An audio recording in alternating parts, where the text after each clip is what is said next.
Candles suck.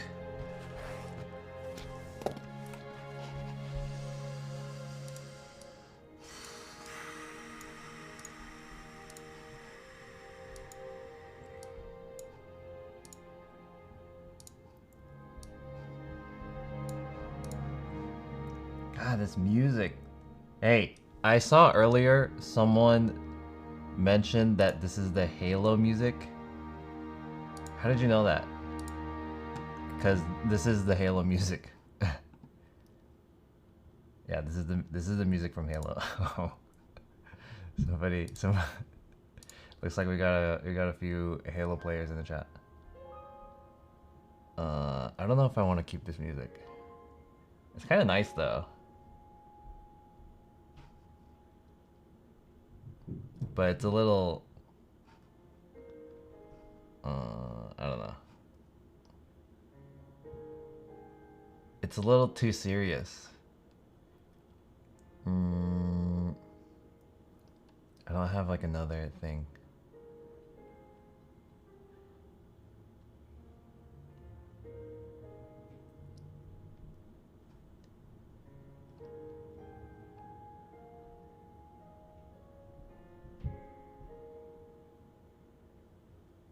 This one?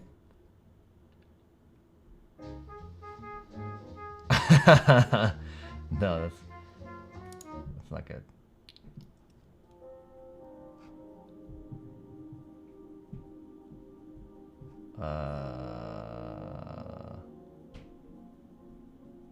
Alright, that's not bad, I guess. Atmospheric drum and bass? Oh, fuck.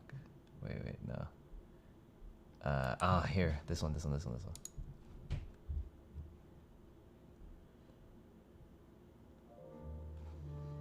There we go. There we go.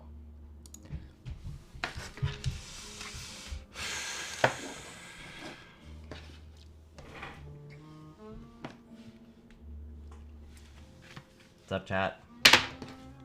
Welcome back. This is for you. I bought this from the most expensive flower store that I could find. Very traditional for such an occasion. They're from Floral Gardens. They're also, you know, I got some candles here too. Shut this. Right there.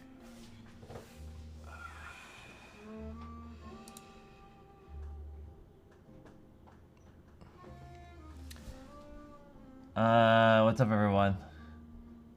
Coconut Cream Pie, Scentless Apprentice, Warcraft Annie, Surfboard, Irex, Jodapo, Roy Story, Jay Mendez,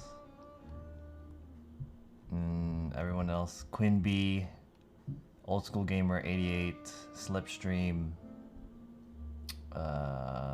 Thanks for the sub, Coconut Cream Pie. And also, I think I got 200 bits from Jodapo. Thank you so much. It was me who mentioned Halo. I was an ex-Halo pro gamer. I wanted the like, you know, the starting screen music. The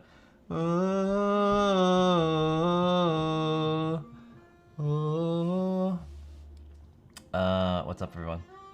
Doesn't deal with chat for 1 week and looks 10 years younger. So I reckon I owe you guys an explanation. Well, I mean, technically I don't know you guys anything, but I wanted to at least, you know, bring in, at least tell you guys what has been going on. There's a good... And why I decided to suddenly take a break. And it was really one of those kind of like, it was like a Dave Chappelle moment. So I fucking, okay. I guess I'll start. So anyways, thank you guys for coming back to my stream. I know I've been gone for about a week, and I had a lot of mixed feelings about streaming. And I just wanted to say, first of all, I appreciated everyone's support for me. Man, I wish I had something a little bit less sexy. Is there like noir jazz? Can I play like a noir jazz? Let me make this a little bit. Okay, how about this one? Dark.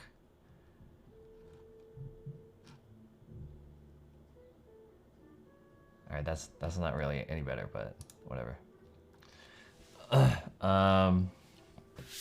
Here's the thing. The reason why I've been having, as you guys might have known, because for those of you, I feel like the people who are in here now have been supporting me for a long time in my streaming career. And I first wanted to say that, like, I thank you guys for, you know, sticking around for so long. And especially, like, I took a week off and I felt a little bad about it, because here's the thing, like, as a streamer, when you take any day off from streaming, you suffer a lot of consequences from doing that, which is why streamers stream like as much as they can. And I know I'm kind of on the lesser spectrum of that, because I really try to like pace myself when I stream.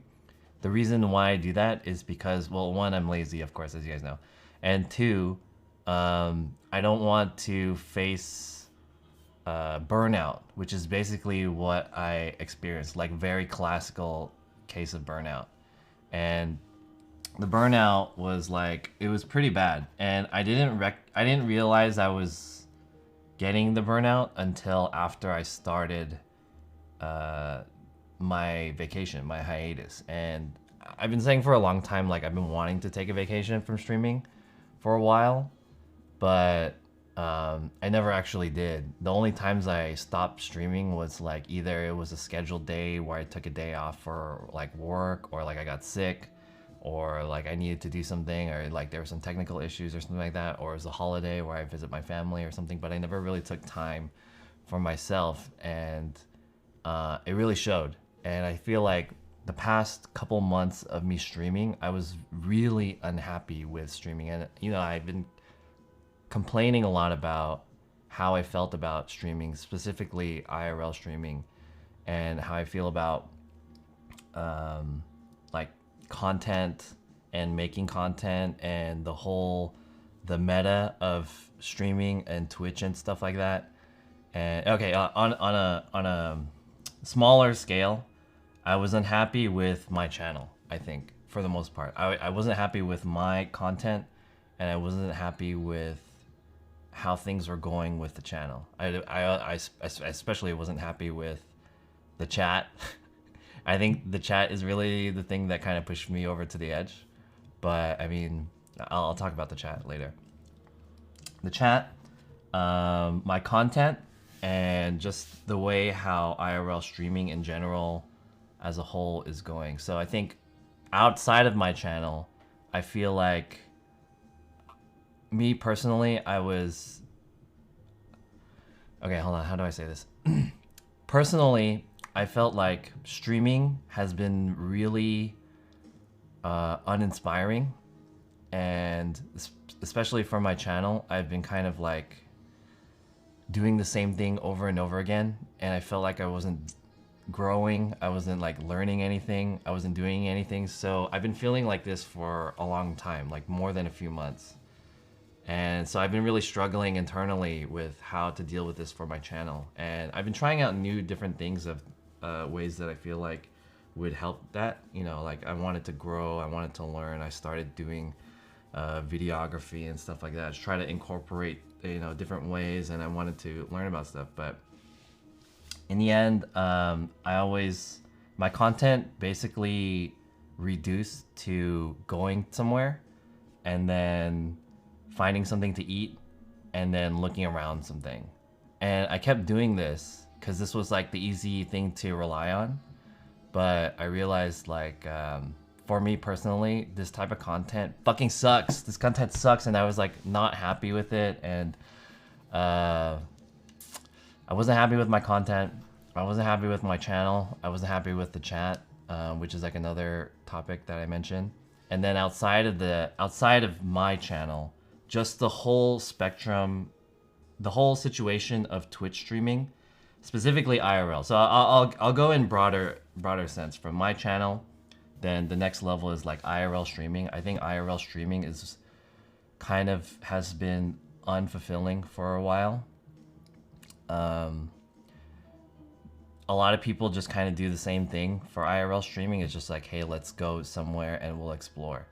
And let's go take a look at this and we'll do this and that. Hey, Nikita, thanks for the bits. Hey, I'm sorry. By the way, I turned off the alerts because I wanted to kind of get this off in the beginning. So I turned off the alerts. But I'll get to all your guys' stuff in a bit. So, I was really unsatisfied with how things are going on in the entire IRL stream spectrum. There's really the thing that got me into IRL streaming to begin with was like watching these IRL streamers and thinking their IRL streams were so, you know, fun looking and cool and like they're doing something new and innovative, and it was really interesting. But now when I watch IRL streams, I feel like IRL streams have become to the point where it's just like you're either doing one of two things.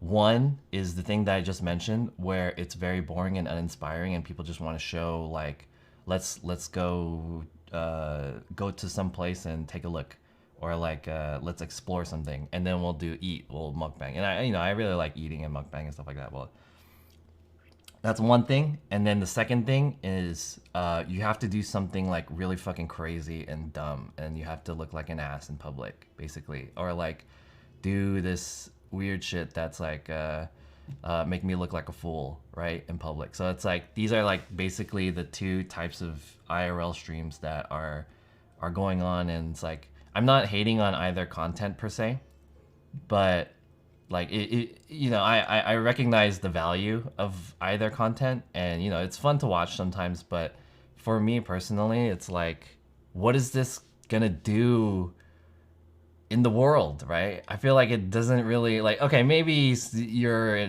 providing entertainment for some people, but it's like, are you gonna, in the future, like 3 or 4 years from now, you're gonna go to a company and then you're gonna say like, you're gonna tell them about your accolades from streaming, and then maybe you can talk about your numbers, like, oh yeah, I got 1,000 viewers, I got 1,000. Okay, so besides analytics, what tangible thing have you learned, or what tangible thing have you done from streaming? And it's like, oh, I fucking danced in public or something like that. So it's like, for me, it's like, when I think about stuff like that, I feel like this is it, you know, this is it. This is IRL streaming. This is IRL streaming. So the more I streamed, the more it didn't really make sense for me to stream, you know. I thought about it more and more. Like, I felt like the more I streamed, the more I was unsatisfied with streaming. It just seemed like not a good thing. And wait, let me read the chat.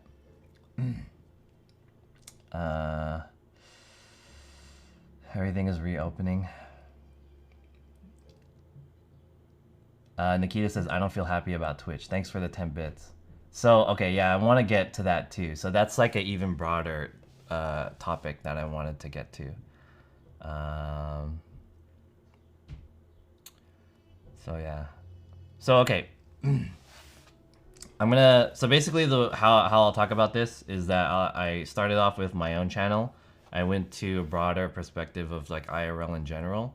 I want to talk about just streaming in general, and then I want to bring it back to myself. So outside of IRL, if we look at the entire spectrum of just being a Twitch live streamer, or just live streaming in general, I guess mostly Twitch.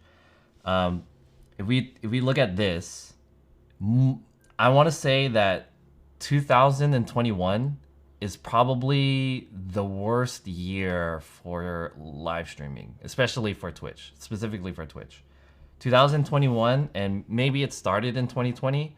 2020 was like shit started fucking up with the DMCA and like, you know, Dr. Disrespect getting banned and all of the unhappiness with the entire Twitch realm. I feel like since then, Twitch has been going downhill. Like there's no win except for yesterday. Yesterday was like the only win where they said that we're gonna allow fucking 250 tags over and everything.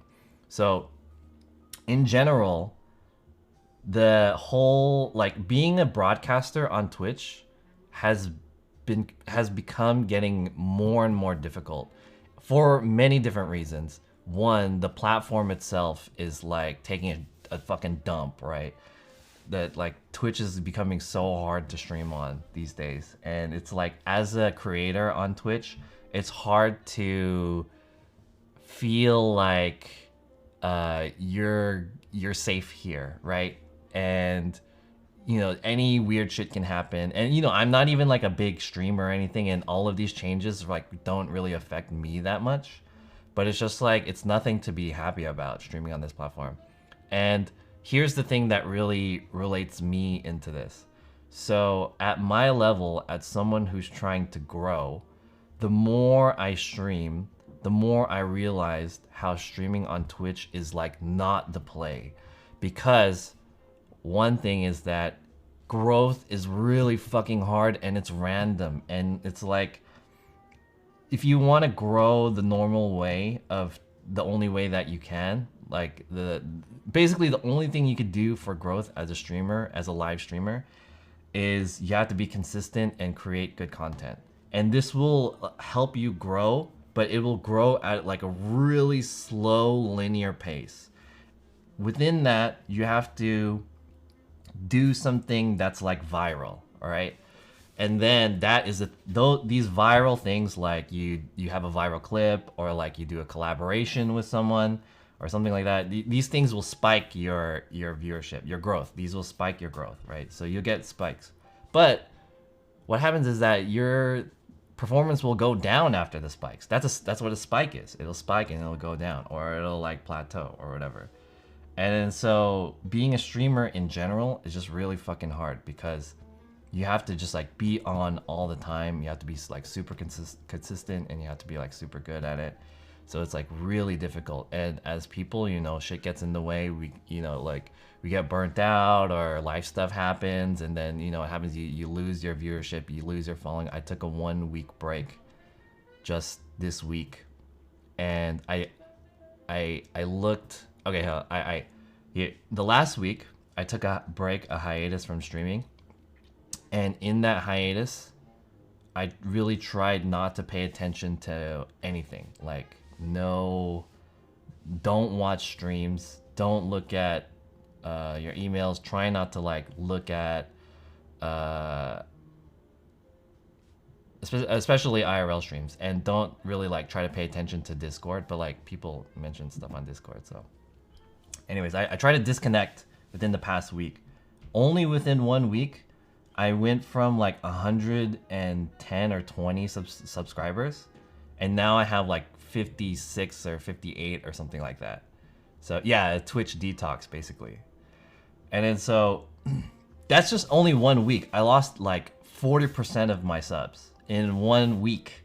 So for me to like keep at what I was doing, it takes 1 month to like get to the level that I was at, and to keep it takes 1 week to lose like almost half of that shit. So it's like, it sucks, right? But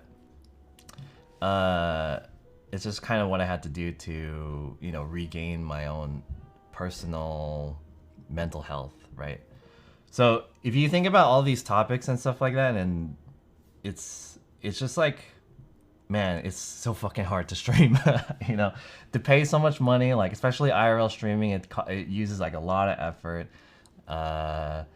I'm losing out on a lot of money. I'm physically, I feel like less healthy than I was. Mentally, especially more. Maybe not physically, because there's a lot of walking and stuff, but mentally, I'm less healthy for sure. So, yeah, the week-long break was pretty good.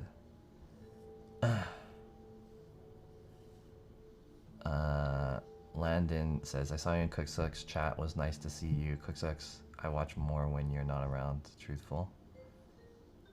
Interesting. Yeah, I tried not to watch. Your health is greater than numbers. Yeah, for sure. I'm glad you got mental rest. So basically, my point, this point is that being a Twitch streamer is, it like really doesn't make sense compared to like if you want to be a creative, you should fucking not stream. Basically, streaming is like the worst deal. You put in so many hours, so much effort, so much money, and the output that you get back is like so little. And not only if you even eventually get some type of success, that success will go away, which is like such a, it was like a revelation when I thought about this. I was like, dude, that's so fucking true, right? So it's like being like, streaming is definitely a grind, and you have to continue grinding, and when you stop, then it's like it's over, you know. I'll get to the podcast and all that other stuff in a bit, but I'm talking about all this other things. So anyways, yeah, so Twitch as a platform has been really hard for a while. The whole meta has been fucked up. Yeah, where people are talking about like the hot tub meta and whatever. But yeah, really, it's just like you can't hate the player, hate the game kind of thing. So it's like, yeah, dude, the game's fucked up. You know, it's not, the game's not balanced right here. So it's hard. And yeah. So, okay, and then let me bring it back to myself. In the end, minus all of this stuff, right? Minus all of platform, the meta and streaming, and just, you know, thinking about the big picture. If we remove the big picture and we go back to the small picture, just me, myself, as, you know, as John, not the channel or anything like that. Me, myself as John, right? I was talking a lot about numbers and subs and progress and all this stuff, but really, as I've been trying to make it a point of, since the beginning of myself streaming, that's why I did the, what's that? I did the mission statement stream. The real reason why I stream is because I wanted to, a few different reasons, but the main thing is that I enjoyed streaming. I had fun streaming, and it was fulfilling. So these were like the three important factors just to myself. And I always said to myself, like, it's not that I stream for viewers. I don't stream for money. I don't make a lot of money, but if I stream for money, I definitely wouldn't. If I was doing streaming for money, you know, that's already a mistake. You're like, you should not be streaming for money. Streaming for money is like, dude, it's already the bad road to take, right? So I don't stream for money. I don't stream for viewership, because that's really hard. What I stream for is because I think streaming is fun. I think streaming is fulfilling, and streaming is enjoyable. So I'm not making a lot of money. I don't have a lot of viewers, but the past few weeks, like the past few months, especially in the past couple weeks, the last part of it where I was enjoying streaming and I was having fun, that was gone too. So I wasn't enjoying streaming. So I always said to myself, once I stopped enjoying this, there's really no reason for me to continue streaming, right? Once I stopped having fun streaming, that's when I stopped streaming, right? So at that point, that's when I realized, like, yeah, I have to take a break from this. This is making me feel bad. Like, streaming makes me feel bad. And there's like many reasons why, but it just wasn't worth it streaming anymore, right? So that's why I felt like I should take a break at least. And you know, it's not like completely bad though. You know what I mean? It's kind of like you're in a relationship with a girl, or a guy that, you know, you've been together with for a while, like logistically you got to give up, but you know, you logistically you really want to break up with them, but it's not like 100% bad. You know, there's some things that make you feel good about it. Like there are parts of streaming that I still really enjoy, especially talking and like making something meaningful. So here's the real question now, is that can I return to streaming and can I make something that I can continue to enjoy, not only continue to enjoy, that's like the base level, but also become sustaining and something that I can continue to do. So these are like the things that I'm thinking about. Yo, Death with Gina, glad you're back, John. Even if it's not full time, it's exhausting at times. Yeah.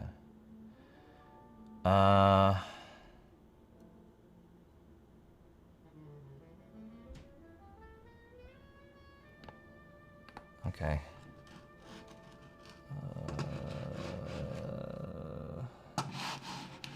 I wish this mouse would work, and I guess I should find some more mods so we can shoot some guys.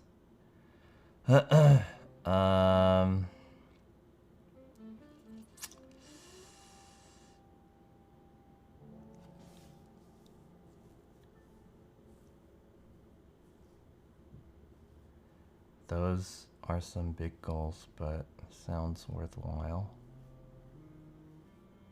Oh shit, did that thing close? Okay, I'll load it later. Okay, anyways. So, let me bring it back to, wait, what was I gonna say? So yeah, anyways, I took a break. I don't know if I said that whole thing well. I didn't prepare what I was gonna say, although I've been thinking about it for a long time. I think one of the things that I wanted to mention is what really comes down to, no, okay, let me forget what I started saying that in the wrong way. The whole thing about live streaming is that, one, you're doing it live, and two, there's the interactivity with the chat, right?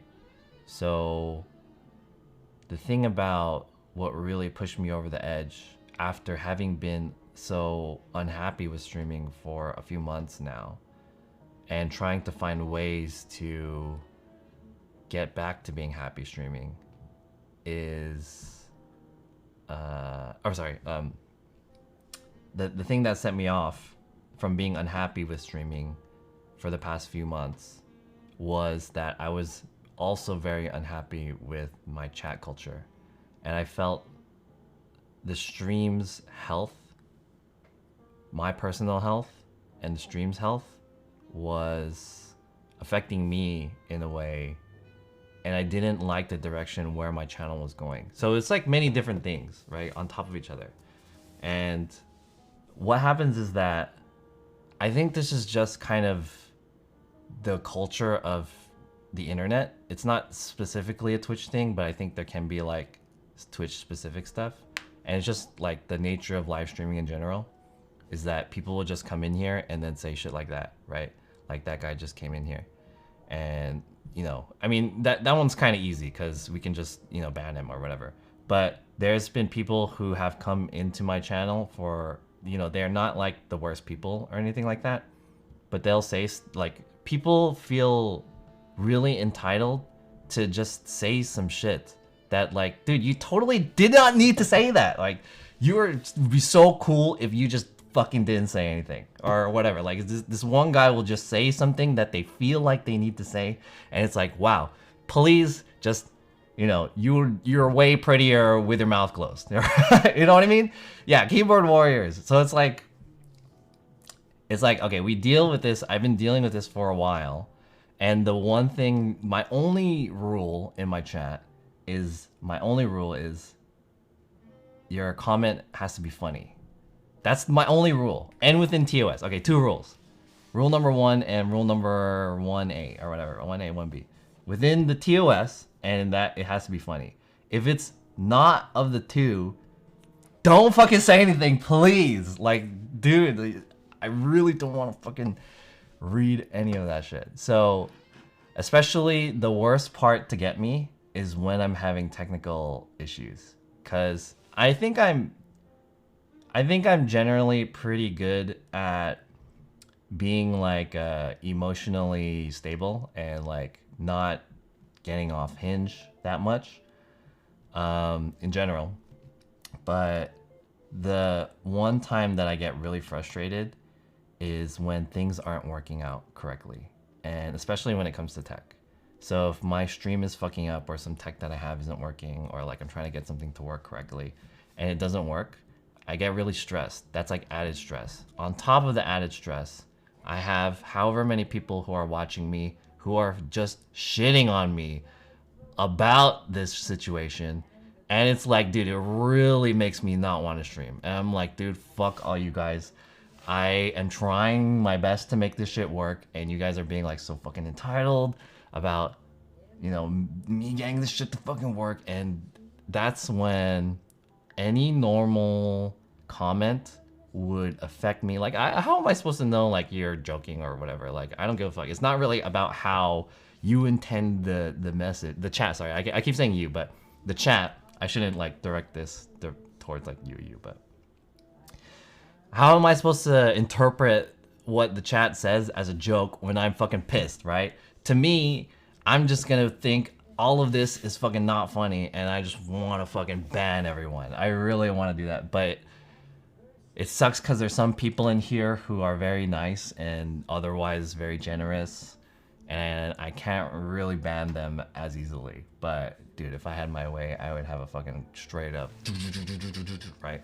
So yeah, I get triggered sometimes, and so it's hard. So that's why I didn't want to stream.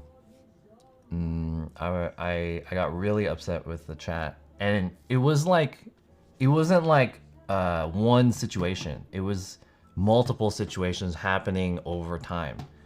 And what happened? What had happened was it was like every day that I streamed, every time I looked at the chat, like something happened that upset me, and I was getting upset like every stream. And so at that point, it's not really much about like. Here's the way that I thought of it. It's like this the culture of like trolling a streamer is, that's just, it comes with the job, right? It's like being a singer and like taking criticism on how shitty you sing or whatever, right? So a part of me was like, it sucks that it's like that, but it's a part of the job. And the second thing that I thought of was, if that's the truth, then it's like, if you can't take the heat, get out of the kitchen, right?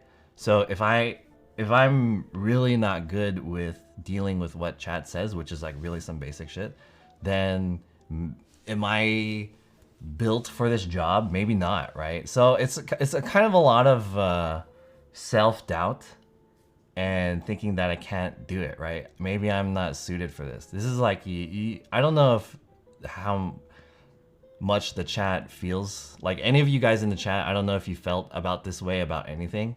There was something that you like really wanted to do and you wanted to achieve, but it was just like so hard to achieve. Like, I wanted to become a cook or whatever, and it was just like so hard to get past the test or whatever. Then you think to yourself, like, is this, there's like different mentalities of this. Is this worth it for me to pursue? Or is it just like, I'm not built for this and I gotta do something else, right? So, yeah, I just couldn't really deal with the chat anymore. So yeah, that's why, that was another reason. Papa Mojo says, "Had you ever had a customer service job before?" I have. Or not. It wasn't a customer service job, but the job involved doing some customer service.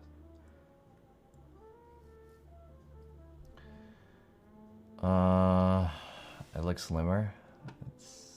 I just shaved. So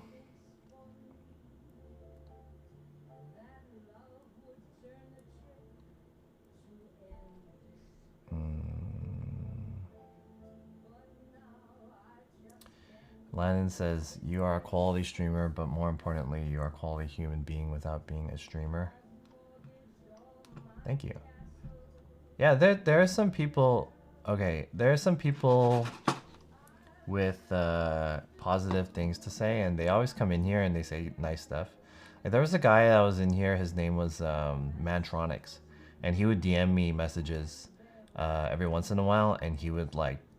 He would say like a lot of compliments to me, which was like nice, right?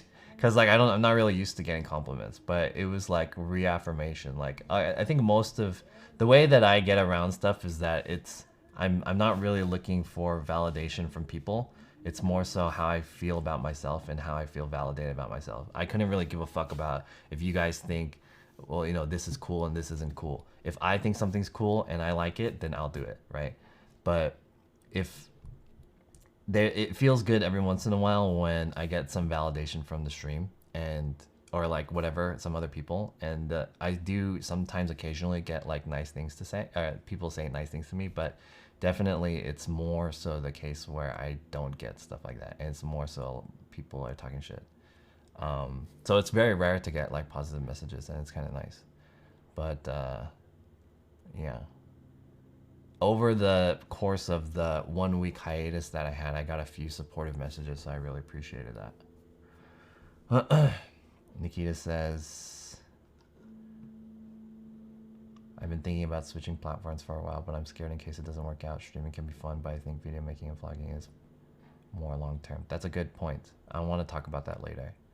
Let's remember the point of Nikita saying that she wants to switch platforms. I have something to say about that.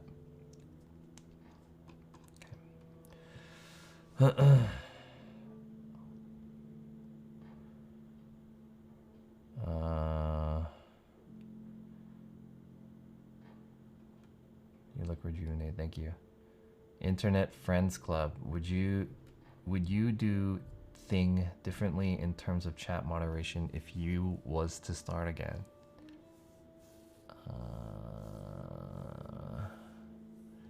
Let me answer that in a second. Let me catch up. I just want to do this. I'll streams with this occasionally. I can travel again. I feel others pressure me into doing more IRL. It's weird. Yeah, that's an interesting point too. Beach Life says, I'm sorry you ate feeling this way, but do what you feel is right for you. Yeah. Yeah, I mean, so that's always been kind of what I've been about, and I've always, I don't mean to sound like selfish, but I'm really looking for, I'm really looking out for what's best for me. I mean, a lot of my own content is just like kind of trying to build what IRL is and the community. So I think that, you know, I can't really, I mean, okay. I had a lot of thoughts over the past week, and it's been kind of tricky. I want to get into what Nikita was talking about, changing like her content and switching and, you know, doing IRL streams, desktop streams, and blah blah blah. Let's talk about this in a second. But before I do that, let me answer this guy's question. Would you do things differently in terms of the chat moderation if you were to start again?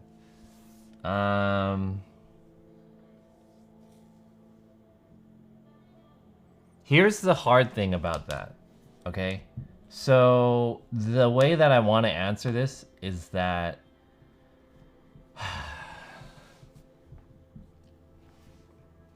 it's not necessarily about chat moderation, as it is more so about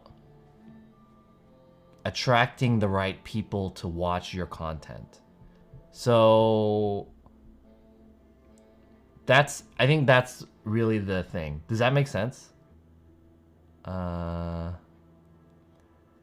here's the thing. It's not really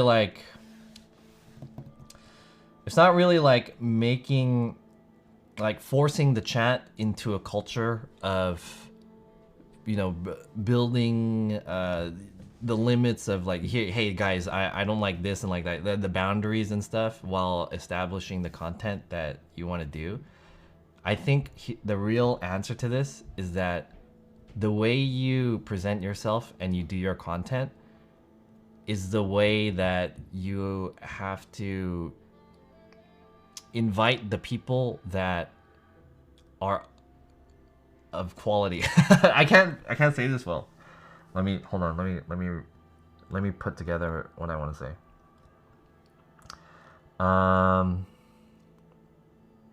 The content that you do will invite the people who will want to watch that content. It's basically what I'm trying to say. So if I want to have quality people come in here and say quality things that are meaningful and not just like shit, stupid stuff, then the thing is that I have to make quality, that I have to make content that's of that quality. I have to make a stream where the atmosphere invites these type of people to want to watch that stuff. On the opposite end of that, if I do like a stupid shitty stream, if I do a stupid stream where I'm like acting a fool and an asshole, then it's gonna invite people who will come in and also act like assholes. Does that make sense? So, dude, is this guy still in here? Login name SF. Chat is quality.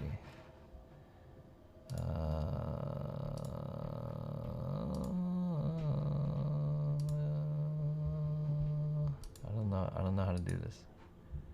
There you go. Hey, boom.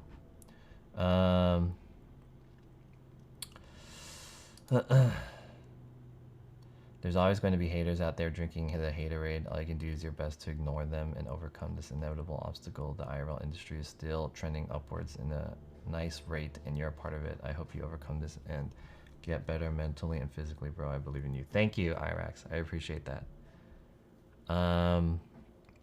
Here's the thing. So the reason, okay, I thought of this a few days ago. The reason there is like, in terms of IRL, I feel like there has been innovation, like innovative aspects of IRL that other streamers have built, and these are like really good to build like a community. Community. This is really good to build like good content, right? But what happens is that if you act a fool too much, then, I mean, okay, what happens is that this content becomes really good, and the viewers of that content expect other streamers to do kind of like the same thing. But what happens is that I don't really want to invite people who like that shit, right?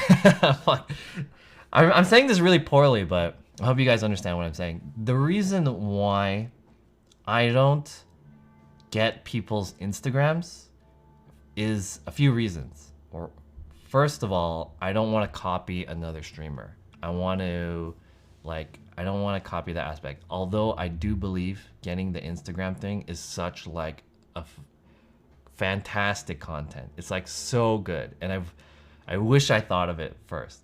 But what I don't want to happen is, first, I don't want my brand to associate to that, because I can't handle the people who enjoy that content. Because what happens is that the people who enjoy that content, and I enjoy it too, but the people who enjoy that content, they also enjoy other shit-eating stuff. So once I get a bunch of shit eaters in here and they spew the shit, then this place gets muddled with shit everywhere on the walls. So instead of cleaning up the shit, we just don't want shit eaters in here. Does that make sense? So that's why I don't do stuff like that.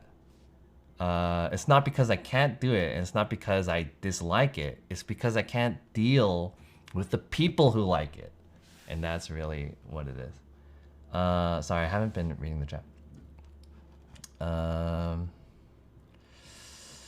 When is the next horror game stream? Whenever there's a nice horror game to play. Chat is reflective of the streamer. Right.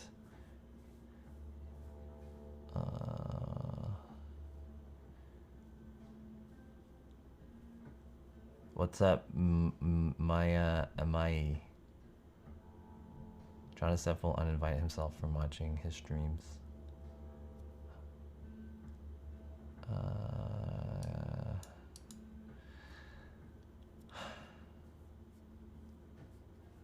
Anyways, so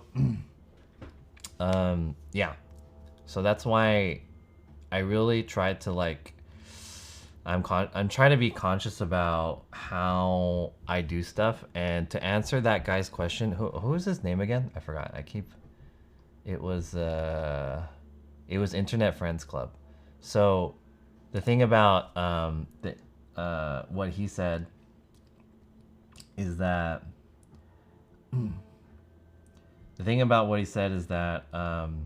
he asked me if I were to redo my stream, if I were to start over again, what I would do differently in order to like have a better chat culture.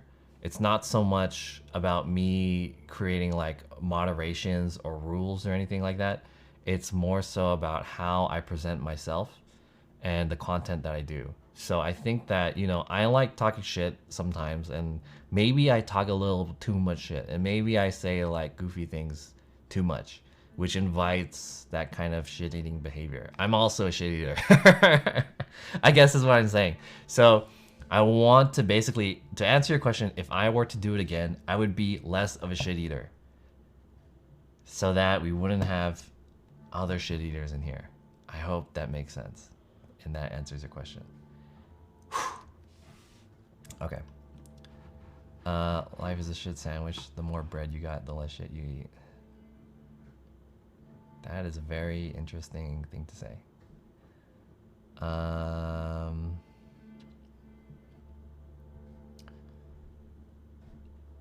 Hey, yeah.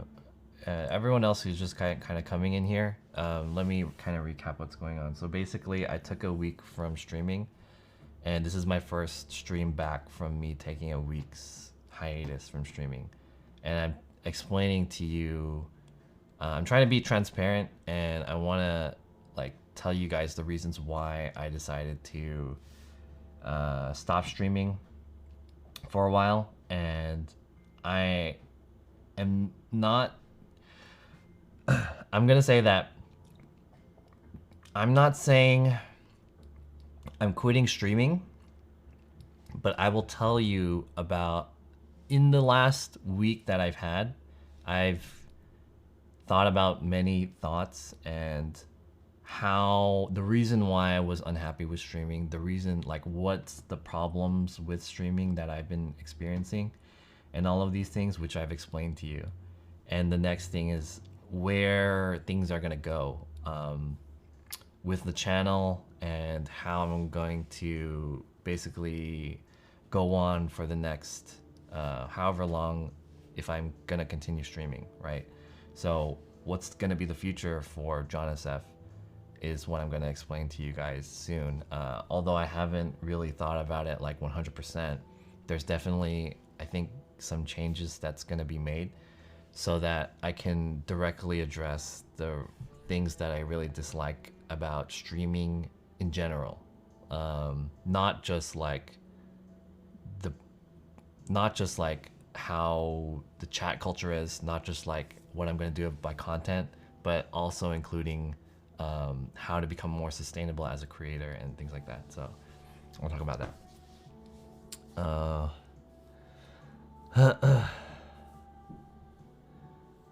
Real Kuma says, being a shit eater was what got you partnership, right? Yeah, right. That's like a good point. So, I'm trying to think of imagining a singer who got popular for, you know, he likes doing rock music. So he got popular doing rock music, but after a while he's like, you know, my real passion is country music or some shit, or like rap. And then everyone's like, man, you ain't a fucking rapper, you know. Yeah, I'm not saying I'm quitting, but I'm definitely going to be changing some stuff. There's some incredibly wholesome IRL communities out there. They're smaller than this community. I guess that is a trade-off. Actually, there's a lot of big IRL streamers too, which have really good communities as well.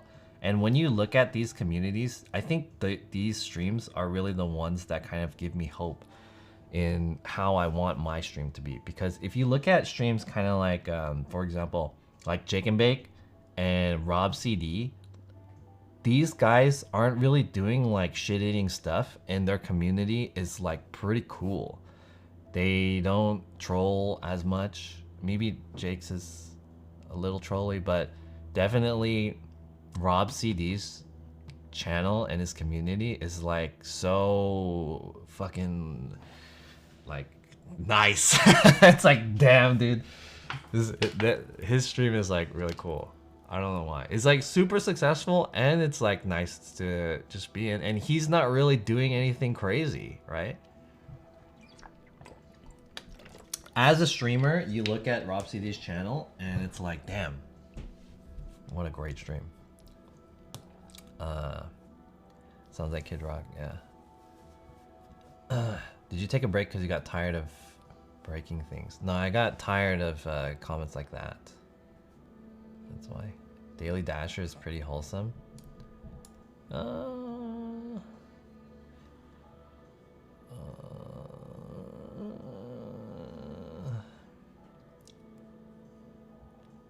He's alright.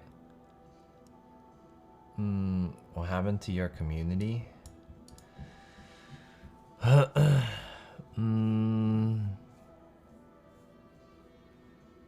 Jake's chat is way more trolling, but in a wholesome way. Jake can take hits. Yeah. I mean, I'm not saying I can't take hits too. I could take hits, but it's just like a combination of a lot of different things.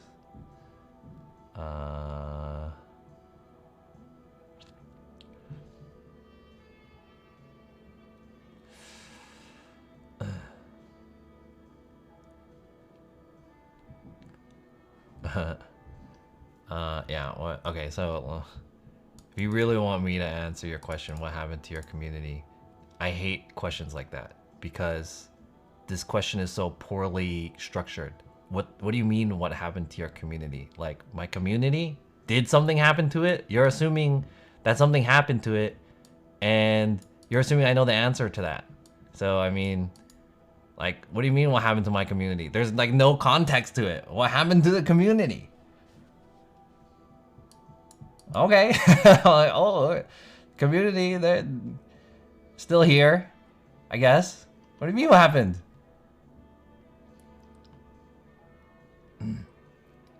Yeah.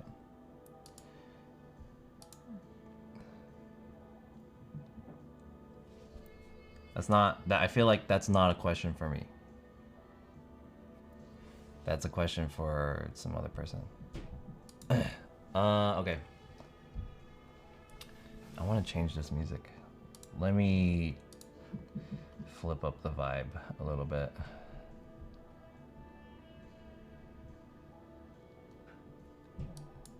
How about this?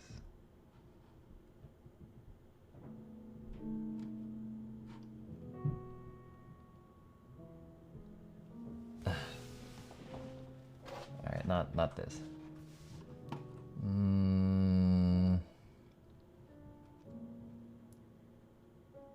Actually, it's not bad. I think it's a little too slow though.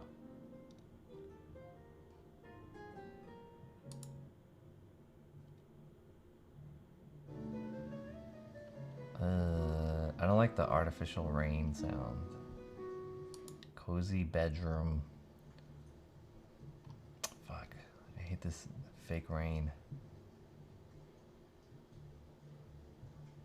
How about this one?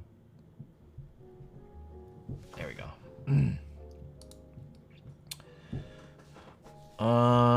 Do you think Nikita says, what do you think about switching platforms? This is what I want to talk about. This is like the important thing of what I wanted to say. So everything I've said is going to lead up to this part. So we're going to talk about what Nikita's mentioning about switching platforms and stuff like that. But let me see if I can finish some other stuff before I get into that. Do you think mods are a factor in how the community is built? Hell yeah.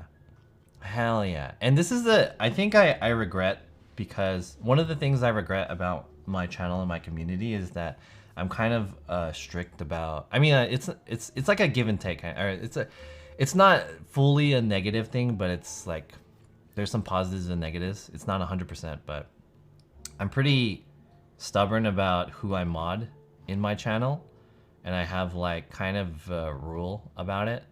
But I don't think I necessarily need a lot of mods.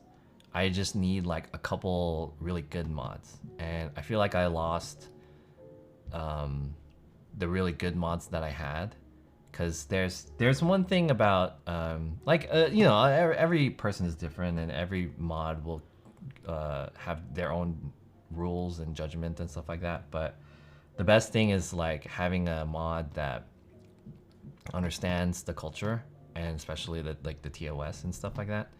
So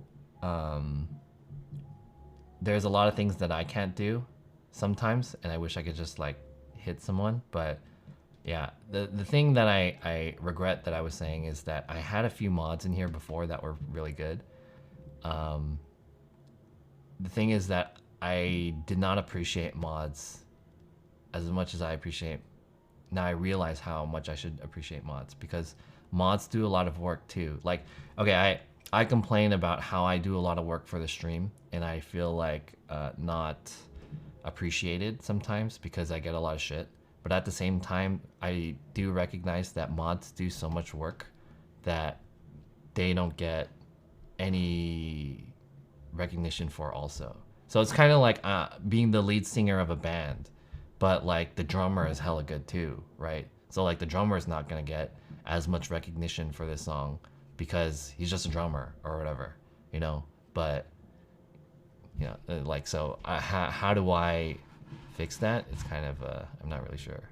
So I think mods are important, and I wish I could still like support my mods, but yeah, I miss mods. Like I had Kuya and stuff, but you know, he had personal things that he had to do.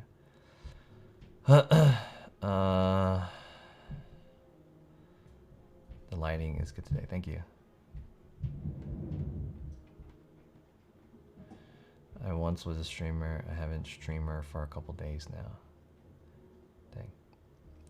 How do you find quality mods? I don't think you find quality mods.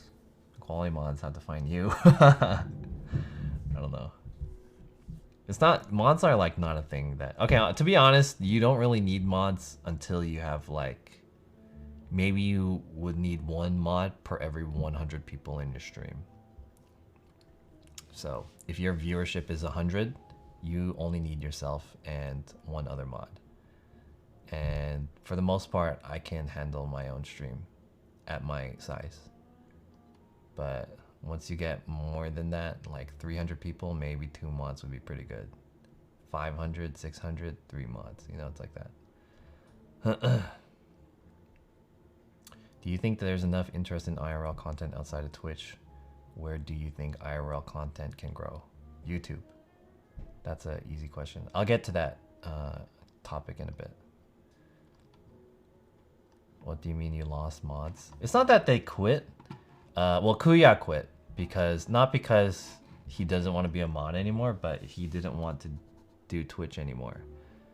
He had real life stuff. And my other mods, like Replacement, he has his own stream too. So it's not like they quit.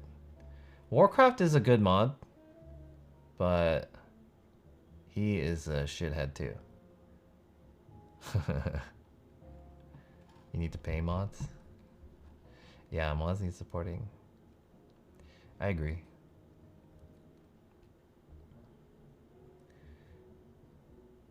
Warcraft's one of those shit eaters.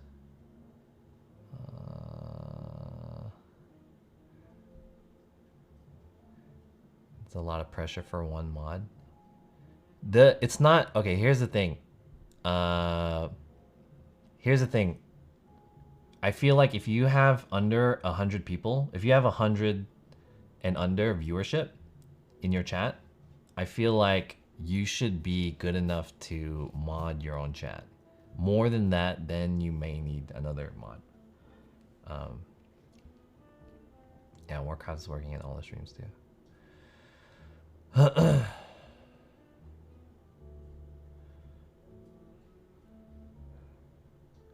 Who is your favorite mod besides Kuya?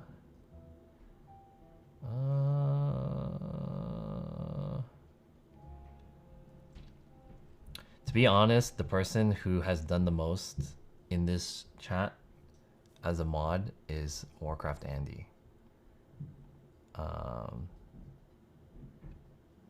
I wouldn't say he's my favorite though. I wouldn't know about calling him my favorite mod. But he is a good mod. Is Mod City a bad idea? I think it's a good idea.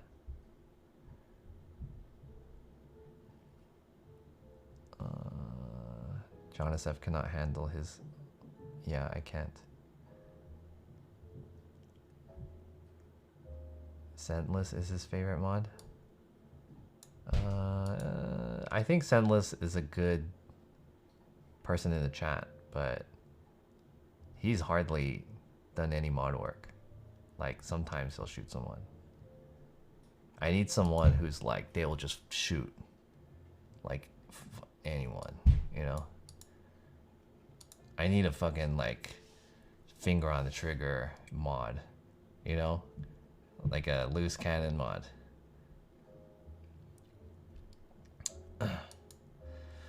Okay.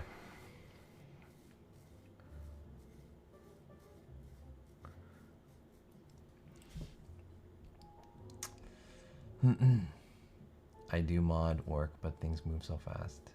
See, okay, here's the thing, you know, we're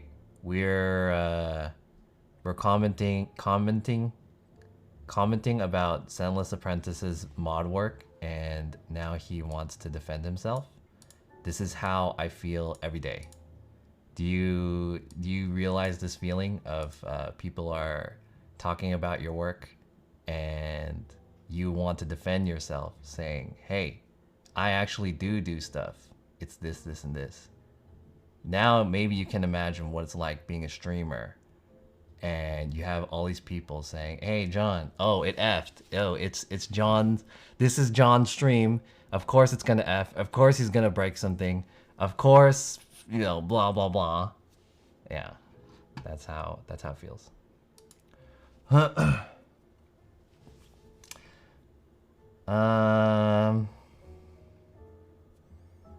Anyways, so okay, let's talk about what Mr. Keto wanted to say. I think now I caught up with the chat.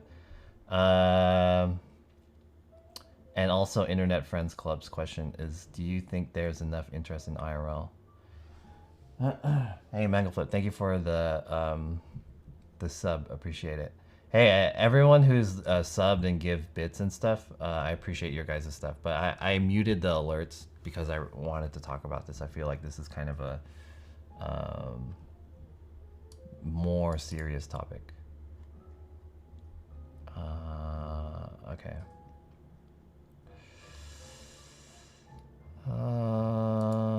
Hey John, can I post another stream's link? Can you could do it, post it in the Discord if you're gonna do something like that, because I'm not gonna see that. I'm not gonna like stop my stream to look at someone else's stream.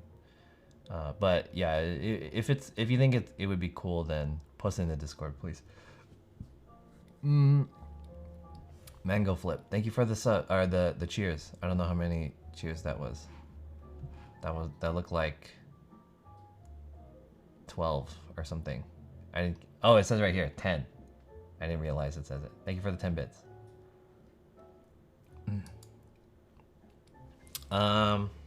Okay. So let me talk about switching platforms and the growth of IRL on different platforms if it's not going to be Twitch and whatnot. So here's the thing, right? I mentioned this before, and I said that the more I stream, the more I realized how much streaming sucks, especially Twitch.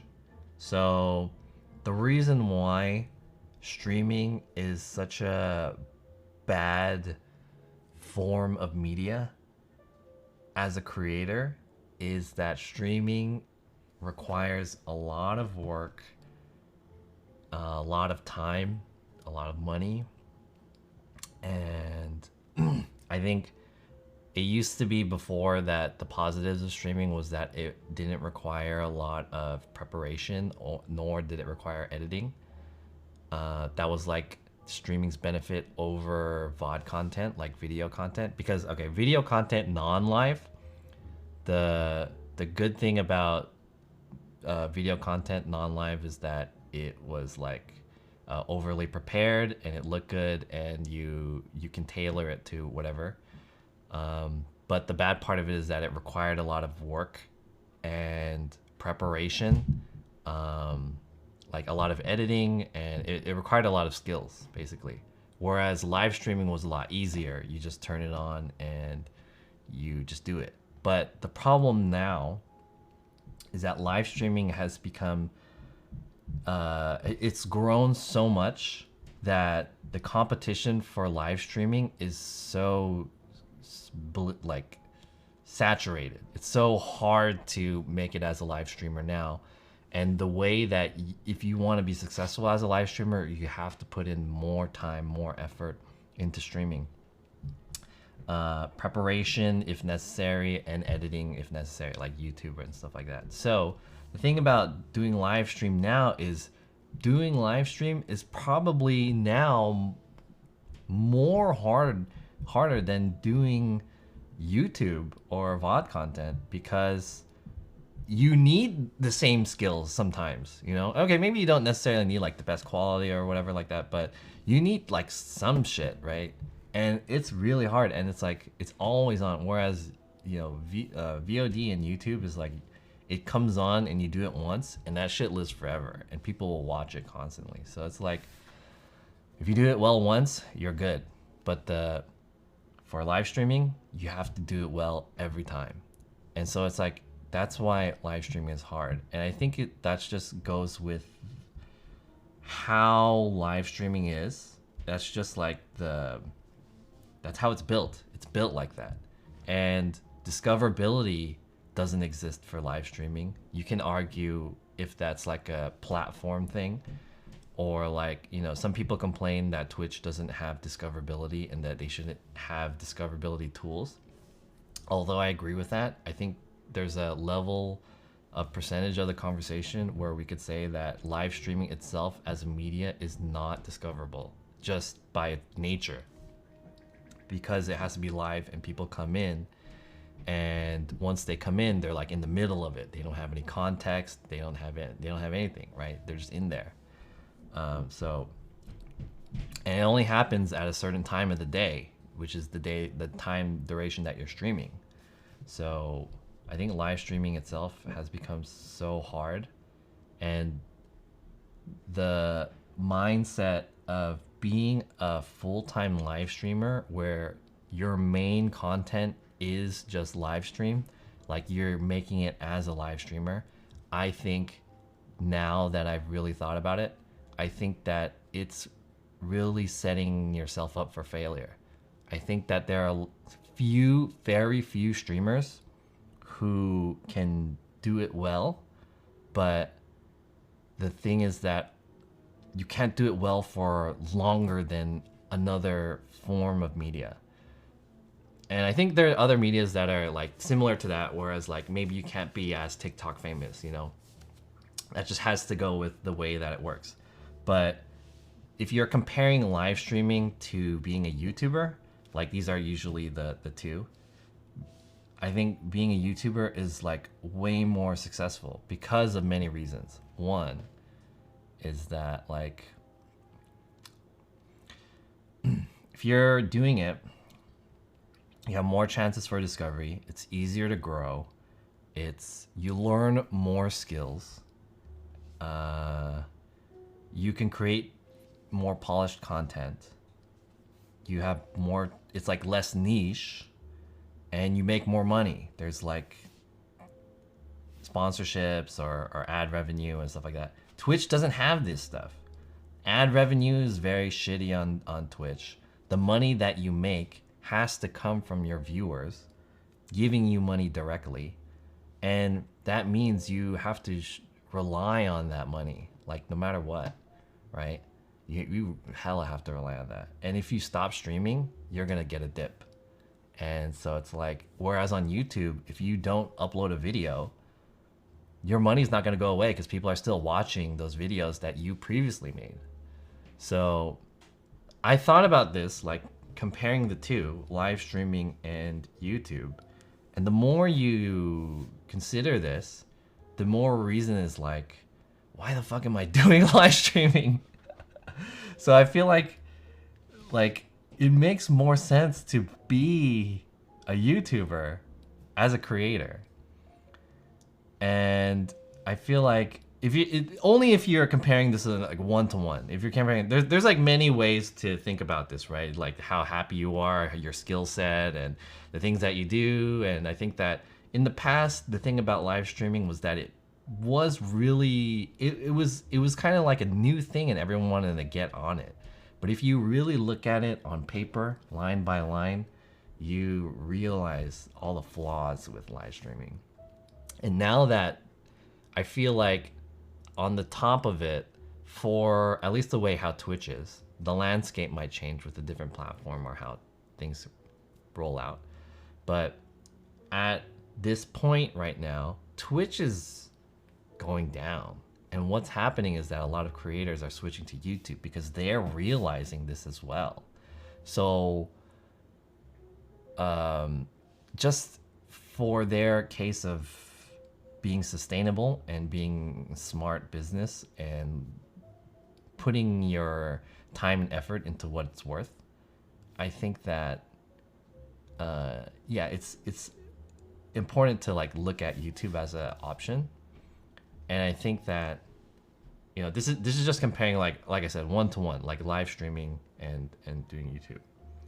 But the beauty of this, and I thought about this more, is you don't necessarily need to choose between live streaming and YouTube. And I think that the ultimate creator is one that is utilizing both. Maybe not in a 50-50 kind of way, but in the model of that. So what I see now is that most YouTubers will do live stream every once in a while. So what happens is that they are YouTubers, but they do live streaming to supplement their YouTube videos. Same thing with Instagram. You know, there's Instagram Live. They're uploading the pictures and then they'll do YouTube. Same thing with TikTok. TikTok has live streaming as well, right?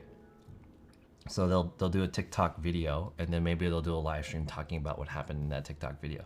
So what this is that live streaming is becoming a supportive media to their main media. And I think that how it is on Twitch is that Twitch is the number one thing for most people, and they have supporting other things, like the YouTube supports the live stream. So they're working it backwards. So is there a way that we can create a model that is most successful of bringing live streaming content into VOD content, or the other way around, VOD content and supporting it by live streaming content? And what's like the best way to do it? I think that's how things are gonna try to go on in the future. So it's kind of interesting. Let me catch up with the chat. This mouse is kind of wonky. How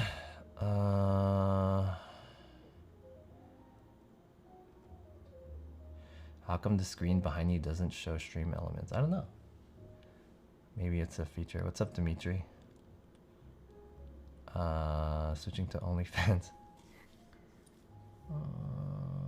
IRL requires a lot of money. Yo, I am Siku. What's up? How much money work preparation is being used in reaction streams? Hey, I have something to say about the reaction streams. Actually, I thought about something, but let me catch up with the chat.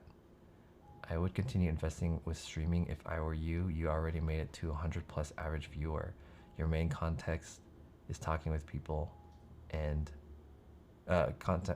Talking with people that never end. Interesting. Aren't you bigger on Twitch than YouTube though? Yeah.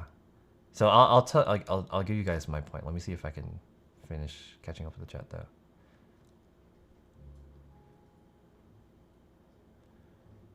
Post highlights to YouTube, OnlyFans. The income you want per month as donation goal will work. I believe it. Okay. Here's the thing with the model of.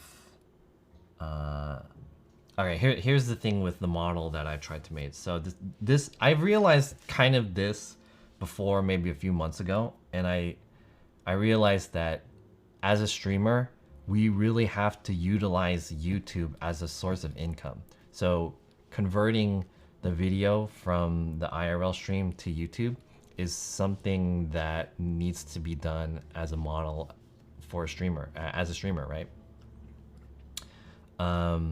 The reason why is because it only makes sense. You don't want to rely strictly on the donations. And for the one guy who said it was F5, the income you want per month as a donation goal, that is a really bad way to rely on the donations. Man, I really got to learn. Oh wait, what happened to my camera? Camera fell. There, is that better? The reason why I have this camera is to kind of like not have viewer fatigue, like switch it up every once in a while. The donation goal thing is not guaranteed. So if you were to say, okay, if you were to put this in this way, right? I want to have a job, but my two ways is either one, I'm gonna gamble the money and make a living off of gambling, or two, I am going to become a full-time CPA or whatever, like an accountant. So the thing about being an accountant is that the money is gonna come in no matter what. You know, you can do whatever. The thing about being a gambler is that if you fuck up, then you're gonna lose money. So it's like there's high potential there and there's low potential, but no matter what, it's not consistent. So the thing about YouTube is that it's always gonna be consistent. So you can rely on that money. The thing about having a donation goal is you may or may not get the money that you want for your donations. So if you think of it that way, it's only smart to do YouTube. Of course, IRL streaming may or may not be more fun, like gambling may or may not be more fun, but it's just smarter, you know what I mean? Yeah.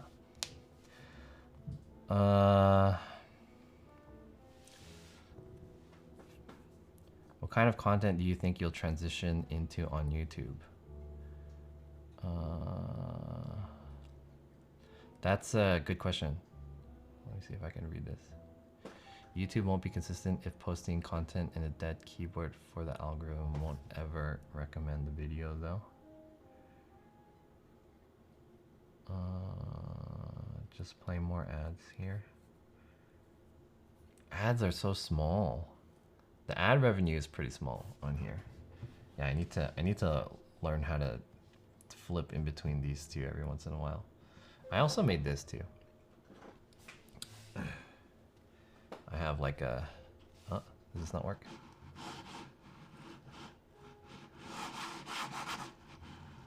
Why this mouse is like, I feel like I need a new mouse and keyboard. There we go. I had like a zoom in kind of thing when I really want to hone in on something. Boom.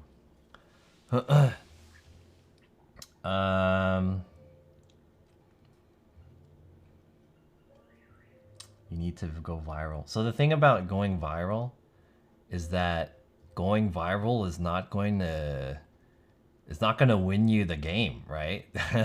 You can make a home run once in a while, but you need to continue to make home runs, right? You have to, you know, you go viral. Yeah, you can go viral. That's good. You're on your way, but you have to continue to do it. So that's the reason why that won't work consistently.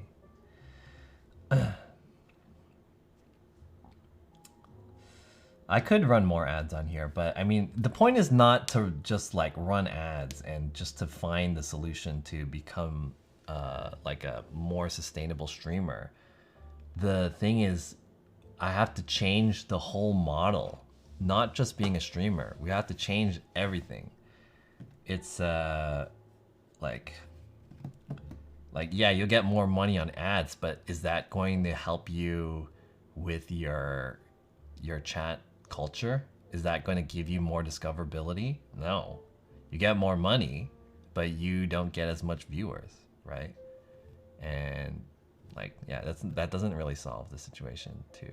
I mean, you could. I mean, I could do more ads, but here's the thing that I've been considering, and I'll get to it. Hold on.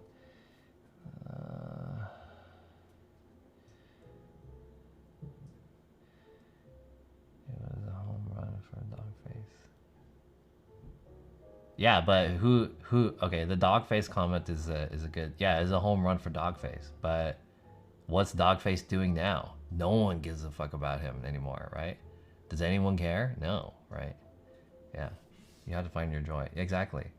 Dimitri says, look at your own YouTube and you're at 224 subs. You just need under 800 to make any ad revenue. So how much would you need to make an income? That's an interesting question because I'm not really thinking of this as like how much money I'm gonna make. It's more so about creating the correct model of being a creator, if that makes sense. So I'm not really worried about how much money, like how much money is not the question. The real thing is like can I make more money? That's the real thing. It's not about how much, it's more like what is the thing to create more money, and that's just money too. The other thing is like being more successful as someone who enjoys the content that they make and the model that they live with. Is it sustainable? That's more important. It's not really so much about like making the money, I think. Yeah, bills need. Yeah, that's true. Bills still need to get paid. So we need to develop something that will hit like all the grounds, right? It will cover the bases. And the way that I see it right now is that being just a Twitch streamer and also being trapped into one type of content is like self-poisoning, I feel like.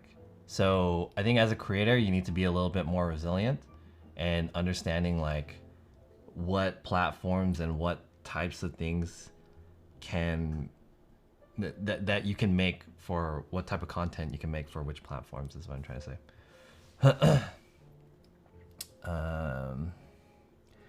In the beginning though, you know, all of that is about creating good content first of all that you enjoy, getting discoverability on that content so people watch that, and then the money comes last because that's when you have the numbers to push ads for these people and whatnot. But we need to create the model.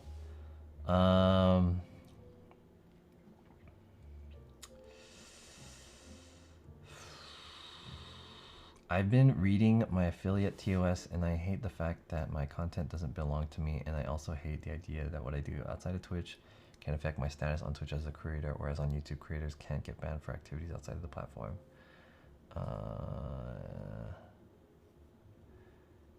Is John planning something great? That's a good point, Nikita.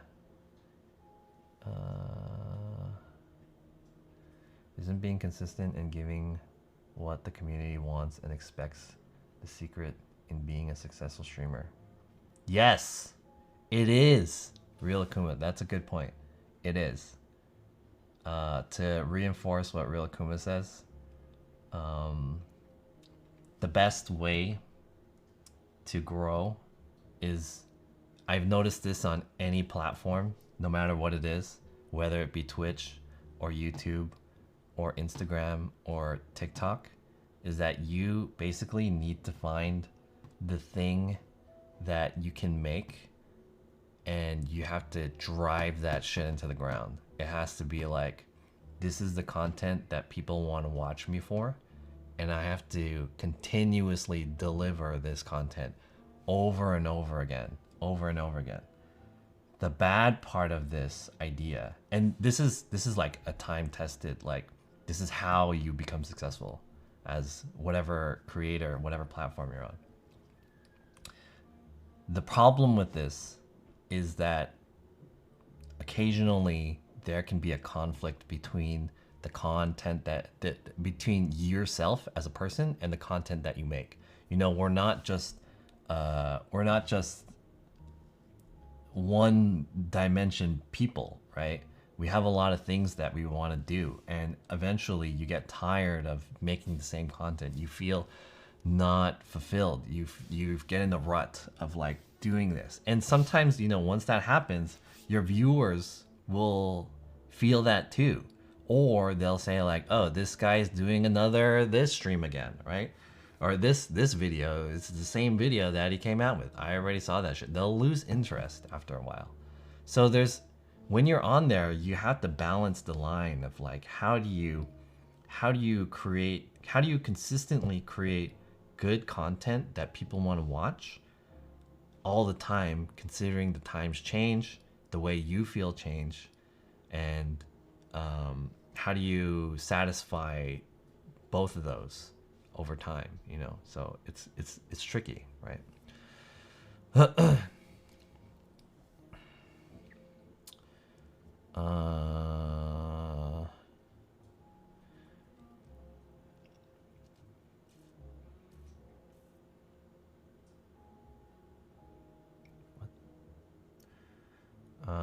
Okay. So I hope that makes sense to you guys. You model people who have been able to survive on YouTube for many years, I guess. Yeah, my inspirations these days have been all these streamers, all these YouTubers. Let me show you guys. I'll show you guys my YouTube. Where is it? There it is. What the hell was that? There's like an audio loop. Oh, I think it's coming from this microphone. Sorry. It's coming from my mic. Can I reduce the volume on this?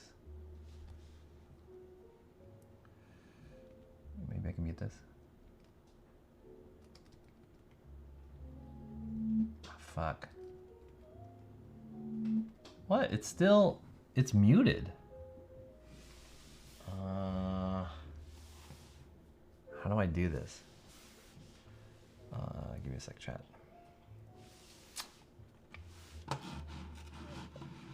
There seems to be some type of audio loop going on when I activate this thing. It's probably because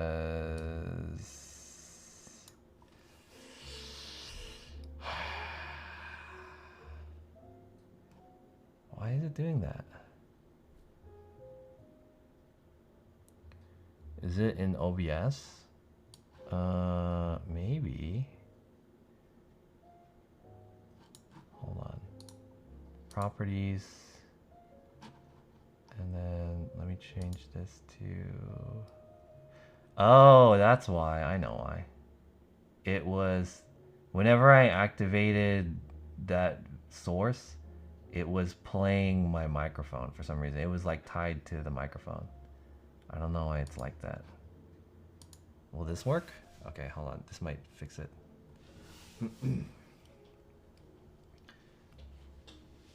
There we go. And then let me see if this audio will fuck up some things.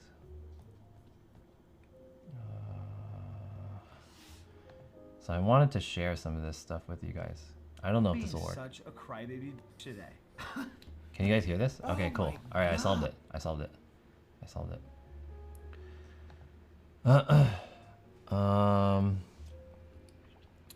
So I've actually watched a lot of. Can you guys see this? Maybe it's too small. Should I zoom in? I'll bring this closer. How do I zoom in? Control plus, right? There we go. It's still pretty hard to see, huh?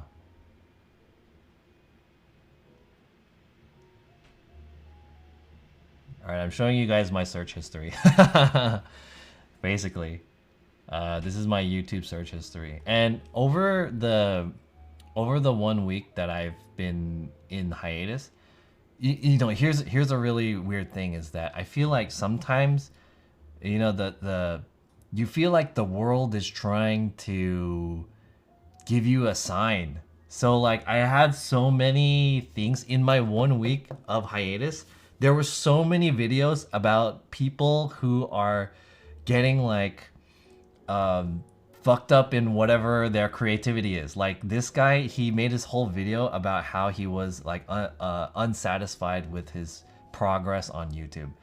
And this guy is really good. He's a streamer too, and he streams like Apex Legends and stuff. But his YouTube videos are fucking, they're pretty nice.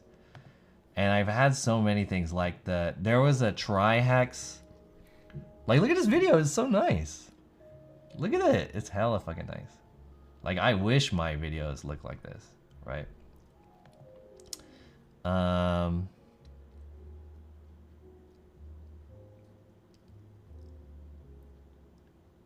you guys talking about? Okay, recently.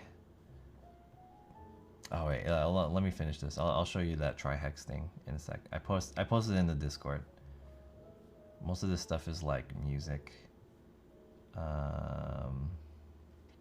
There's some like fighting game stuff in here. Harris Heller. Is YouTube a risky career? Is this thing like, can you guys see this? This is too small, huh? I don't know if I can make this bigger. I don't know if you guys could really read this. There's a lot of like videography stuff, like phone videos. I've been also watching a lot of podcasts or listening to a lot of podcasts about wrestling because it's pretty interesting to me. What these podcasts about wrestling is about them talking about like what happened in the past when they were wrestling superstars, and they talk a lot about being unsatisfied with something and having creative block and stuff like that too. It's like it's super interesting. Do you watch Tech Lead? No. Can you do beauty hacks? No. Can you go full frame with the browser tab and put yourself into an inset?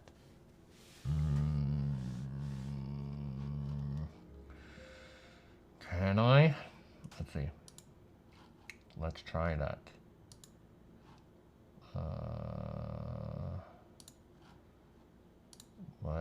I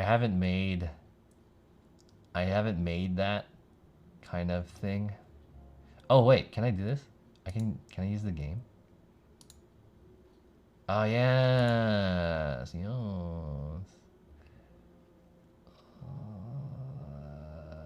video capture device, AverMedia. Boom, and then put that on the bottom. Okay, how about this?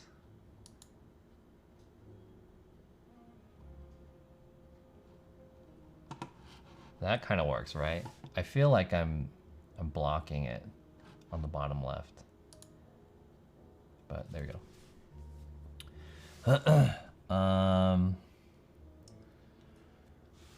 Maybe I need to make myself smaller or move myself. I don't have a keyboard, so maybe like that. That's not bad. Yeah, you're viewing my watch history now. Yeah, you can totally see it. How do you know most of those interviews aren't as superficial and as full of BS as wrestling itself?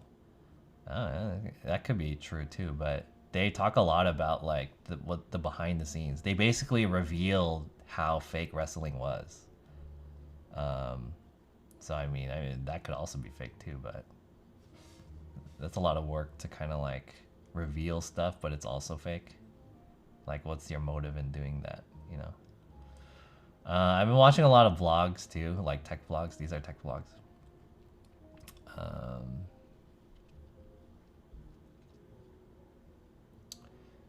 What was I trying to get at? I was trying to get a new keyboard because my keyboard's not working out very well.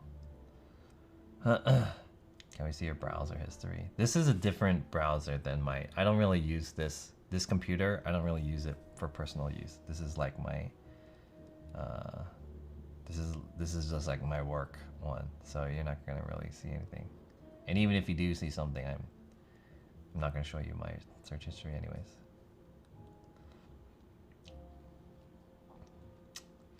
You like that little Lazexon? I wanted to hear it. I didn't know what it was about.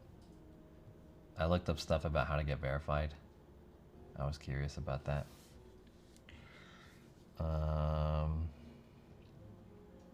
lot of it's like gear reviews. Anyways, I wanted to show you guys. So,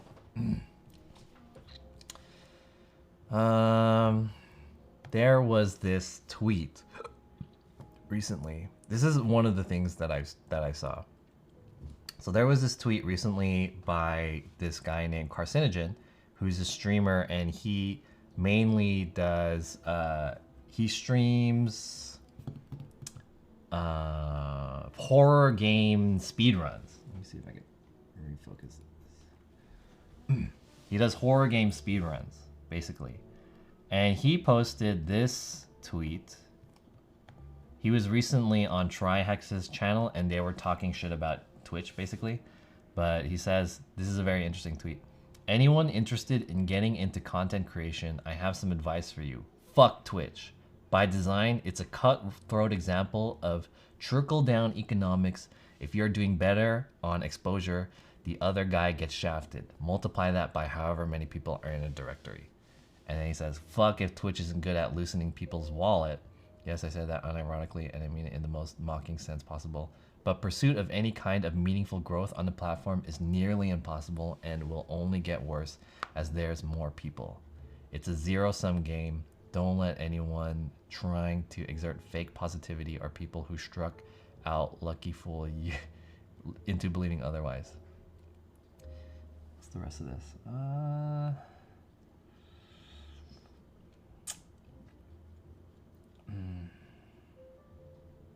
Anyways, yeah, you guys could read into this, but so Trihex found this and he retweeted it and he put Carcinogen on his show to talk about this.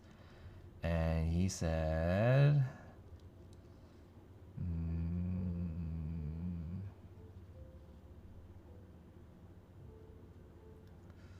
anyways, I watched this thing and then he basically said stuff like, how can I switch back to this scene? There we go.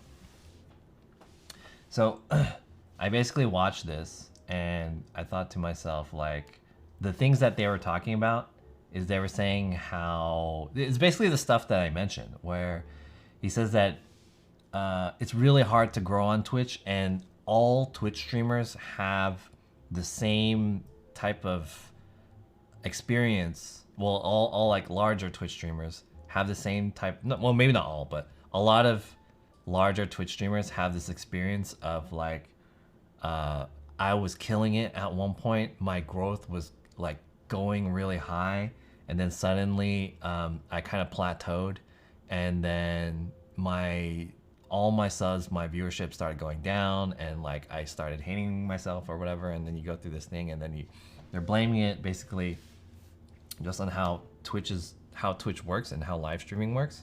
And they're saying how like pretty much if you are a new creator now, don't do Twitch, do YouTube or something like that because of all these reasons. And it's pretty interesting. Have you got any ideas of the content you want to do on YouTube? Yes. Yes. Has the break from streaming made you more motivated or demotivated to continue streaming? I don't think it's made me more motivated. If anything, it's made me demotivated to continue streaming. But it's motivated me to find new ways to not just stream, but to just be a creator. I think that's what I'm going to get into in a bit. Devin recently did a breakdown on income splits in different platforms, and Twitch came out the worst. Interesting. Ness misses you in his Ferris wheel ride. I hope he enjoy it. He's enjoying it. I think the ones mostly failing are variety streamers unwilling to follow the trends or such and do the be myself content. But if they do YouTube, they would get a really hit because it's all about trends.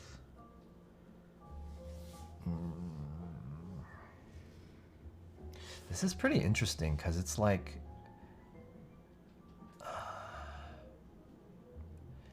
maybe I should use this one. It's pretty interesting because as someone who is like oh, what the hell? That comes up too? Ah, shit.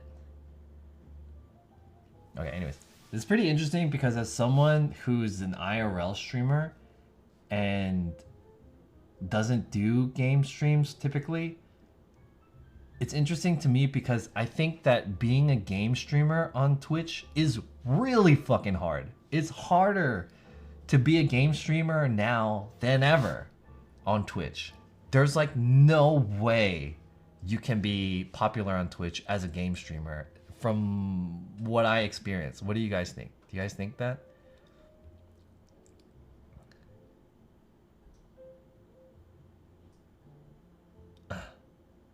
Does this mean your sister has motivated you to move back? No. It's gonna be pretty difficult to motivate me to move back. You can be popular on gaming, just compete professionally.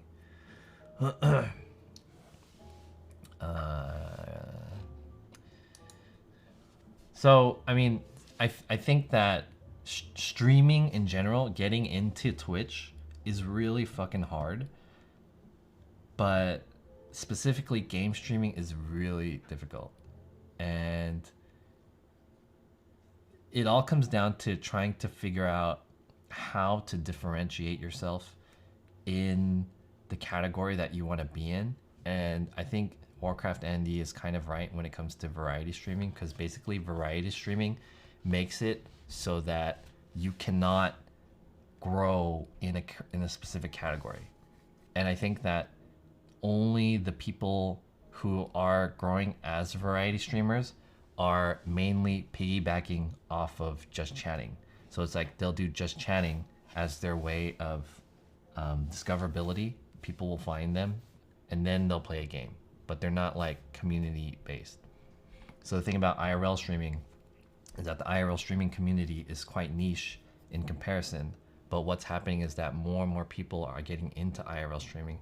There's a lot of good IRL streamers that are like innovating and whatnot, and just like non-gaming in itself is becoming bigger on Twitch. So I think, for not to make myself sound like a fraud, but I feel like the fact that I started doing IRL streaming really helped me be fraudulent in my success on Twitch, because I don't think necessarily my content and stuff was like all that good, but it was just the fact that I was able to do the content that people weren't able to do. There's kind of like a barrier in that. And I think that's how it has been for previous years of game streaming. Now it's becoming like turning around for non-gaming streaming content.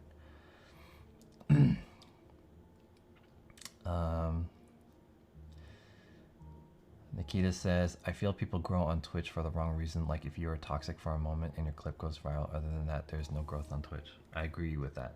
That's true. But I think that's in the short end. I think there are people who eventually become successful on Twitch for the right reasons, and you'll see them because they're the ones that are out there on top. I think in the short term, there are people like that who pop off, but they don't really stand that long. But the people who are in there for the right reasons, they either don't get successful or they do get successful, and they have a bigger, long-lasting success.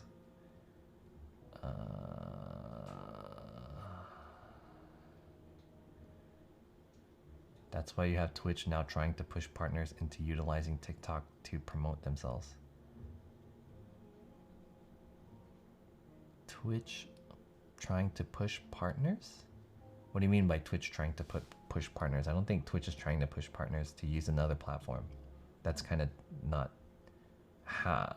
The way that that's worded is not correct. But it's not that Twitch is pushing partners, it's the streamers, the way the landscape is pushing them into getting into TikTok. It's not, it's like an external thing. It's not Twitch.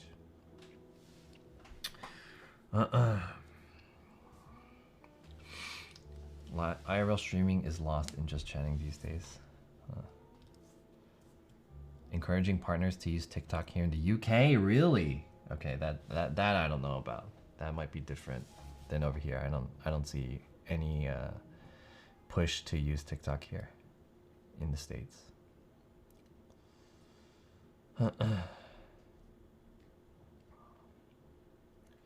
Twitch is a bad platform for making money. They are bad at the splits. Yeah, I agree. Okay, I mean, we can talk shit about Twitch all day, but what I wanted to show you guys was that there was a question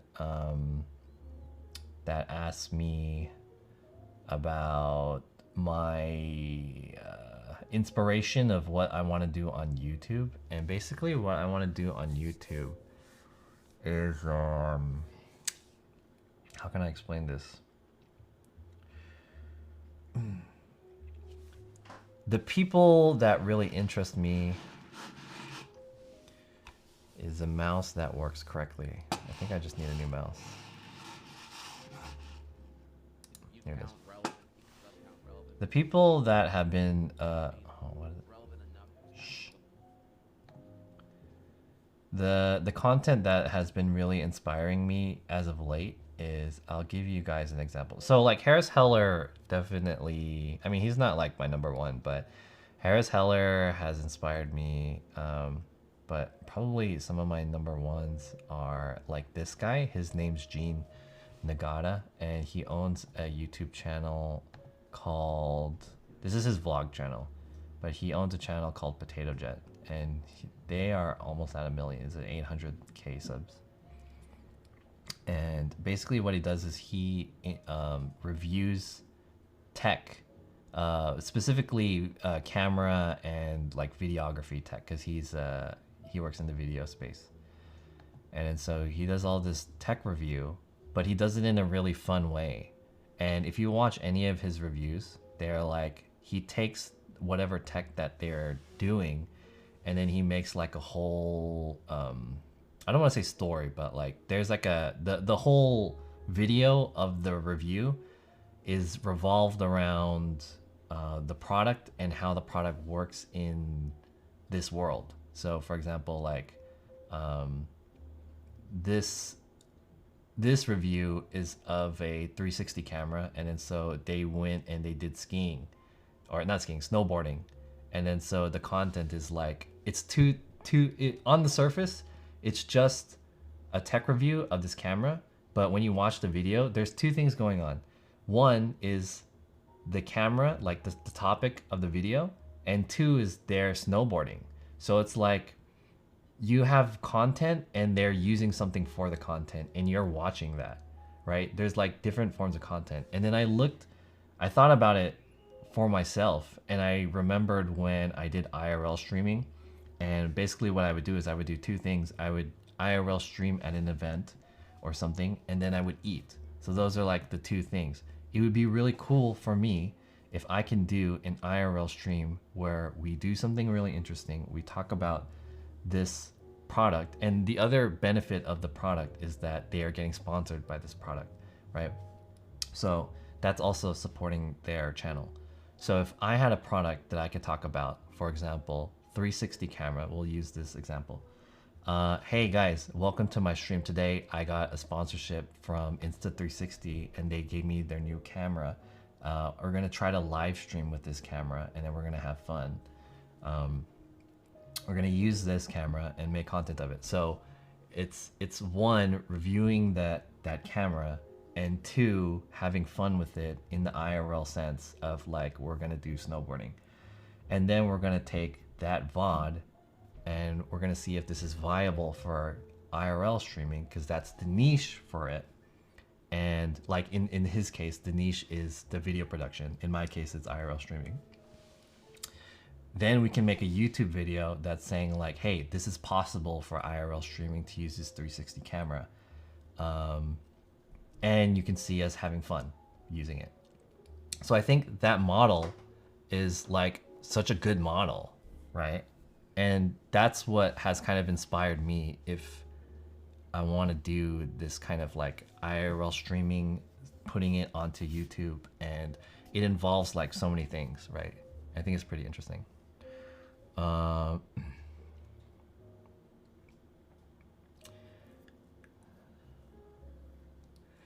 you saying Indie Fox followers will lose interest in their hot tub streams later in the future? Yes, I'm pretty sure they will. What did you eat today? I had a leftover sandwich. Nagata is using street creds to build his channel. Yeah, there's a lot of stuff that he's done. He does have a lot of street cred to build his channel. So I think that's just, for every creator, they have to kind of build their street cred, right? So now would be the time for me to like start my street cred. How can I get into this, right? And I think this is pretty interesting because one, it's not, I think it's like kind of innovative, right? There's that interest in what the product is. Two, you get support from the sponsorship and the ad revenue and whatnot. Three, you're doing something cool and interesting and it's different every time. Four, there was a fourth that I forgot. And five, I'm just kidding. What was four? I mean, it's fun. There was a fourth. I can't remember what the fourth was. There's a fourth.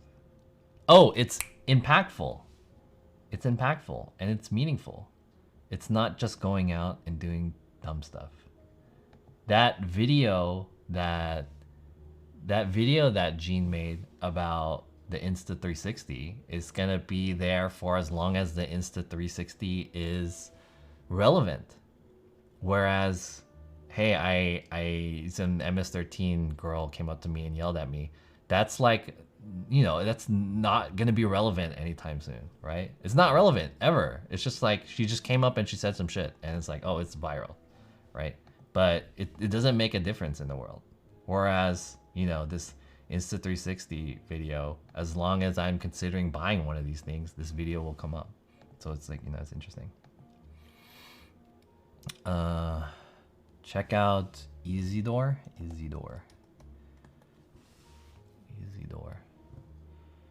is this? I can't easily change to this scene that I made because I didn't set it up.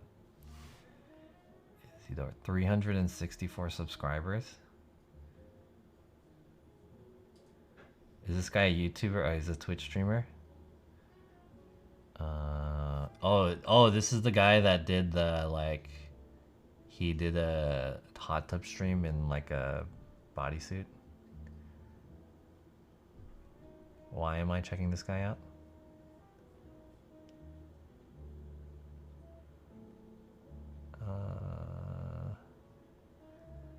I don't know why I'm checking this guy out. Curtis Judd also does really good quality. Yeah, Curtis Judd's really good too. All of those guys are in the same space. Hey, Dimitri. Yeah, have a good night. Thanks for coming by again. See you on the next one. Yeah, I'll see you on the next one too. See you in the next one. Don't forget to like, comment, and subscribe.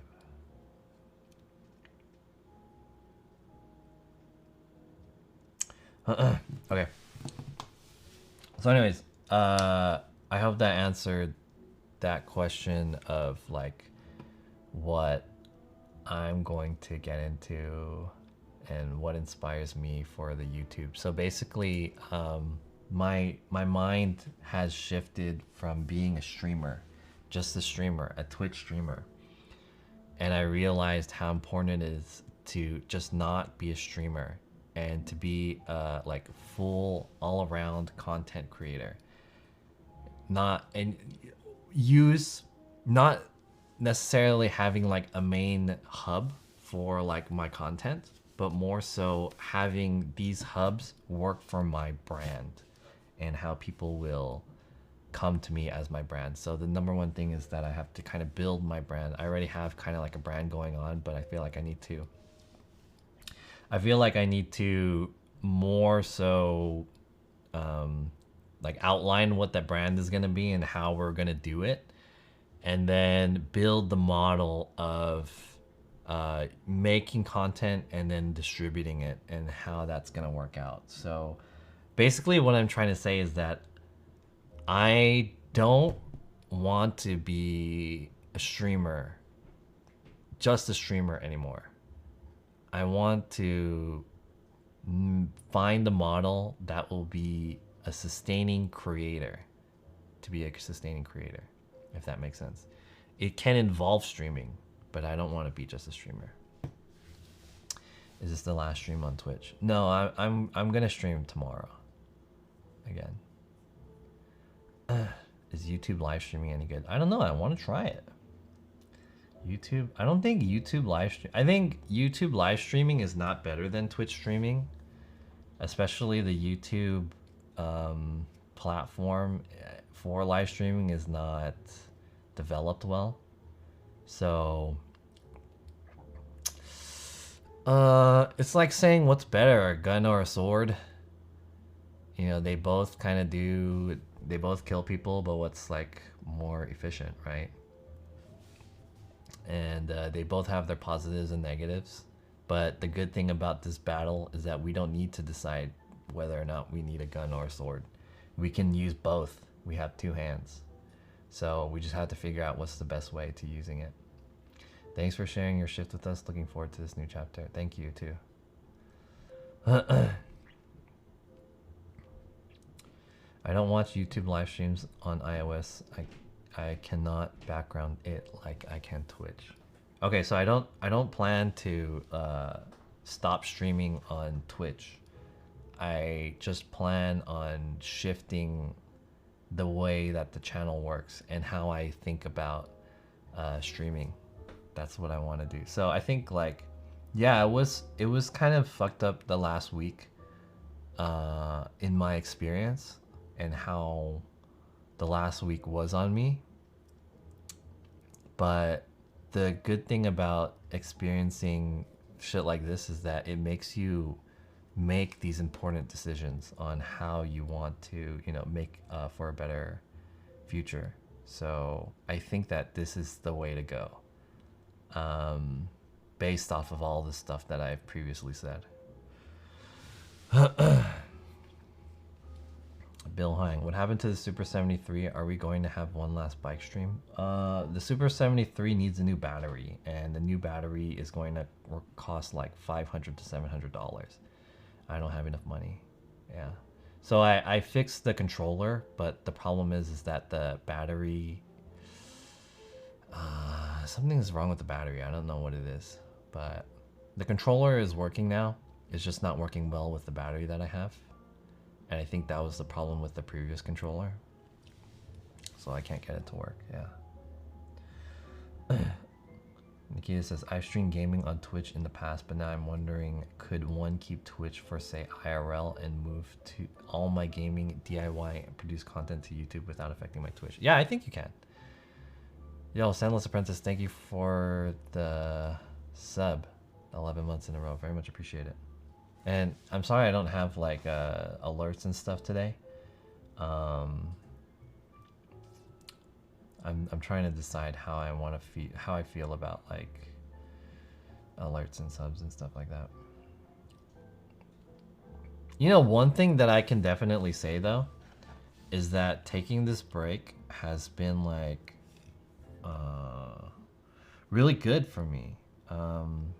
I felt kind of bad taking the break because, you know, I felt like I was letting down all the people who have supported me this whole time with subbing, and like they watch my stream every day and stuff like that.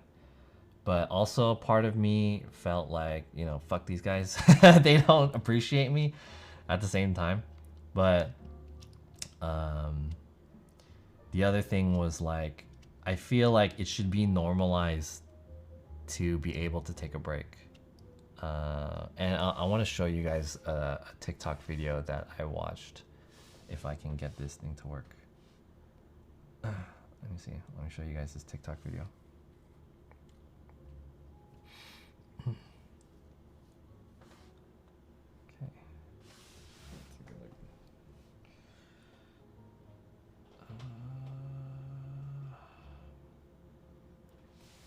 It's not working.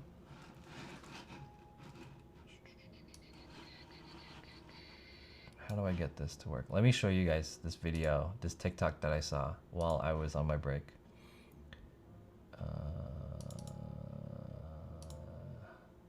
Here it is. That's why it's not working. So I hope this isn't like super loud. Hey, so I recently took a 2-week impromptu break from streaming. I've spoken to a lot of streamers like me who is taking a break and find that breaks are really important. Personally, streaming burnt me out because I was doing a lot. Working a full-time job and managing streams, creating content, organizing events, networking became really tiring for me. Not to mention day-to-day chores, cooking, and stuff like that. I was also part of a support group where I didn't really feel happy. At times became a job where I had to meet numbers and sort of follow a process. And the connections I was making wasn't genuine, and no one really was interested in what I had to offer. I had people who stuck around and supported me till this day, which I'm very grateful for. I still love streaming. I think I'm not gonna have the schedule moving forward. I'm just gonna stream when I want and skip out on streaming when I don't feel like it. That's it. Hey. Okay, anyways. So this video is about this girl who, she got a cool new gaming chair or whatever, but she was saying how she was feeling burnt out from streaming. I know that was kind of like a weird video of just her like building her chair, but when I was on my break, basically, I wish there should be an easier way to do that. When I was on my break, basically, I came across this video and it was like exactly the same shit that I was going through too. So she decided to take a 2-week break from streaming. I think that when I was on my break and I saw this video, I don't know what it is, but it's like, I don't know if it's either like the universe pushes stuff to you so that you can believe things more. It's like when you get a heartbreak and you start hearing music on the radio, all the music on the radio is about like heartbreak and shit. But I felt like wow, I related to this a lot. Or maybe it's because it happened. I can understand things more. Like you pick it up more. I don't know if one or the other. But anyways, so she was having issues with her stream, and so she decided to take a 2-week break. I thought it was very interesting, and I feel like I should. I felt validated, basically. I felt validated with doing this. So I think that, I know many of you guys aren't streamers, but I think that the lesson here is that with whatever you do, it's important to take a break from it and to kind of like reassess what you're doing and why you're doing it. Whatever reason, like you are interested in whatever, you don't want to let it take control of you that much, and you know, like take a break from it. And I think that's like it was such like a strong thing to hear. I felt validated when I watched this. You know what I mean? TikTok algorithm knows more about you. Yeah, it's weird. Like, how did this happen? And this was like 2 days ago too. So this was like in between my thing.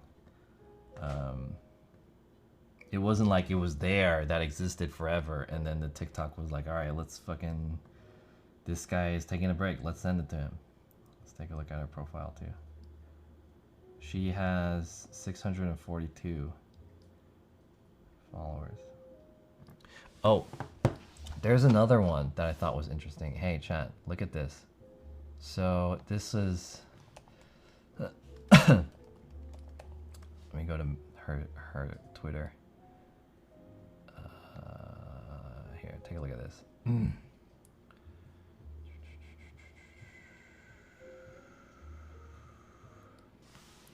It's this one.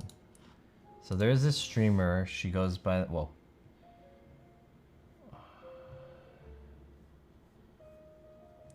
where is it? There's this streamer. She goes by the name of Metal Cat. She actually makes a lot of the emotes for one of my favorite streamers, Avoiding the Puddle. But she made a tweet recently that said, damn, dude, how far back do I have to do this?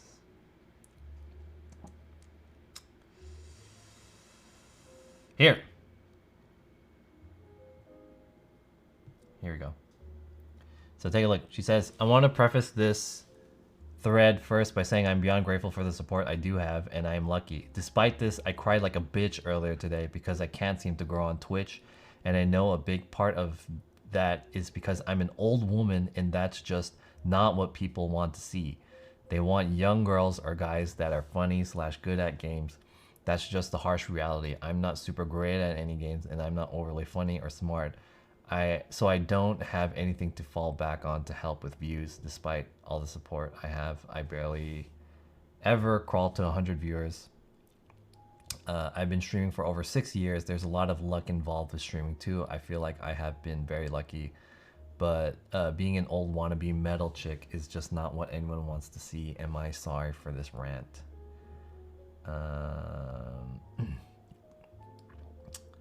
She's not that old, and she's hot too, in my opinion. I don't think she's that old. Maybe she's not like as young, but this is her cosplay. Like, I think she's pretty hot. Is there any other pictures that she has? There's a lot of cat pictures. Yeah, that's her. Is this a full picture? Yeah, so she's like not, she says she's old, but she looks good, right? So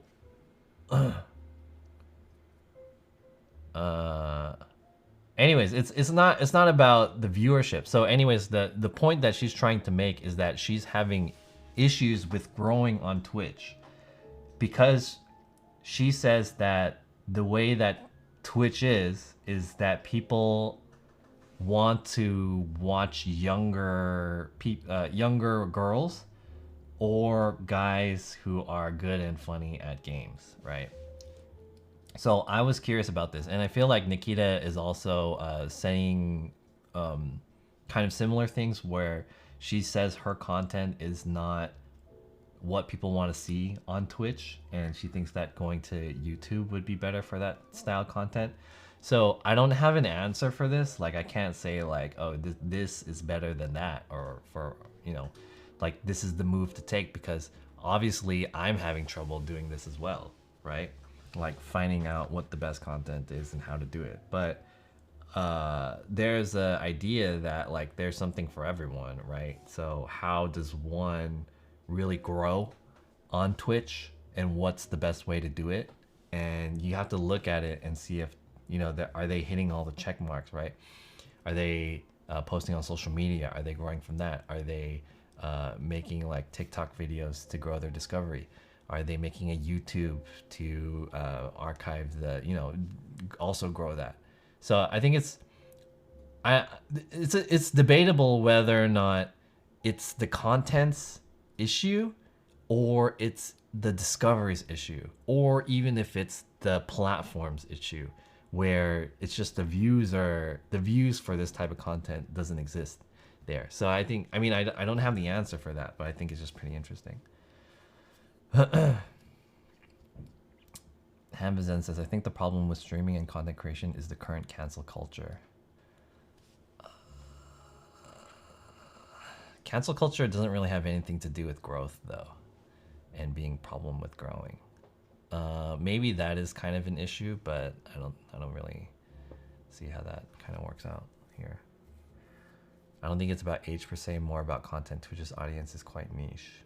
I think you can stream on YouTube and not worry about TOS in general. It makes for more exciting streams. Here's the thing, though. I feel like Twitch or YouTube streaming is not the place for streaming, though. As much as I say that I can't grow as a streamer on Twitch because of no discovery, I feel like conversely YouTube also doesn't have a lot of the tools too for like being a successful streamer, like raids or the moderation on YouTube and like directories for searchability. A lot of stuff on YouTube doesn't exist as well. So I mean, yeah. Anyways, I mean, I feel like breaking the TOS is not really like is not really the way to grow anyways. It's not really about like the TOS. TOS is not the issue here. yeah, no YouTube's on no emotes on YouTube either. Is your focus more on growth or creating content now? My focus is on creating content for sure, and what type of content that I want to make that will be impactful and meaningful. But I think in general, I'm kind of moving I'm kind of moving away from Twitch as like my main thing, because I don't know how you guys feel about this, but I don't know if my mentality or my thinking is the right thinking, because I thought about this really hard. But a part of me feels like all of the reasons that I said, I feel like Twitch streaming is just too difficult. And even if you do make it, you're still not making it. Even if I do become like a 500, 600 viewer streamer, even 1,000 viewer streamer, you're still like putting yourself in the fire like every time. Is there a way that we can be like not like sustainable, right? So I think it's pretty hard. Not only sustainable, but like fulfilling, like creating content that's fulfilling for you. So I mean, like, I enjoy the stuff that I do on Twitch, and I like going out and eating and stuff. It's fun. But am I gonna go back in the future and like tell someone like, hey, go check out this time that I went to McDonald's and I ate the BTS burger or whatever like that? You know, it's like, who cares a fuck about that, right? So it's just, that's just what I'm feeling like. Yo, Dutson, what's up? And I feel like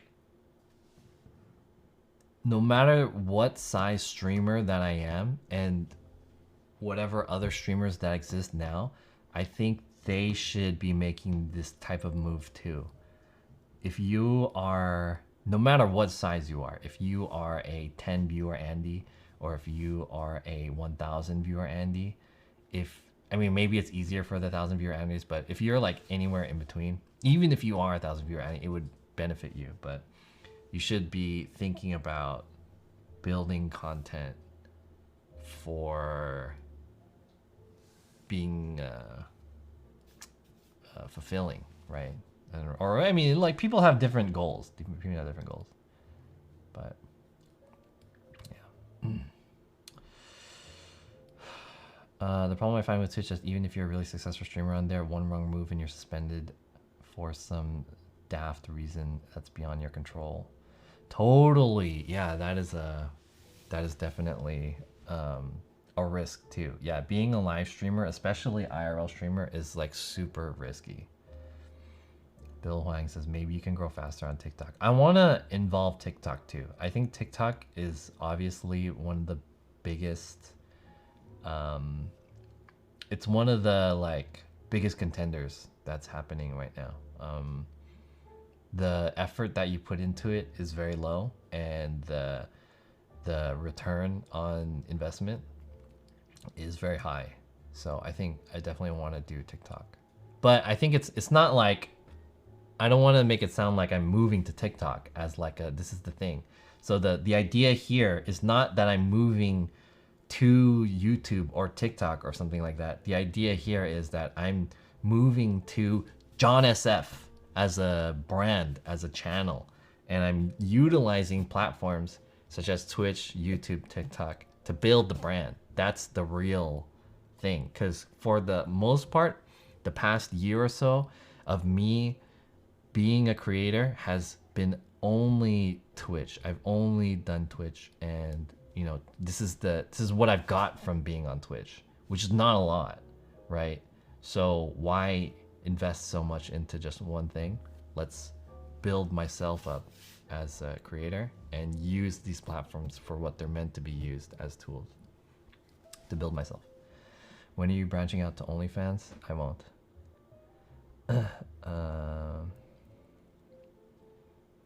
So what will you be doing different on YouTube to prevent the same thing from happening like in Twitch? I think my YouTube strategy is different, because it's like, actually that's a good question. I didn't really think of it that far. Basically, there's different goals and there's different buckets that I have to fill. One bucket that I have to fill is like the feeling of satisfaction and self-fulfillment, self-validation from making the content that I want to make, right? I can't sustain my own satiability by just doing like mukbang all the time, right? That's one thing. The other thing is being sustaining from a monetary perspective, like if I can make enough money from doing something, right? So that's another thing. So we're talking about this in like a longevity kind of idea. We want to build this from how we can be successful in the long term. So that's what I'm trying to say. I think Twitch is better used as a platform to supplement our income. I think Twitch is a platform to supplement other things. And I totally agree with Nikita. So like, if you think of it, like YouTubers will use Twitch not as like, hey, I'm a Twitch streamer now, but more so like I'm a YouTuber, but I want to talk to my fans. And the best place to do live streaming is Twitch. So that's why I do Twitch, but my main stuff is YouTube. So I think, like I mentioned earlier, conversely, Twitch streamers do this thing where they make YouTube videos so that they can get people from the YouTube videos to watch them live on Twitch. So I want to say, like, we don't need to be Twitch streamers who's getting YouTube discovery, and we don't need to be YouTubers who is getting engagement from Twitch. We can be just one thing, and we have outlets on all these different platforms. So yeah. What other incomes do you have? I have a part-time job that I'm doing, and that's pretty much it. I don't have a lot of income, so yeah. Anyways, I feel like this is the right mentality, right? I feel like this is the right mentality. But I don't know. I don't know what you guys think. You guys might be partial to this because you guys are the Twitch audience. But I feel like this is the right mentality. Cealoflo says, I actually found you on YouTube from your IRL backpack video. Yeah, a lot of people have done that. Yo, Mango Flip, thank you for the 10 bits. I appreciate it. You seem kind of lost, to be honest. Oh, yeah, hell yeah, I'm lost. Hell yeah, I'm lost. If I wasn't lost, I wouldn't have taken a week off. But I mean, like, yeah. What is the part-time job? I don't want to tell you guys my part-time job. I do freelance work. But I'm trying to separate, you know, you guys know a lot about me, but it's probably better you guys don't know what I do.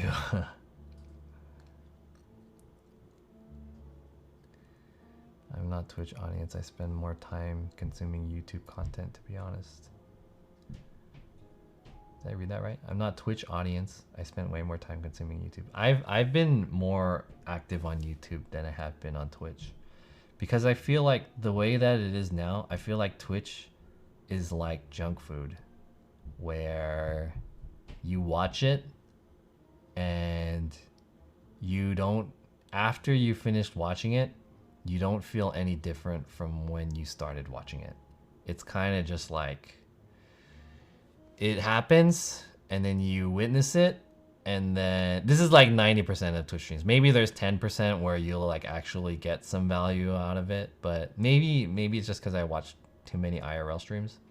But I feel like game streams and IRL streams, you watch it and then it's just like, oh yeah, that happened and I was there to see it, and you know, it was funny and I had a laugh or whatever, but you know, that's pretty much it. Whereas for YouTube, you can actually like invoke something. Once after you watch the YouTube video, you gain something, like whether it be knowledge or inspiration, or like, you know, maybe it's funny too or something, but I think there's more potential there. So I think that's really interesting. Is that a picture of you? Yeah, this is my deathbed picture when I died. Rest in peace.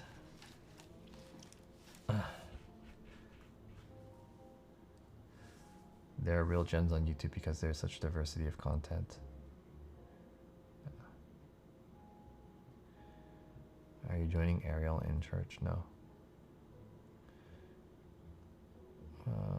I mean, so here was my idea about Twitch for a while, is that, is there a way that I can make Twitch like YouTube? Is there a way that I can create content on Twitch that's as impactful and meaningful and, you know, well produced as YouTube? I was looking for the intersection between YouTube and Twitch, is basically what I was trying to find, right? So I put myself on that, but what I didn't have was not the platform. I didn't have the backbone of that. I didn't have the foundation there. I didn't have the foundation for building that kind of thing. So yeah. Will the podcast be on Twitch or YouTube or both? It'll be on both, yeah. So basically, my original model and my original idea was to use how do I wanna segment this. Basically,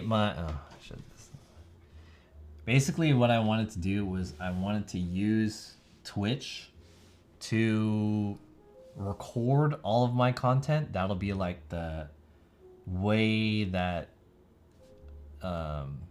that's where the content happens first, is Twitch. That's where it's being recorded. But I wanted to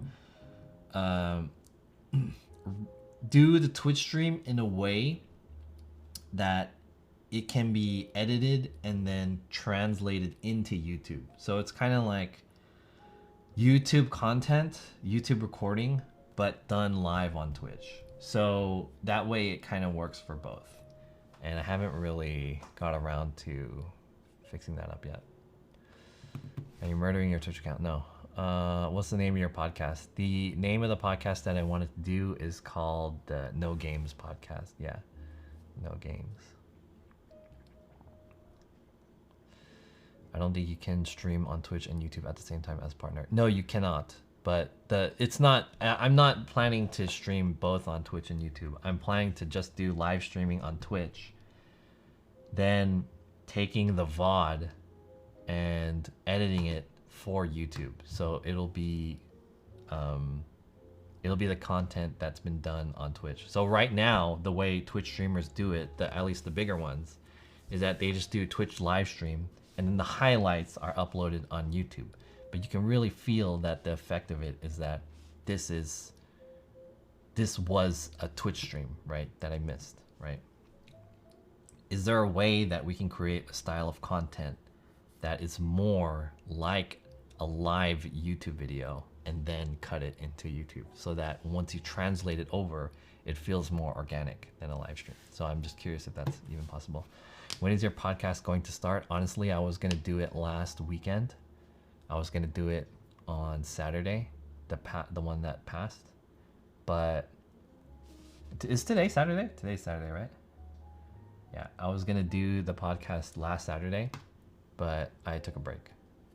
So now I don't know when I'm going to do it. I prefer to create separate content for Twitch and YouTube.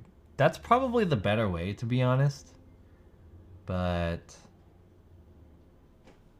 I feel like if you separate content for Twitch and YouTube, I want to zoom in. I feel like if you separate the content for Twitch and YouTube, then you'll have to basically work twice as hard to create two contents, if that makes sense. So it's kind of difficult. We missed you, bro. It's sat. Yep, got my first dose. Oh, okay, cool. What is your content on YouTube? So I want to get into doing tech vlogging.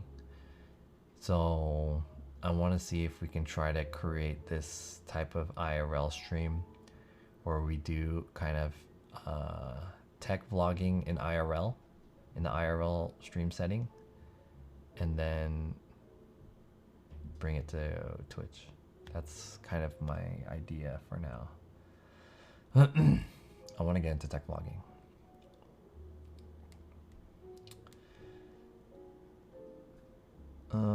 There's a new Burger King chicken sando out. Could be good content to do a food review stream. Yeah, I'm down. I'm down for that. Yeah, tech vlogging and food vlogging. Is that a word? Food vlogging? Separate content is probably better. Live streaming is better, and there's the interaction. I agree. I agree. I agree separate content is probably better, but I think that I don't have the time to do that. Tech vlogging, what does that mean? Tech vlogging is like, I'll give you an example. Let's see, this is tech vlogging.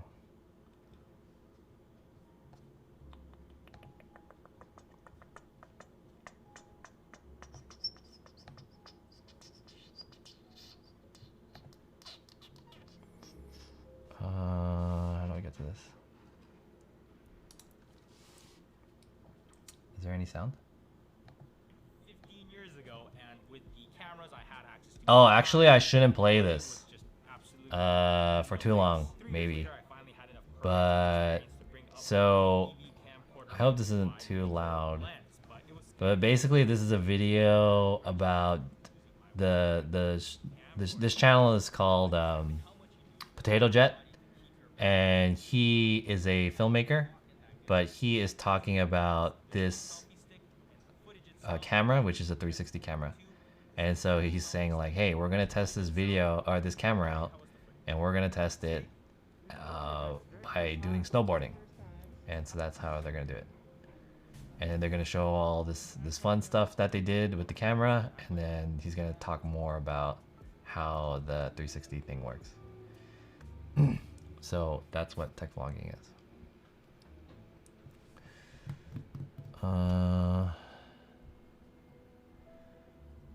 Depends on how you look at it. At the moment, you seem to be using Twitch for personal updates and not sure. Will you be filming your YouTube review content on Twitch? Yes. Like reviewing tech. Yes. Are you working at the moment? Yes.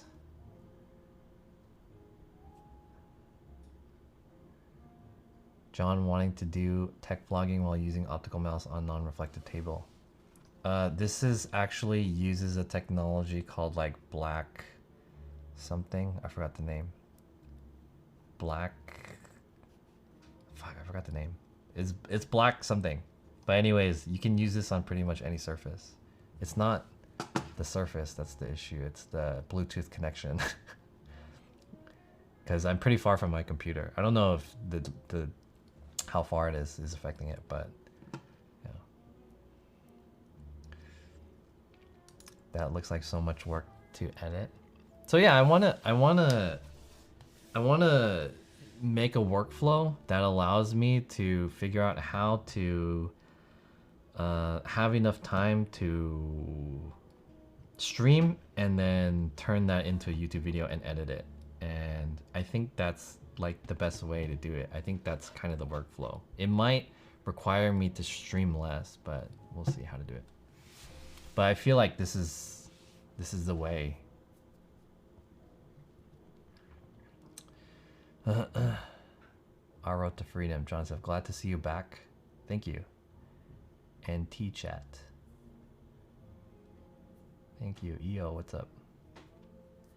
So yeah, anyways, that's kind of just my thought about it. That's my thought. And that's what I plan on trying to work on going forward. So yeah, I don't know how you guys feel about this, because I want to say the majority of you guys are like Twitch people, but I'm sure there has to be some people who are also YouTube people in here and some other stuff. Give us a live example by reviewing the mouse. This mouse sucks. I'm just kidding. This mouse used to be a pretty good mouse. This was the MX Master, and you could use this on like any surface. But there are the new MX Masters now, which is, I think the newest one is the MX Master 2. This is a really old one. The thing I really liked about this mouse, though, the reason why I bought it a long time ago when it came out, is that it had a scrolling thing on the thumb. So you can horizontally scroll, which is like not typical for mouse these days. And also this is like it's supposed to be semi-ergonomic, because you know how those ergonomic ones are like, it's like you're shaking a hand. So this one's kind of raised up a little bit, so that's pretty good. And yeah, this mouse is like, the connection is pretty good too, because one of the things that you can do with this mouse is that you can connect this to 3 different computers in 3 different ways. So not only does it have the Bluetooth, but it also has like the 2.4 gigahertz transmitter that you can connect to it. And I think, oh, the third way is that you can direct connect it to a, using the cable, the HDMI cable, the USB cable. So you can connect to 3 computers at once, which is like one of the things of this thing. So I think this is pretty interesting. This one's pretty outdated by now, but this one was the prettiest one, I think. I think I need a new one though. This one's kind of dirty also. There's all this shit on there. Oh, okay, how about I kind of give you a better look at this? So what it is, this is the MX Master.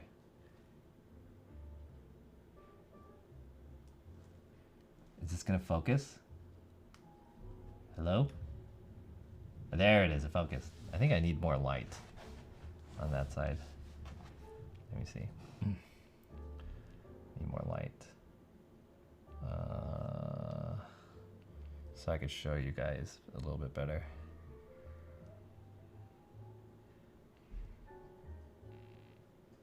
There you go, that's a little bit better. There you go. Take a look at that. Look at all the scratches and stuff on it. This thing has taken a beating.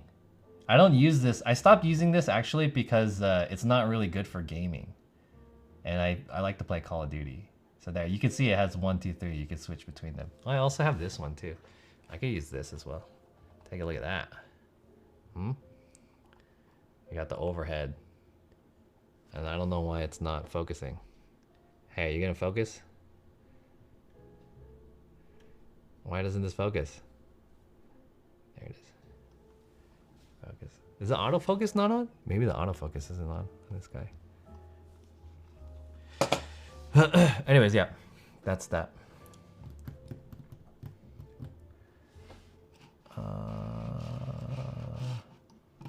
Ness tribute from the other day. It worked. Jonathan is back. Yeah, this is it. Did I get a sub? Sorry, did I get a sub? Hey, Slice, happy 4 months, John. You go. Thank you for the sub, dude. I appreciate it. Hey, yeah, I turned off the alerts for subs because the topic that I was talking about was a little bit on the serious side. But I appreciate your subs. I hope you're doing well.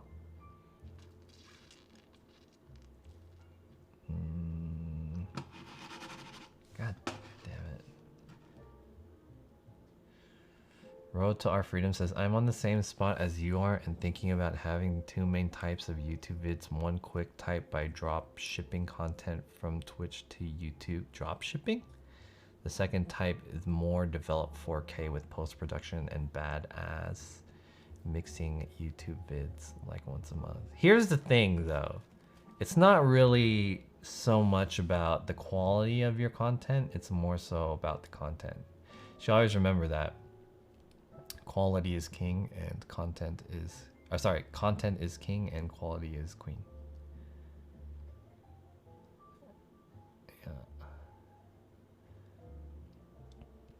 I have the MX Master wireless keyboard. There's an MX Master keyboard? I didn't know that. Damn.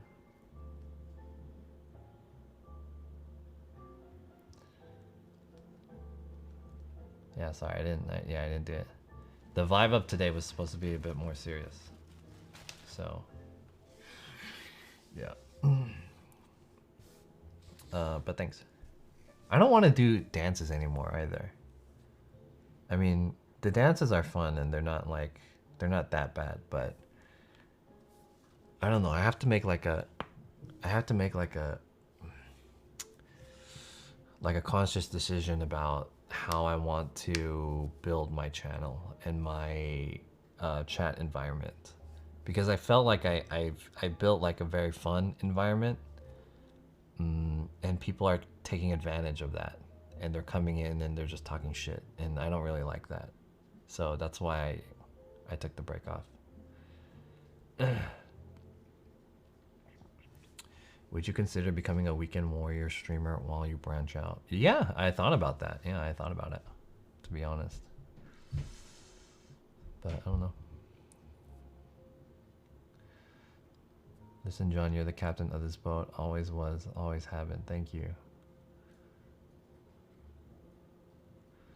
The old days of the dances in air fryer were fun too. Well, I think I'll still be doing air fryer stuff. I still really like, I mean, like all of this stuff, the things that I'm interested in hasn't changed. I mean, I'm still the same person. It's just the way that I want to do stuff is like different now. Just because I feel like the way that it has been is not the right way to do it. Like I was unhappy with the way it was. Things sucked for me. Like hardly any money. People are just coming in here talking shit all the time and saying stupid ass shit. And I'm not getting that much support. Like I'm getting support and I appreciate it, but like enough to like do this as long as I've been doing it. Like I streamed 4 days a week for 4 hours, 4 days a week. So 16 hours per week. Coming up with content, which half of the content sucked in my opinion, and it showed like in my viewership. It wasn't really that good. The support that I was getting isn't that good, so it's like I can't do this for too long. I have to fucking change something. So I think the thing that I do enjoy is that I like being transparent about what I'm about on this channel. You need a channel roadmap. I have mine figured out on paper and it took weeks off to figure out. Channel roadmap. Yeah, I need to do cool shit like that. Hey, what's your channel, dude? Channel. That's the most mature shit I've ever heard. channel roadmap. That's the most mature shit I've ever heard on this about streaming. I'm gonna follow you. Hey chat, I'm following this guy. Our Road to Freedom. I followed him. Gave him a follow just now. Maybe you guys might want to as well. We'll see. Born in Morocco and living in France. Ooh la la. I'm looking for a way better life. Ooh, interesting. Dang, you have a lot of stuff in your about. Alright, I followed this guy. I'll check him out next time. John, you consider hiring a manager? No, I'm broke. I'm broke. How long have you been streaming, combining all active periods? Actively streaming? Probably like just for me, I want to say a little bit more, less than 3 years actively streaming.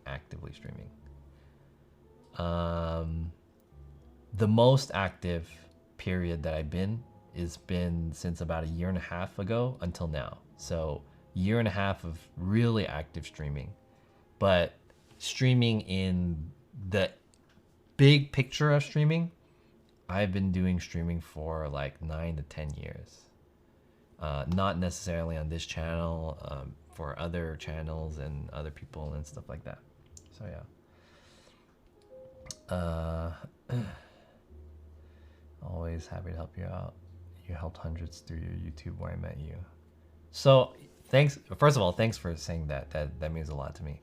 But secondly, I realized the impact of that video about IRL streaming that I made, the backpack, which is why I want to make more videos like that. Which is why I want to get into YouTube, because I feel like it's more like it's better, right? It makes more sense to make more shit like that. So yeah.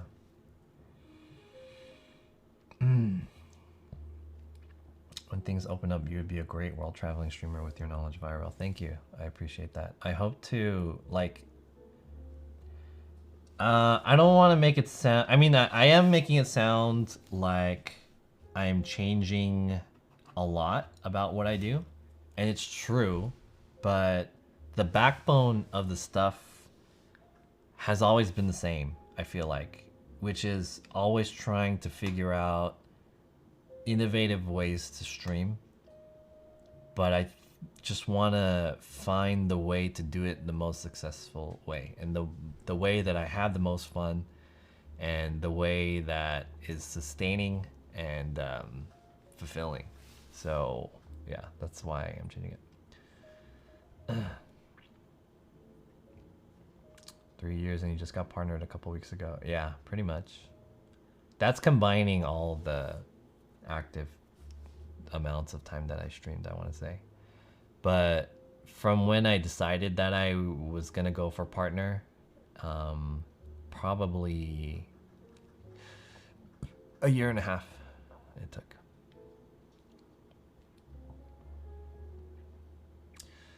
What if the manager doesn't want your money? I just want to see you grow. If we do make it big and you want to bless me, let me know. No. I mean, I appreciate you reaching out to me about becoming a manager, but dude, I am too picky to even select mods. So yeah.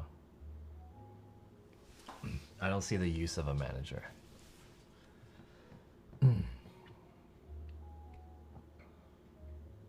Yet. Maybe when I get bigger, or if I figure out things, but yeah, I don't think I can use a manager right now. What could you use for monitoring chat on YouTube? Just the YouTube app? I have no idea.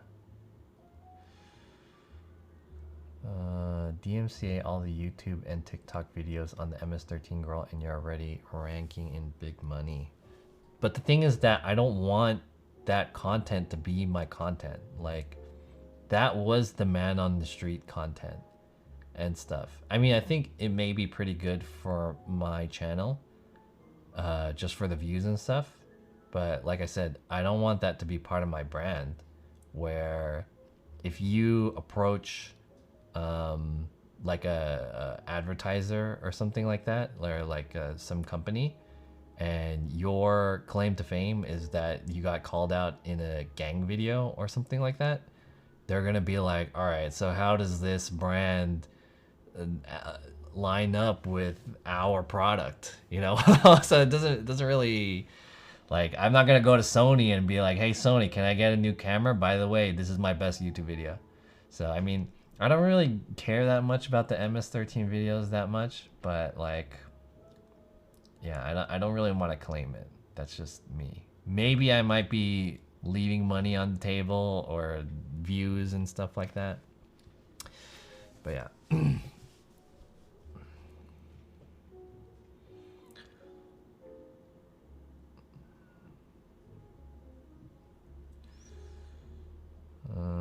It has 15 million views.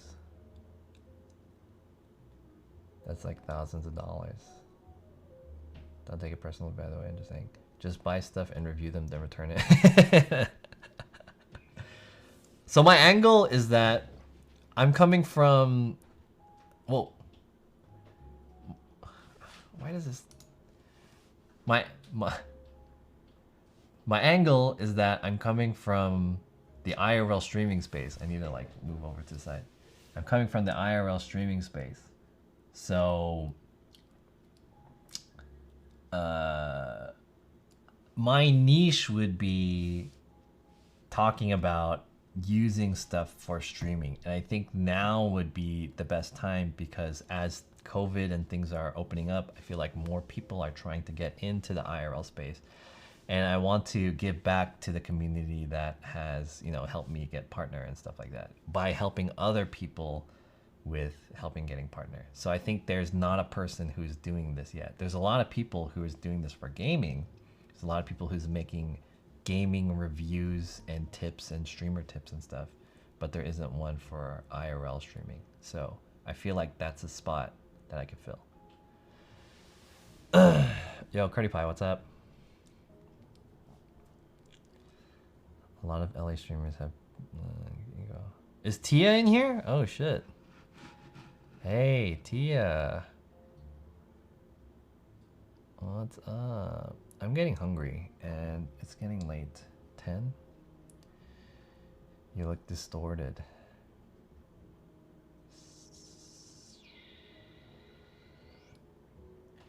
John doesn't see our POV. Oh, you guys are talking to each other. I know someone who's doing this for IRL. Who? Our Road to Freedom says, you realize this new niche you just described is super small. Yeah, I do know it's super small, but I think that's just kind of how my angle can be. That's how I have to start, right? And I feel like niching is important. You should niche in the beginning. But I mean, I don't know. I don't know shit. Like, you guys are saying that I don't know anything, but I mean, it's true. I don't know anything, but that's what I feel like is the right way to do it. You guys can tell me that I'm wrong. Sure. Let me know what I'm doing wrong.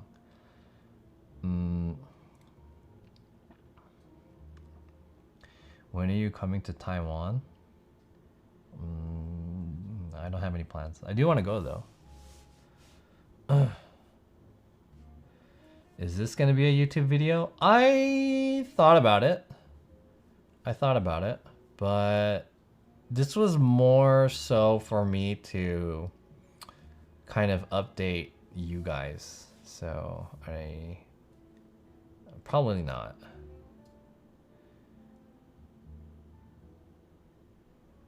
Tia says, don't come to Taiwan. Taiwan isn't good right now. Yeah, I heard it's level 3. There's a lot of stuff you're doing wrong for once being closed-minded. I don't really see how I'm being closed-minded. Like, what am I being closed-minded about? I'm probably one of the most open-minded... What do you mean closed-minded? I'm the open-minded and the most open-minded guy. I'm just kidding. I feel like I'm a pretty open-minded guy, and I don't really know. Secret Collector, thank you for the follow.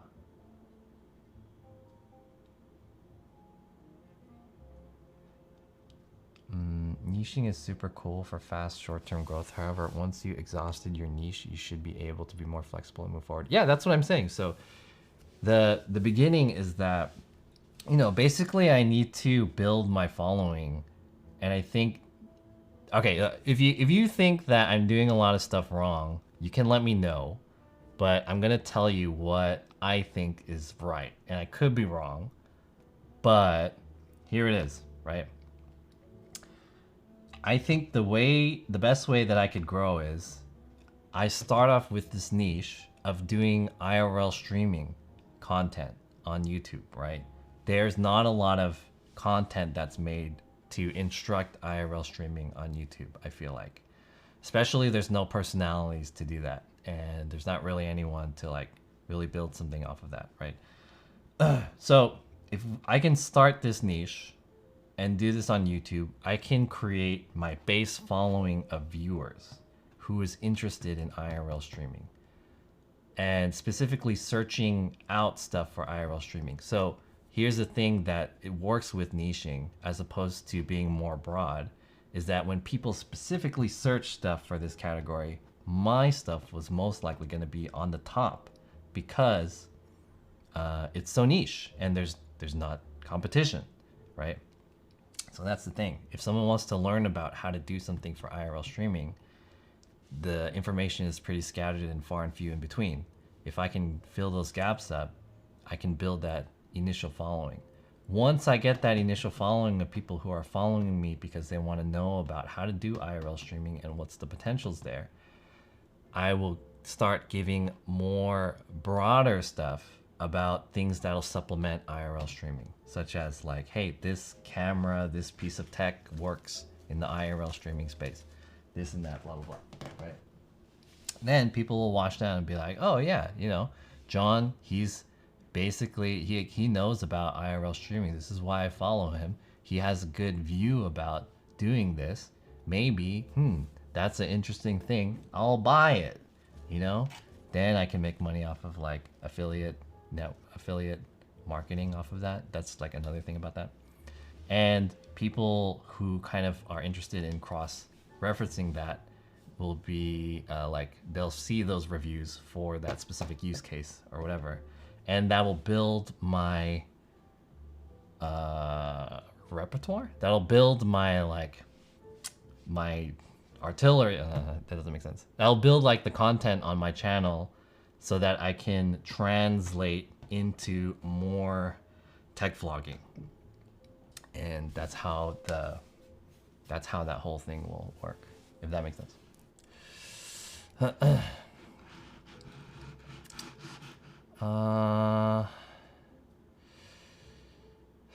John, you have celebrity friends? I have a few, yeah. People want to offer you content ideas, but you just brush them off. Take people's suggestions. The viewers know what other viewers want to watch. Streamers have different POV of what chat sees. We actually know what content is.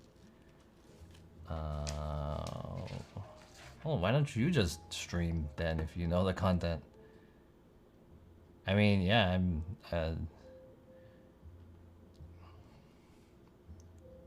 save it for nationals, you know. I mean, yeah, I okay. Well, let me entertain this idea. The thing is that some content ideas are good and some content ideas are not good, and I don't want to do other people's content ideas. So you're not wrong. You're not wrong. IRL streaming gear is micro niche, just a part of gear. I mean, do you like reviewing gear, testing out new encoders, cameras, and experimenting? Yes, exactly. You're not wrong.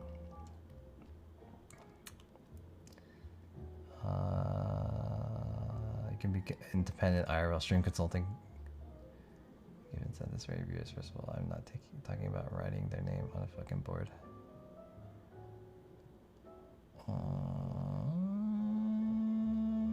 I feel like my incentive for viewers is the value that I give in my content, right? But you know, obviously I'm wrong.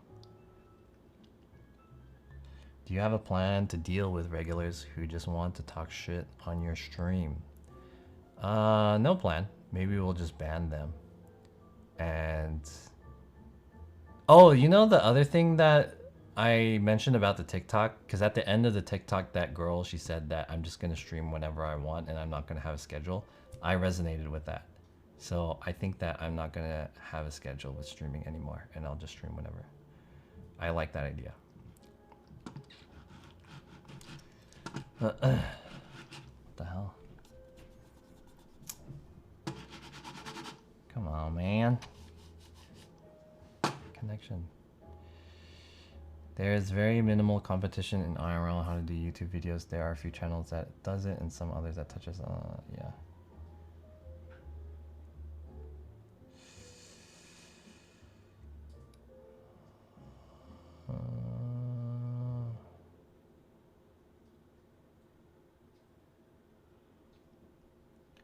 I can see you into tech IRL vlogging and outdoor tech testing through IRL streams too, plus growing followers, plus a base, plus affiliation. Yeah, that's my idea.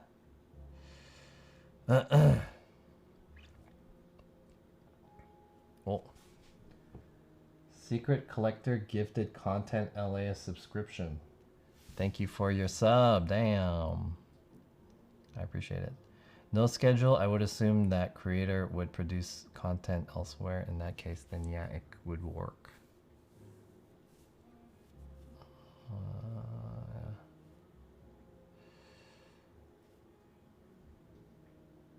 What?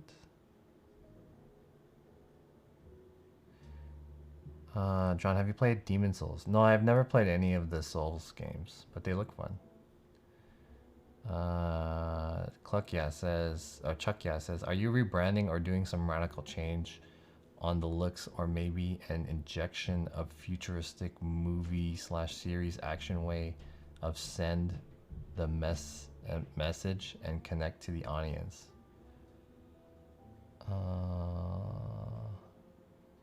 Are you rebranding or doing some of the radical change on the looks? Or maybe injection of futuristic movie series action way? No? I'm not really sure what you're asking. Yeah.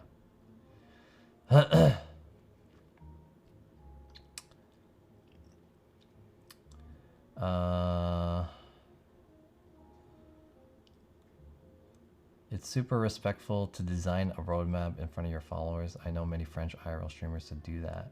Can you give me an example of that? Because that sounds really interesting. I want to do that. Yeah, roadmap. Yo, Chino. Hey. What's up, Chino? Good to see you. Why would someone trust you? Content Andy LA. Do you have public accessible portfolio? Present content creators you manage.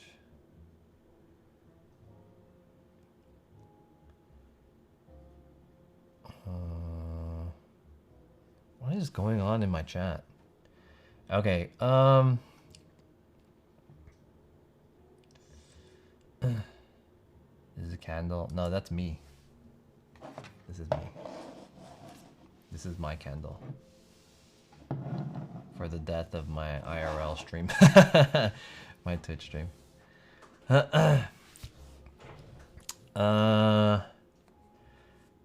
Go check out Crow's live. He's a French. Oh, that's not to me. Is chat's fighting? Okay, alright, I'm gonna say this.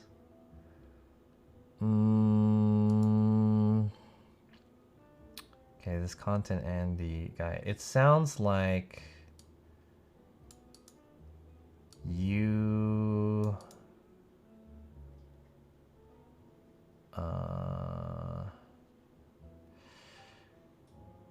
I feel like you're the guy that came in last time that wanted to get 20% of ideas that they want me to do. So first of all, yeah, I am closed-minded when it comes to doing stuff that people are suggesting me to do, because for the most part, people are giving me shitty ideas, like hiring you to make content. And you know, if I was working for someone, I would be fucking working at 7-Eleven or some shit. So this is why I'm doing this. I don't need a manager right now, and I think you're a smart guy. So you know, do we need to ban you?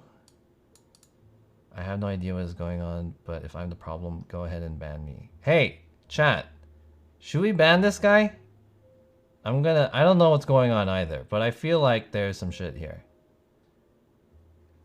Yes? I already banned him?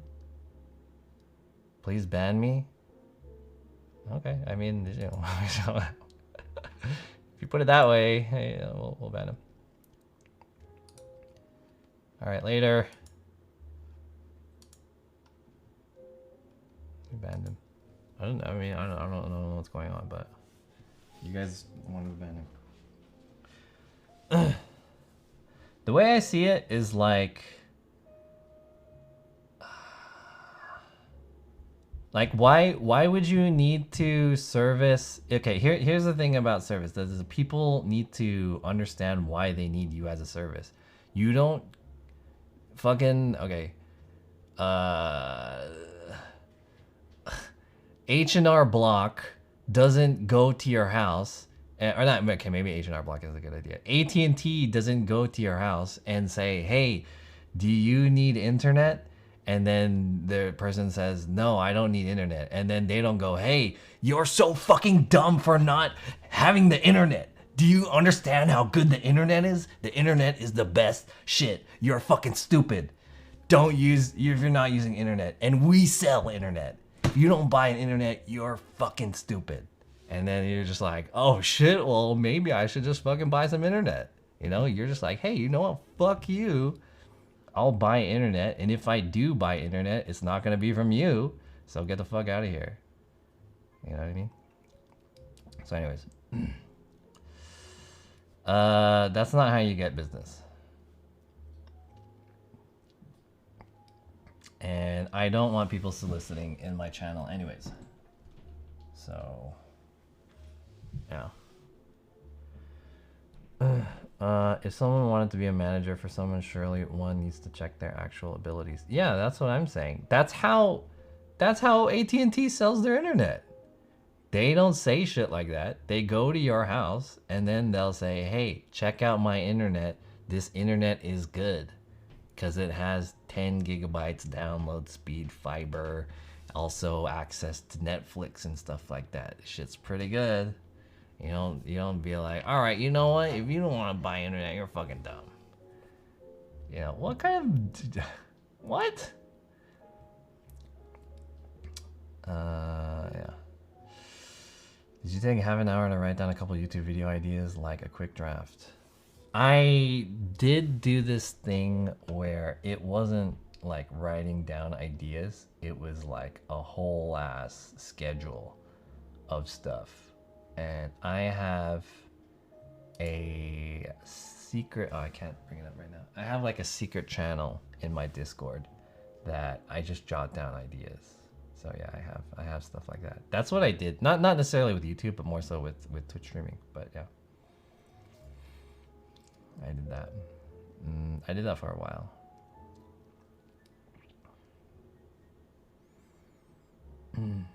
I have experience unliking stuff on Twitter. I can manage your social media. Hey Chino, how's it going, dude? I hope you're doing well. Haven't seen you in a while. Chat, this guy Mofo Chino and myself, we go back to the Discord. I hope that other guy's doing good. What's that guy's name? Xfinity. A schedule sounds 2 as well. I have a secret channel called Broadcaster where I write down all the stuff. Hey, I'm curious as to what you mean by the roadmap thing though. Like, how do I make a roadmap? That sounds pretty good. You know what people do? They do that idea board shit. What is that? Not idea board. The vision board. Vision board. I think the vision board's kind of crazy. I get some water.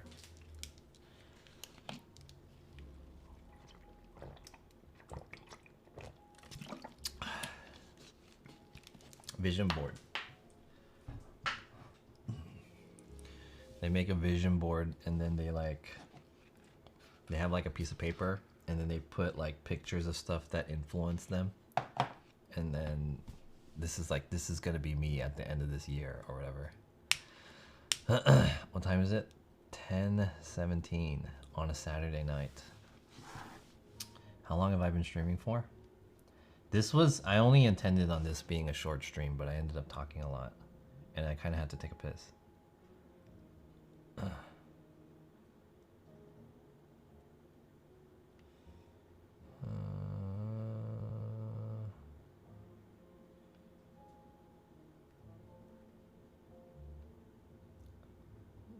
My channel. Stream manager. 3 hours and 12 minutes. Nice. If you're gonna have a vision board, don't forget to add Dreamcatcher also. The vision board, I don't really understand the point of the vision board.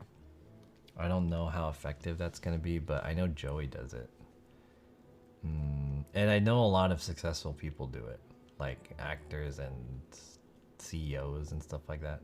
But a roadmap is typically a timeline on short, medium, and long term where you brainstorm ideas and what you would like to produce as content. Then you'd put that on the timeline with stuff like, will these ideas bring to me, question mark, to my ideas, how, when, where, stuff like that. Fix some reasonable deadlines like per month. What is NB? NB? Number. Oh, number of videos per month, number of streams per week, etc.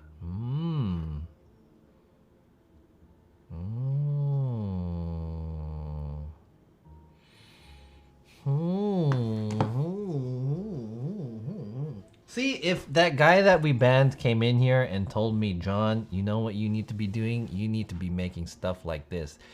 This guy, Road to Our Freedom, he should be my manager, dude. He's telling me, hell, like you're selling me right now. Road to Our Freedom is selling me as my manager. That other guy that we banned, like, you need to take some lessons from this guy. You know?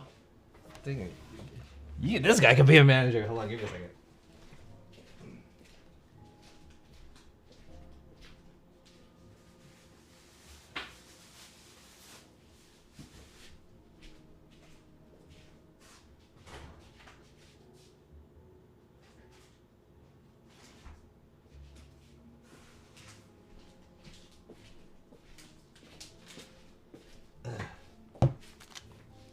Okay.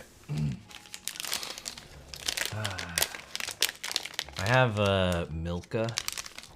I'm gonna eat some of this really quick. Milka. This is Milka. Milka. This is I think this is like a Swedish. Is this Swedish? I don't know if this is Swedish. This is a chocolate.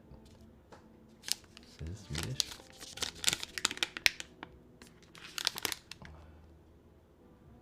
There's another language on here. I don't know what this language is. Can you guys see this? There's some kind of other language on there. It looks like it could be Russian or something. I don't know what product this is from, but it looks good.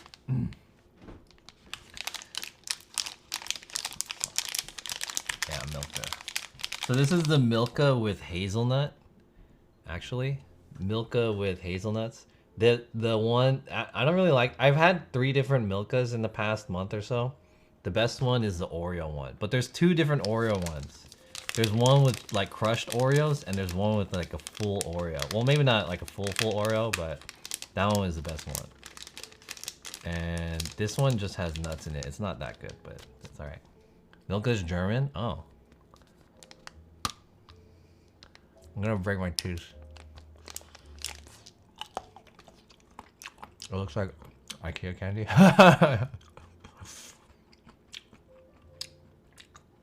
I started using Chatterino and it's awesome.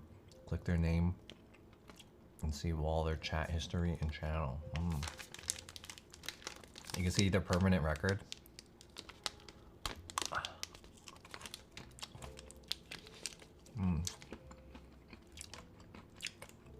We have Milka everywhere, even cookies Milka. Oh!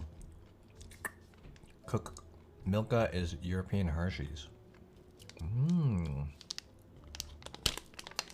That makes sense.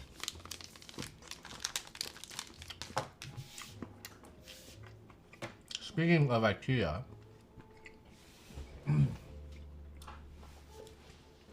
I have a few IKEA things. How's the chocolate? I don't really like this one that much.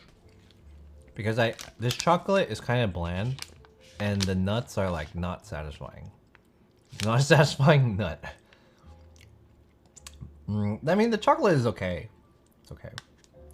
But I really like the Oreo one better than that one. Your idea of attacking IRL gear and IRL introduction content on YouTube for all newcomers is top. Thank you.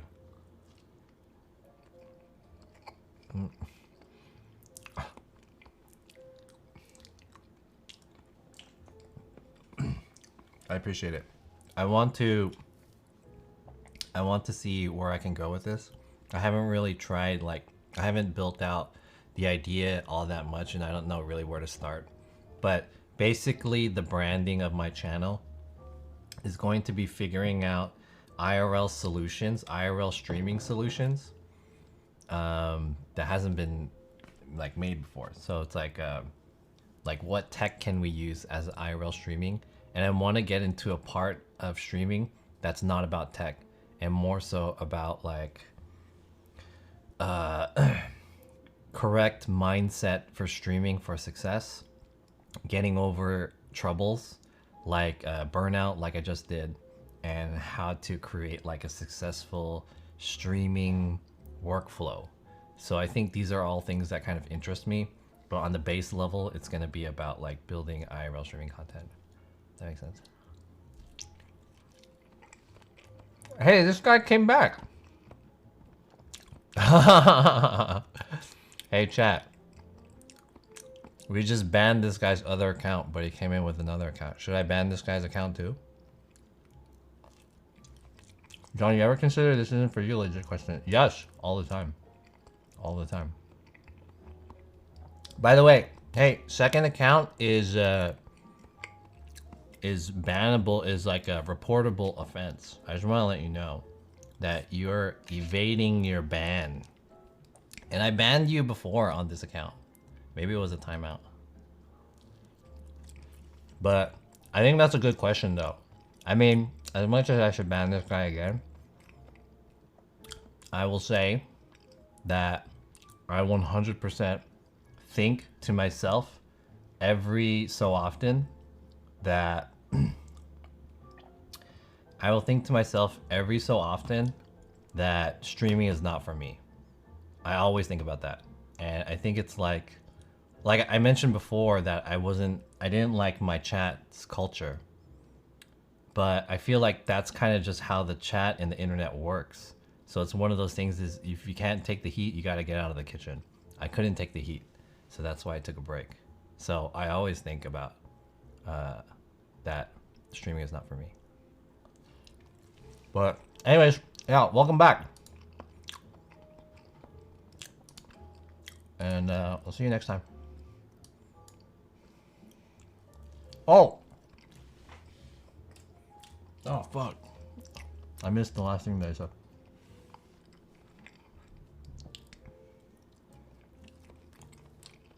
And also we're gonna report you for ban evasion. But I mean, nice question though.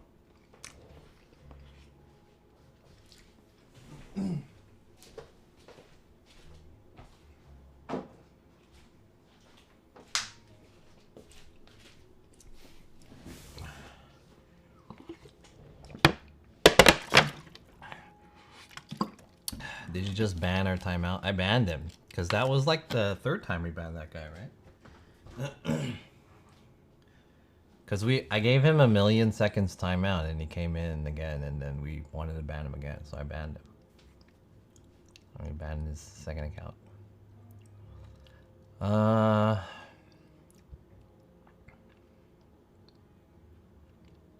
Dude, you are great and one of the most brightest IRL streamers on Twitch. What? What? What? Did you see what that guy said?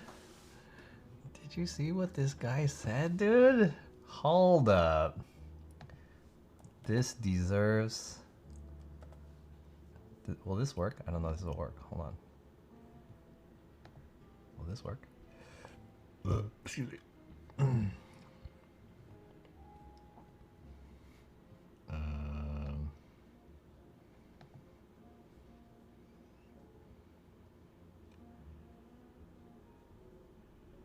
Chat paused. Why is chat paused? Chat paused?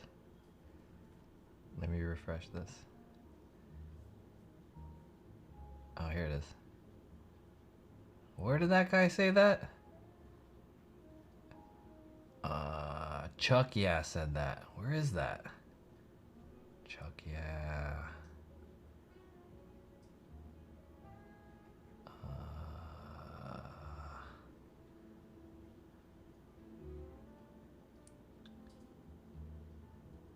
Where are you? Here it is. Boom. Can I do this? Oh!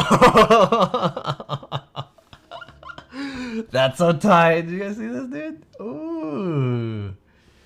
Damn, I highlighted that shit. Hell yeah. You guys see that, dude? I'm gonna leave that up there for a little bit.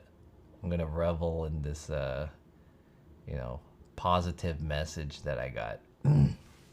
As a streamer, I feel you, and I'm working on myself to disconnect myself from any negativity which may be born on chat. Exactly, yeah. I feel like I invite negative chat, because I guess naturally I'm a very negative person too. But it's not good for mental health. So, did you ask yourself, what is the persona and the main type of engaged viewer and follower I want to have? This is new micro niche that I'm about to start, right? That was your chat, like, before? What? I think Jay Streezy went through something like John, figure out what he wanted in his channel. He deleted trolls, even gifters.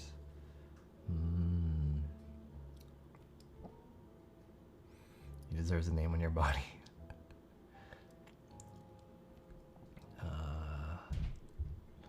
Your TV behind you will show all the messages you deleted. Really? Seriously, never again thinking that streaming is not for you, man. Just a phase everyone go through. That's so nice. Damn, this guy is nice. Chuck, yeah. What a nice guy. You gotta show me how you did that on your YouTube channel. Did what? This? Are you talking about this thing? I could do that again. Like this? I could change this guy's thing. To say this. Boom.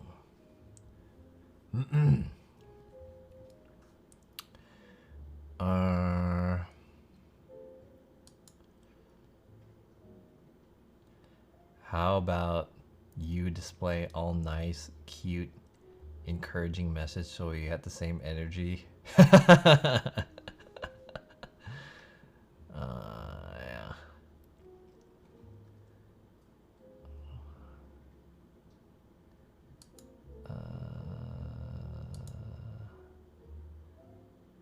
Yeah, it's pretty funny. It's interesting. I mean, I don't, you know, you guys don't need to like S my D or anything about, you know, I don't want any D suckers or anything like that. You guys don't need to like say nice things, but nice things are always nice. We don't have to be nice here. We just have to be funny. That's it. And if it's not funny, then there's no point. But anyways, yeah, it's the chat culture thing is has to go to like my mental health. Mental health? Is that the right word? Mental health? Yeah, mental health. So yeah. It just makes it so that it's more pleasurable for me to do this in the long run. If this is something that I want to continue doing. Okay, here's the thing about streaming, right? The things that will keep people to continue to stream, there are different levels and it's different for every person, but it's basically self-validation and fulfillment. That's one. Enjoying and having fun. That's two. And the third is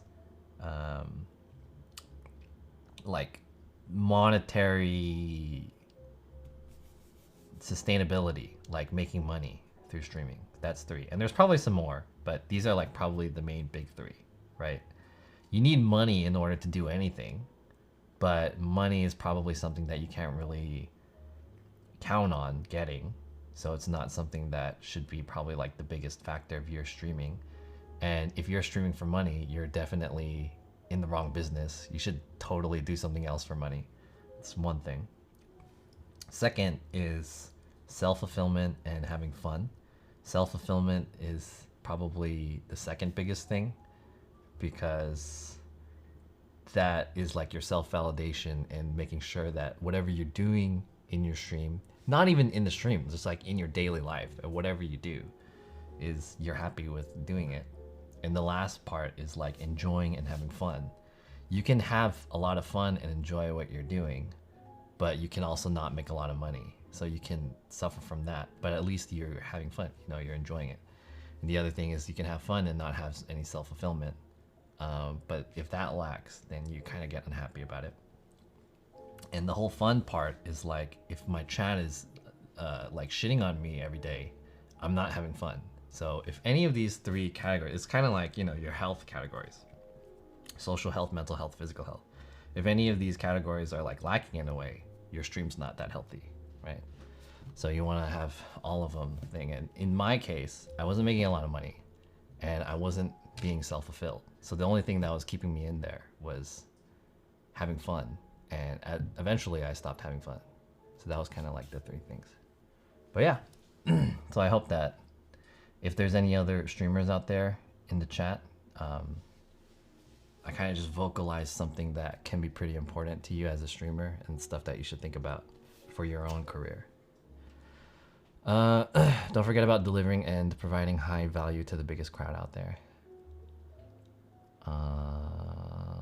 Yeah.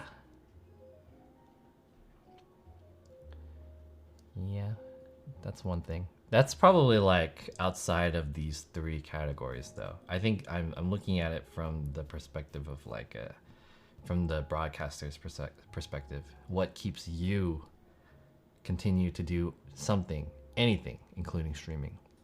So yeah, that's a three. Big three. Anyways. So I've been streaming already 4 hours, I guess. I agree with you. However, how can you say chat does give you a hard time? Chat is a chunk of your community, changing from time to time. Changing from a time frame to another one. One friendly positive streamer won't have a negative chat, right? One friendly positive streamer won't have a negative chat, right? Wait, hold on. Let me read this again. How can you say chat does give you a hard time? A chat is a chunk of your community, changing from a time frame to another one. One friendly positive streamer won't have a negative chat, right? I think it depends, cause even it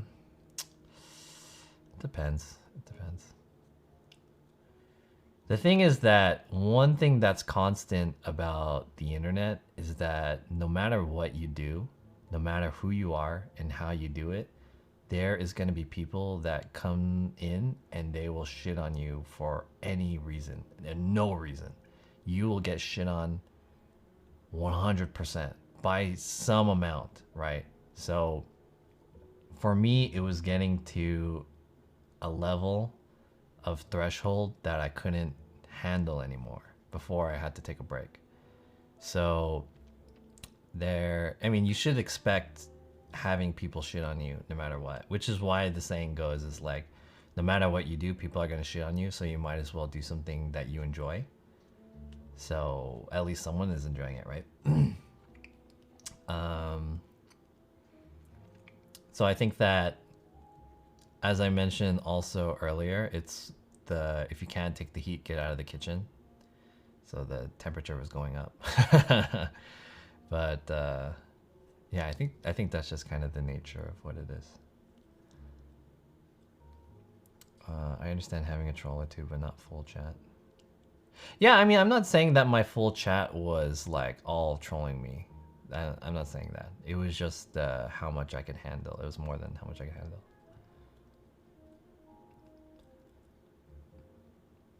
Yeah. I started a new strategy of sarcasm and converting trolls. It has been a bless for so far. Just taking trolls as light through convert. Many of them come back and changed. I've done that too. I've done that too. Like I don't have a my philosophy when it comes to trolls is that if you're gonna troll me, then it gives me a chance to create content, because I call out the troll and then we talk shit about him and then everyone in the chat laughs. They're like, haha, that guy's a dumbass, right? And we make fun of him. So it's like, that's an opportunity that you can create, that you can have to create that content. And you know, it engages the viewers because it's funny and everyone laughs about it. If you just ignore something, then, or you just like ban someone, then it's just like you kind of lose that opportunity. But you, in the same sense, you have to kind of pick your fights on that, because sometimes you can't win in that situation, or like it's not smart to do it. You know, you got to be a little bit smart about it. But yeah, it kind of depends. You know, it depends on the situation. So that's like easy. That's an easy way to have people convert. I remember when Jay was going to, he also realized he was giving too much attention to the shit people and message shot. Then he decided not to read it out loud on stream, the shit one, and only focus on the good ones. That's very interesting to think about. So, yeah, I don't know what the correct way to do it and what like the percentage of doing it. Like sometimes you should do it and sometimes you shouldn't do it. So I have to get better at that. I think that's just something that you get better with as time goes by. It's easier to just ban them. Yeah, I think I follow Baby Shoe, and Baby Shoe tweeted that she said, I don't have the patience to deal with trolls anymore. I just ignore or block them now. And I think it comes to a point where eventually you get tired of it. But it's interesting.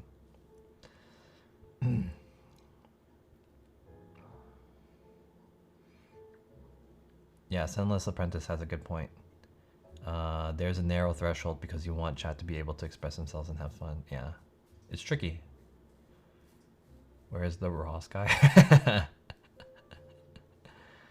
Huh. Okay, anyways. Do you guys feel like interested or invigorated by this kind of chat and this content about talking about streaming? Because it's interesting to me, especially I feel like it's something that I should kind of get off my chest and just talk to you guys about. And it's kind of part of my personality to be transparent with you guys.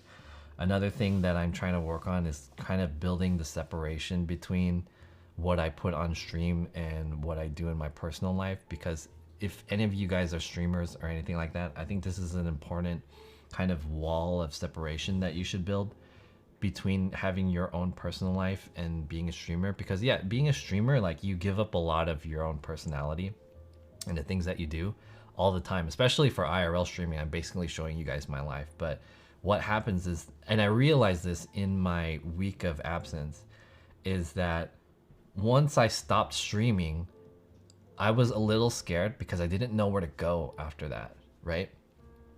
If you make streaming your career in your life, like I did, like streaming was kind of my full-time thing for more than a year,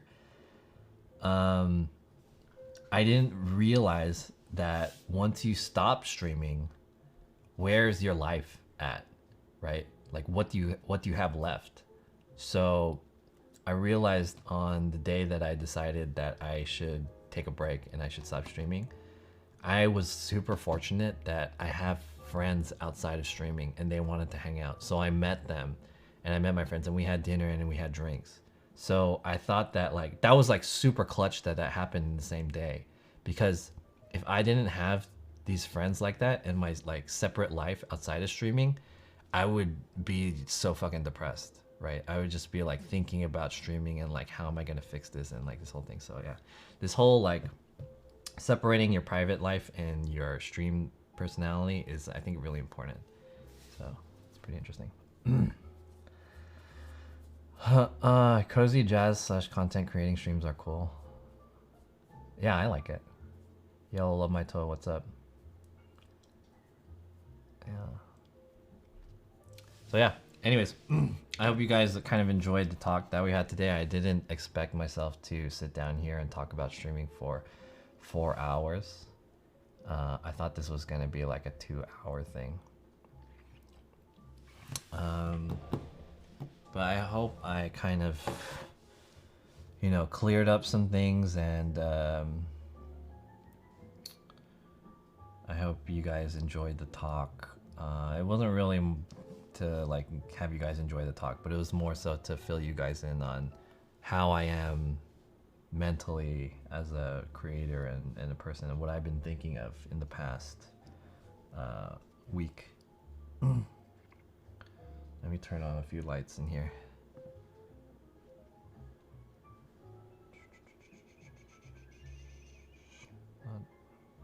This color? I want to show you guys something. Good to see you back. Thank you. I appreciate it. And I appreciate you guys supporting me and my channel.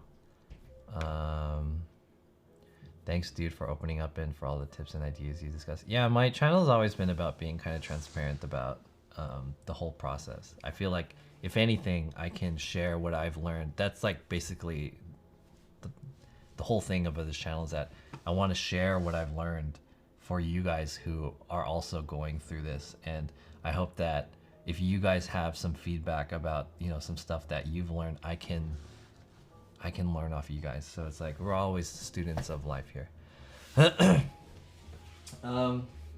Let me show you guys a few things before I go, and I wanted to.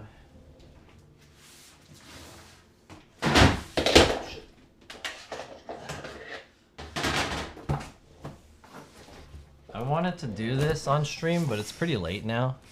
I bought this thing from IKEA. So I went to IKEA a few times in my break. I don't know why this camera is like that, but this should autofocus. Let me hide these things. I bought a new shelf. Not a shelf. It's like a little table nightstand thing, and then I'll be putting my tree, that little plant right here in the back. This plant. I'm gonna replace the thing that it's on with the smaller one. This is only like $10. Yo, Vic, what's up? And I also got this thing. Let me show you guys.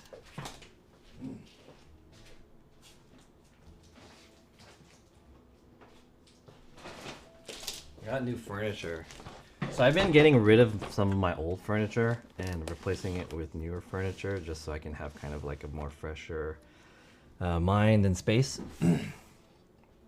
So I bought the Bror, B-R-O-R. Damn, how can I show this? I have to like build it so you guys can see what this is, but let me. Bror. It's this one.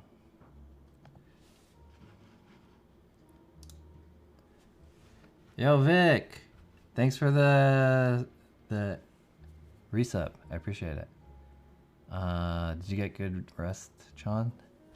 Yeah, hell yeah, I did. It was great. Hell yeah. Is the couch gone? No, I still have it, but I'm gonna throw it away this week. So I bought this this shelf, and it's a metal shelf. So it looks like this. Excuse me. So I'm gonna be putting it up in the corner over there on the other side of this TV. And I'm gonna display like my camera stuff, like my lenses and whatnot. So I'm gonna put that over there. I wanted to build this on stream, but maybe I still will. I haven't decided. Good stuff. I need that nightstand. What nightstand? The nightstand? You need this thing? What about this? This is not really a nightstand. Is this a night? I mean, I guess you could use this as a nightstand. It's like a shitty nightstand. The one you're gonna put your tree under. This is the Narevik. Let me see if I can show you guys what it looks like. Narevik.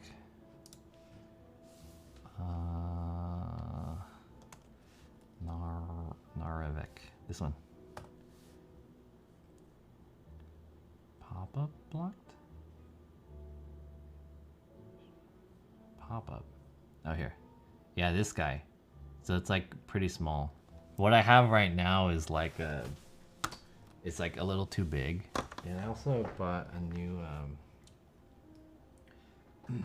oops.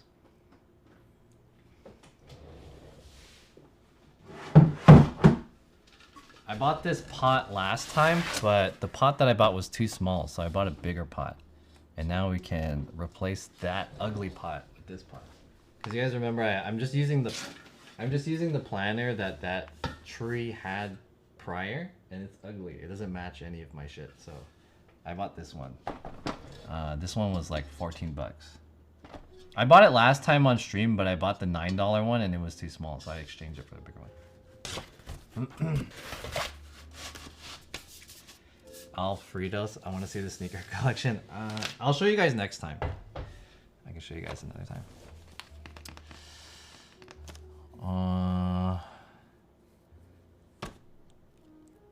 Anyways, yeah. So I can switch off.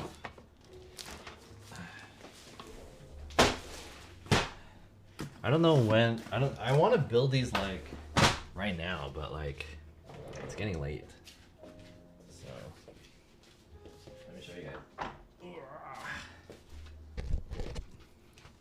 So this is the planner that it came with from Home Depot of my yucca plant, but the color of this is kind of ugly. I mean, it's gray still, and this is also gray, but this one looks cooler, right?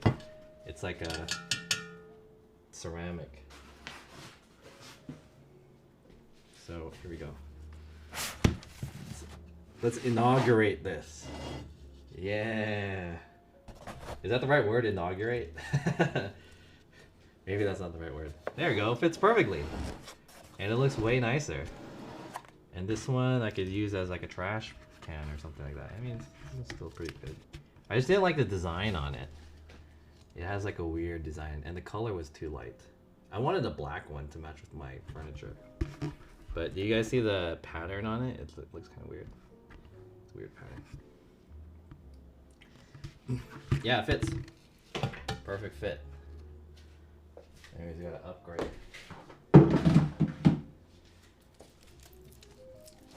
Oh.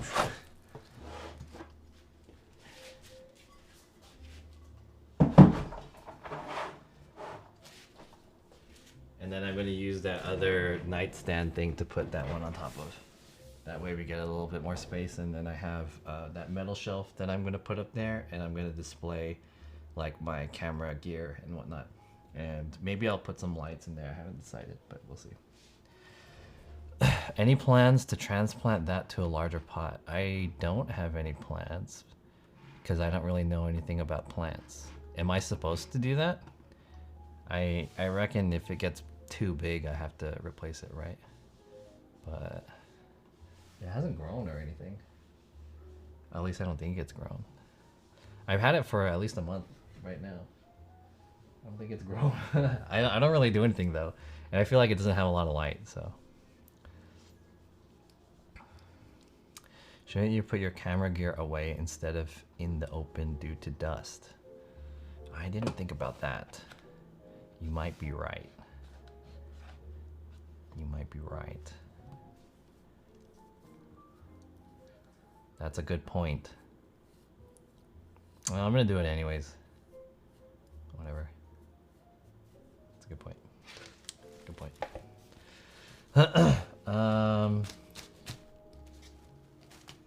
What else? Yeah, I'm trying to get rid of all that shit. We're changing up the way this is. We're changing up our room, changing up the way things look. We're changing up the way things work, and hopefully this will be a better environment for me.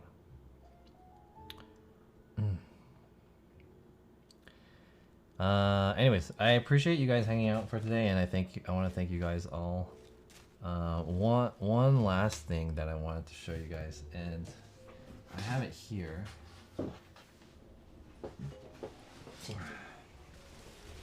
I bought this lab coat a while back when I met up with Vic that one time. So you guys remember I bought this lab coat, and I've been considering ways to use this lab coat. And if you guys have been here long enough, my indoor streams used to be called like the lab, where I just streamed here. That wasn't IRL, and I just streamed whatever. Dude, there's like dirt on it already. So I called this place the lab because it was like my experimental zone. So I bought this lab coat for about $5, and what I want to do is I want to incorporate this with the stream somehow, and I figured I can write down people's names on here. So I bought doing one of those things where I'm gonna write your guys' name on my body. Name on my body. Is that real flower? No, these aren't real flowers. Any TLDW? TLDW of my stream today, since you missed it, is that I'm basically gonna be changing up the way I do streaming around here. It might not really affect you guys as much, but it will help me more. So I bought this. This is a Crink pen. Hold up. This is a Crink pen. There it is. So this is a paint pen. Or sorry, is it an ink marker? Oh shit, this was supposed to be a paint pen. I always thought this was a paint pen. But this is what graffiti people use. And I wanted to use this to write on my lab coat of my donators and supporters on the stream and whatnot. So as you guys know, some people draw on their masks, and that's a way more sustainable and feasible thing to do if you're doing IRL streaming. But since that idea has already been done, I'm gonna do it like this. So every once in a while, when we do a home stream, I will write down people's names who have supported me, and I'll decide how much of their name gets posted on this lab coat. So I was thinking about on the back, it would be like $10 on the back, and then on the front, it would be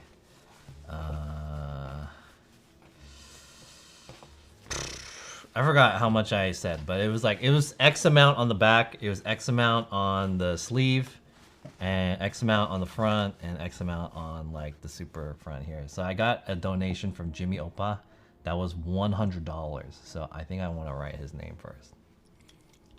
Yeah, I'm gonna write Jimmy's name on it. And I feel like a lot of people have done subs to me too. A lot of people, like Senless Apprentice, he supports using subs a lot, and he did a lot of gifted subs, but I don't know how to incorporate that with this. So yeah, the price tag is on it still. You can always get those dust off. Oh. Let's do science experiment. Hell yeah, I'm down.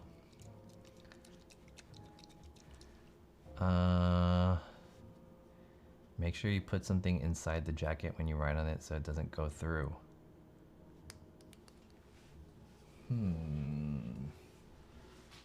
What is this? So Jimmy donated $100 one time. So I reckon that's like the highest tier. So I'm gonna put it right here on the lapel, right? Yeah. Put something under it. Yeah, I put something. This one. This is the bag that it came in. It's a little bag. So I'm just gonna put it right here under the lapel, and then I'm gonna write. Okay, actually, let's test this out. Let's test this out first.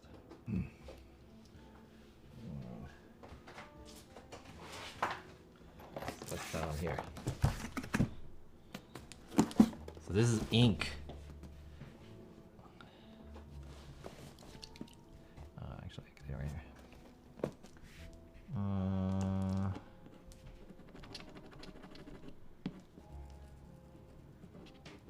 here. The thing about Crink pen is that it's supposed to drip. I've had Crink pens before, so this is a. Oh yeah, look at that. It's starting to populate the tip. Tip's getting wet.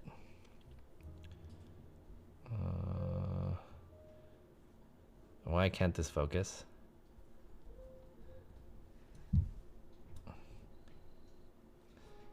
There we go. Look at that.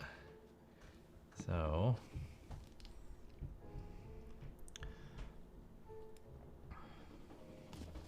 he just does it so you won't be mad at him. Yeah, that was part of the culture. Okay, Sendless. I know Sendless Apprentice is like supporting the chat or supporting my stream and stuff, and I really, I appreciate it.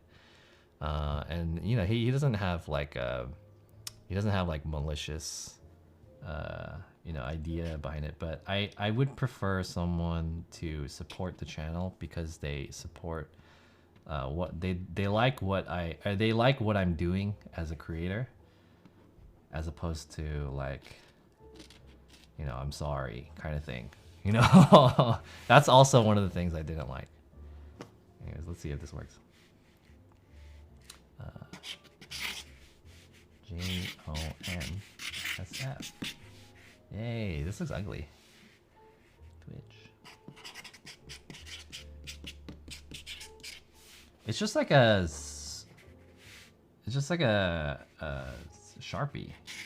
I thought this was gonna be more of like a paint pen. I guess I didn't get the other one. I feel like they make paint pens.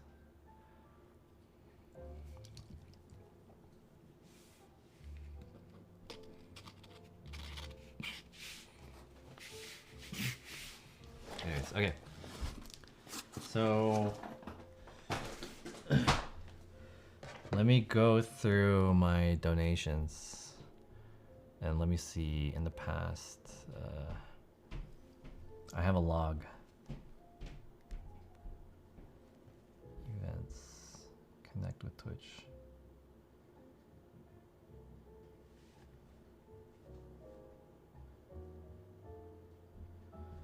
If anyone sees Jimmy Opa, let him know that I'm doing this, I guess. Or if anyone, I feel like there's some people in here who, oh, this isn't focused. There's some people in here that are getting recognition right now. So let me see if I can, hold on.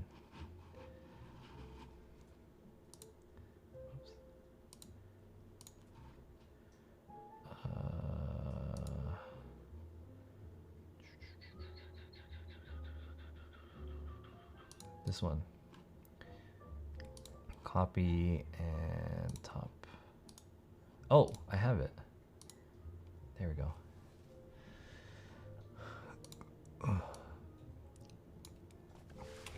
Okay.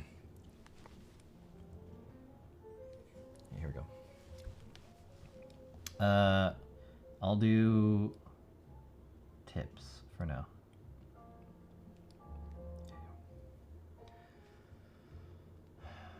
I got a $10 tip from Slice before on May 4th. Bongski, $4. Luke Skywalker gave me a 20 that one time. Beach Life, $4.20. I got $1. Jimmy Opa with the $20. Stoner Head with 30. Matty Pie also gave me 30. I'll do this. When should I start this? We'll go all the way back from when Jimmy gave me that $100. When was that? And then I'll retroactively activate this subscriber or this donation goal thing.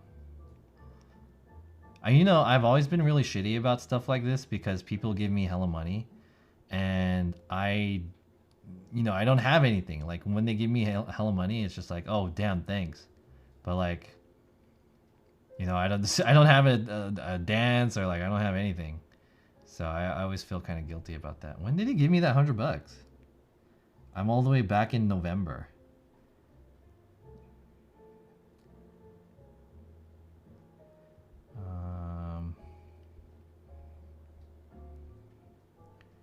What was that? Yo, Senless, thanks for this gifted sub again. Is Senless teaching me about crypto? Thank you for the 2 gifted subs. I very much appreciate it. Hey. When did this guy give me $100? Did he charge back it? It's not on here anymore. This is already March. Did I miss it? Dude, what the hell? When did he give me $100?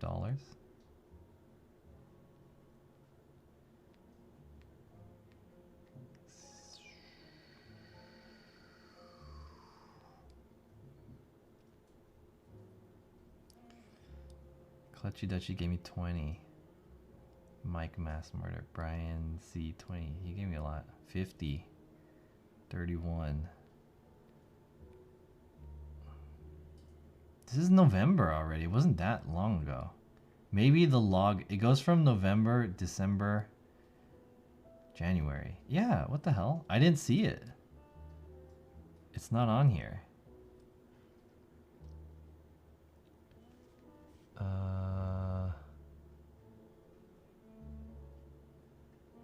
Do you guys remember when that was?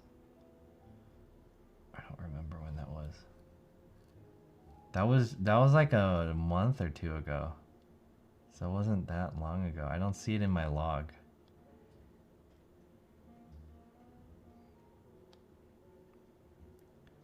Hamster Rain, Sunless, $10.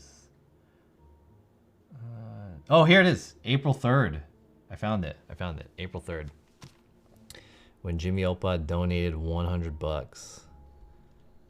Right there. He's not in here. Hey, Jimmy Opa, if you're in here, this is for you. Not only did he donate $100, but he also donated like random other amounts of money too. Like $31. And all this other bullshit. Anyways, yeah, you guys get the idea. So I'm going to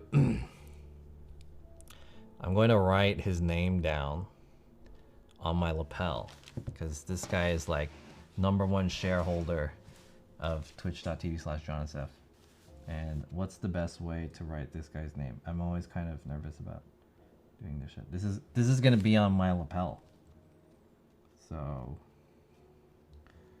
it's JIMMYOPPA.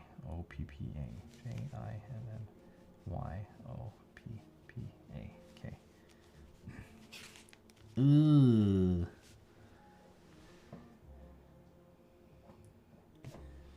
Okay. I gotta make slow. Oh, I was gonna write my name. I almost wrote my name. Oh shit. I'm just used to doing it after the J. Uh-oh. Uh-oh. Jimmy. Oh. Bah. Yeah. There you go. I hella almost drew a O. I almost fucked up. Any clips of it? Maybe. I don't know how to find it. I don't know if there's a clip. Anyways, that's a lot of money. So I'm gonna start from, let's just start from, is it too much to start from the beginning of the year? I feel like it is. This is the 2021. Okay, I'll retroactively do this. So Jimmy Oppa gave me hella money. Did it seek through? Oh, it doesn't go through the back. So it's okay. We're good. Coconut cream pie gifted a lot of money, but so I'll put him up here somewhere. Where should I put this guy? I need to make sure that this is, so I want to say like over 10 can go on the back, and then $20 goes on the front and the lower front, right? If it's 10 to 20, 10 to 19.99 go on the back, 20 and up will go down here, and then the lower front, and then maybe like 50 will be on the upper body. How should I do this? Oh, how about the sleeves though? The sleeves are also pretty good real estate. Is it permanent marker? Yeah, it's permanent. But it might wash off, I don't know. How should I do this? So the front middle should be like the most, I feel like 50 bucks at least, right? How much should sleeves be?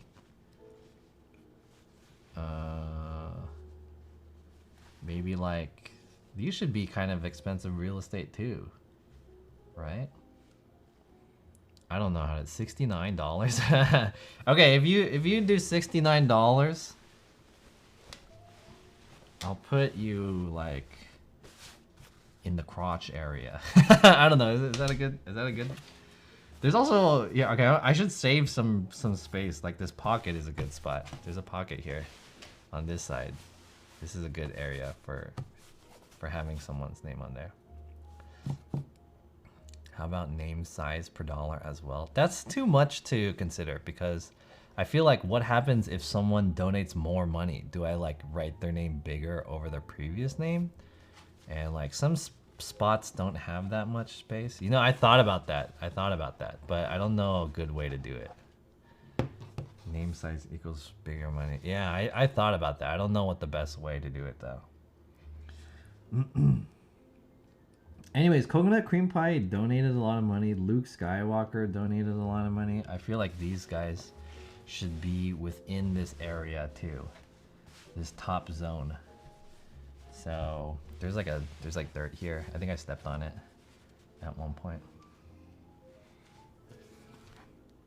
These guys should be up here in the top area.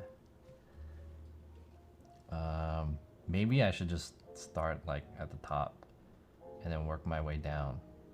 Or should I go from the down up to the top?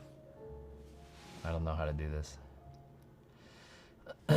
More money and you have to draw their portrait. You know, okay, I should just write their name again. That's what it should be. It shouldn't be like bigger size. It should be, I should just write their name again in the area where they did it. Right.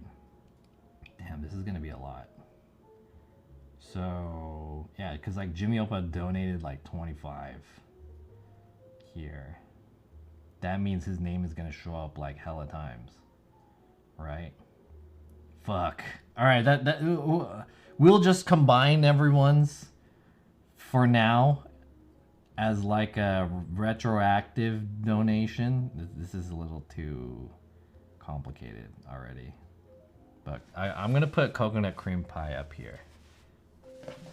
I'll just put it here on the shoulder. maybe that's a good spot. He gave me a good amount of money. He's probably the second most, I want to say. I'm not 100% sure. Maybe Coconut Cream Pie and Luke Skywalker donated a lot of money in here. How do I spell this guy's name? There's no weird shit, right? Okay, we'll just start here.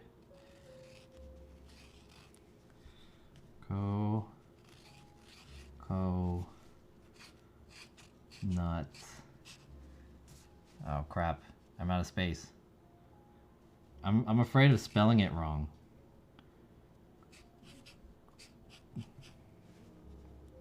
Cream pie, and the E is like a 3. 3. There we go. Coconut cream pie. Gigi Guella gifted like $10. So I'll put this person on the back. Gigi Guella. This was $10.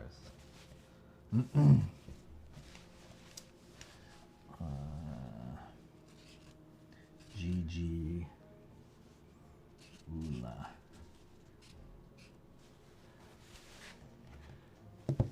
Yo, Jen, what's up? What's up, Jen? How's it going? Suzanne, baby girl. She gave me $20. Suzanne Boner. Oh, you know what? Some people give like different names. Some people have they donate under different names sometimes. Damn, that's gonna be kind of tricky to deal with. Okay, whatever. Alright, this is gonna take a while. This might take a little bit of time. Suzanne, baby girl. I'm gonna start from the bottom. Suzanne.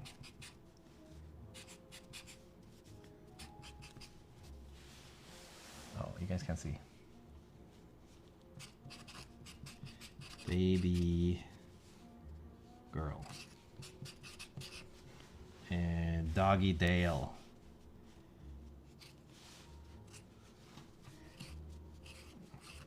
Doggy. Oops. Dale. Underscore. Nice. What's up, Jen? How's it going? I'm giving spots for people who have donated some money to me. Oh shit, Gwilson gave me $50. What happened to that guy? Gwilson. I'm gonna put $50 for the shoulders. How about that? Let's put Gwilson for the right here. I kind of want this way. Damn, that's a lot of money. G. Wilson.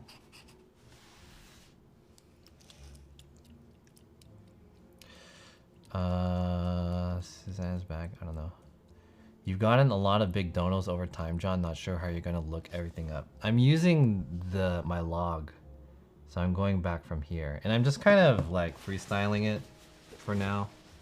This is kind of just like, yeah, I feel like I'm not really doing this as good of a service as I'm doing it, but you know, some people donated a lot of money. Like Kenny gave me $10 here, but I think Kenny gave me a lot of money. I wish there was a way to like know who my top donators is. Is that a thing? Top donators of the year. That way, that would be like way easier than me having to do this. I don't know if that's a thing though. Oh yeah, see, Wilson gave me another $20. Quinn B. Jimmy Opa with $18.80 and $31. Quinn B should be on the back here. Twitch Lurker gave me a donut. Yeah, he gave me like a couple dollars. Let's see. We'll put Quinn B here on the back. Next to a dot here. Quinn B. I feel bad if people have given me more money and I've already represented them on here somehow, but just understand what I'm working with right now. I'll be better about this later in the future. So it's then, in a sense, it's like it's better to donate a large amount at one time as opposed to multiple smaller amounts. That way you have a better chance of being represented correctly.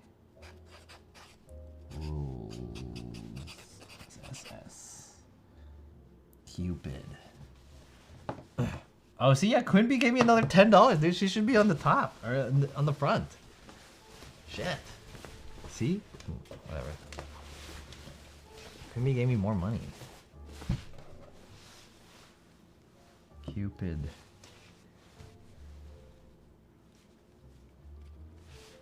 Whoever Cupid is.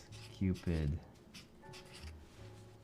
I feel like some people donated under alias names.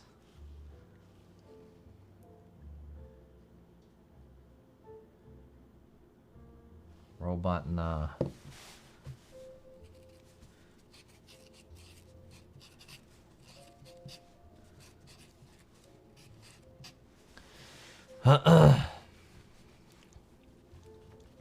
Why not do a new stream, let people support you on that one stream to add their names, then going into the logs? You could have made $300 by now. I mean, what's stopping you guys from making this stream that stream, huh? Dude, Quimby gave me hella money. She gave me $40. She deserves to be not on the back. I fucked up. Should I just write her name again? Quimby has 2. I'm gonna separate it. I'll put her. She has in the. Instead of putting her name on the top where it should be, I'll just put her name twice. I'll just put her name up here on the shoulder. She has 2 on here. She's the only one on here that's on here twice. And it's because I fucked up. What about me? Yeah, I could do you. Kenny is up here too. Kenny donated a lot of money. KDL 306.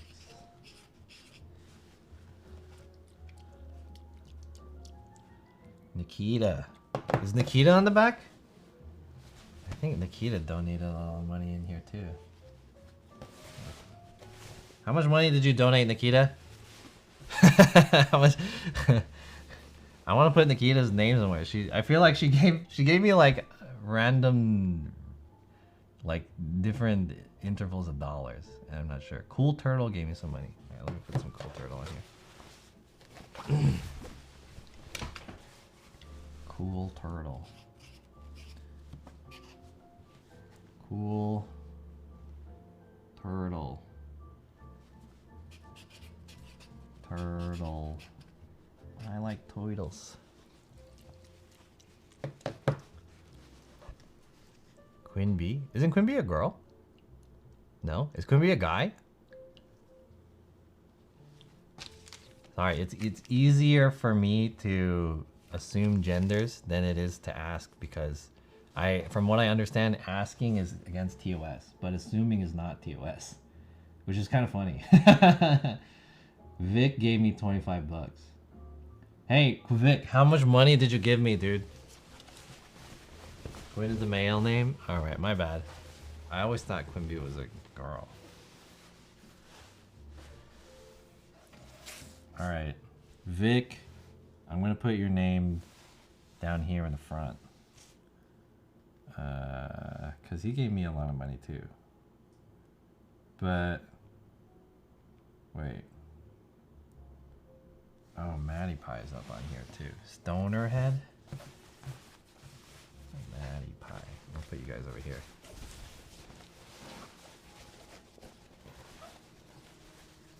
How do I spell Vic's full name? It's like Victorious Wonton. I don't want to spell it incorrectly. I don't know.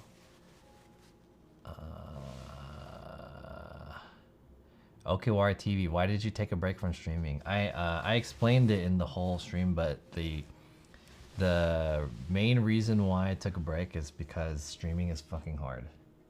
That's why, and I was getting pissed.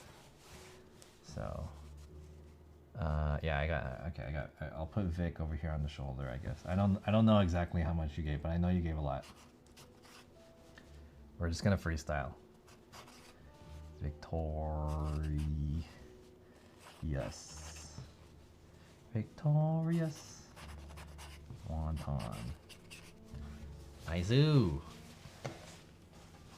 And Car Bomb God. that was that one day where I drank the car bomb. Car Bomb God. There we go. Car Bomb God. My handwriting is trash.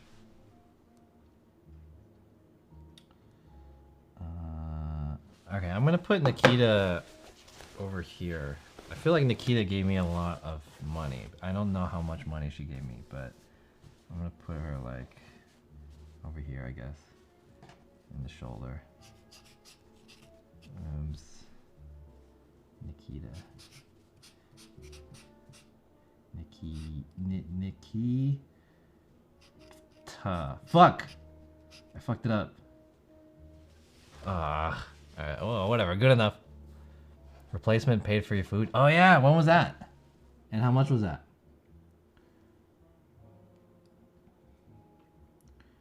Replacement. Achu tipped me $40? Holy shit. Damn.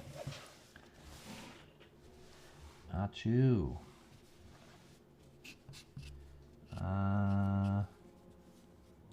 Two 0021.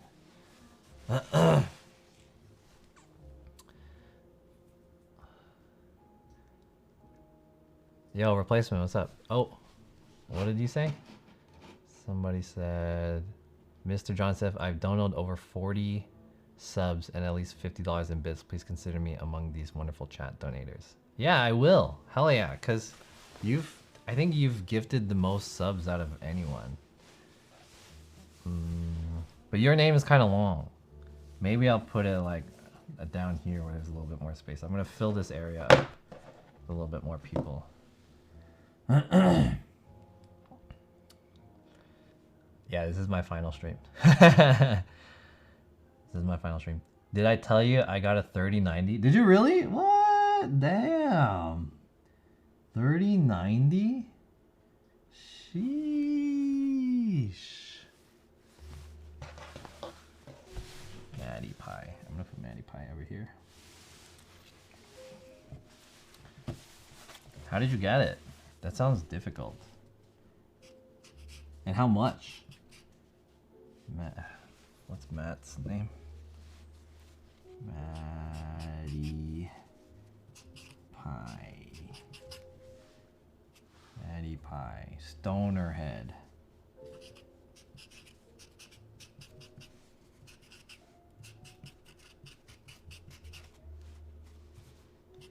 Wait, was I supposed to put Stonerhead here? I don't think I was supposed to put him here.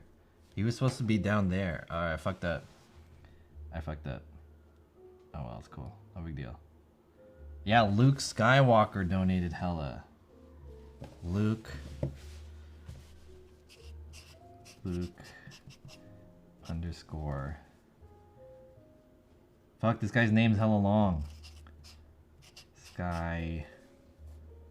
God damn it. Walker. I have to do this. He has numbers too. 325. Alright, the 325 didn't show up. $3,000? Goddamn. That's hella expensive. I fucked up on Luke Skywalker's name, my bad. Slice gave me some money too. I'm gonna put him up here.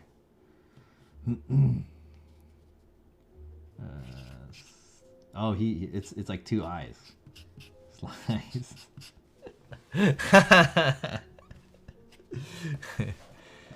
Alright, good shit. Is that enough? I think that's enough for now, right? 310KK donated 2069. Okay, I fucked up on some of these, but it's okay. 310KK. This is just like a loose. It doesn't necessarily have to be like a. It doesn't necessarily have to be, you know, following the rules. We're kind of just freestyling. Addison gave me like more than $10, so put Addison on here. Addison K, and then we'll put Sandless Apprentice on here too. Just want to make sure that the spelling and the formatting is correct. Here it is. Oops.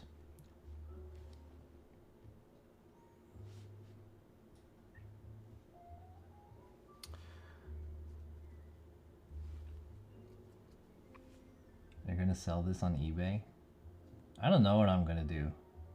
I'll probably, I don't know, wash it. Do you think I can bleach this after it's done? Let's say I finish this whole thing up by the end of this year. Do you think I could just be like, hey, this is tight, and then I'll just bleach it? Or something. Send less. Uh-oh. Print. It's running out of space. Uh-oh. Alright, you are joining. Your name's cut off. Both you and Luke Skywalker. It has 2 underscores? Oh, you're right. 2 underscores. Yeah, replacement gave me hella money too, right? I should have put like one line. Alright, whatever. It doesn't matter. Let's just write replacement. How much replacement? He's a mod in here too. I assume he gave me some money.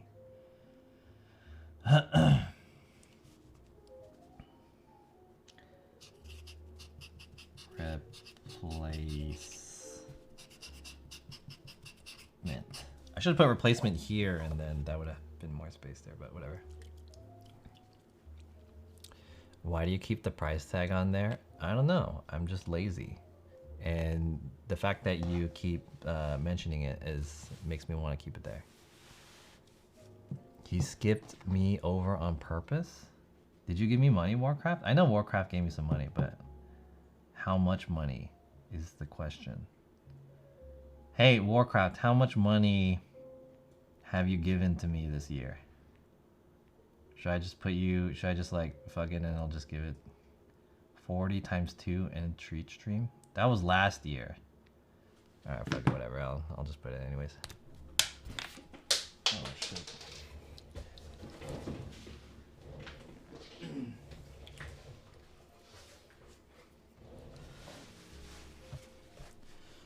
Warcraft _ Andy. Need more ink. Okay.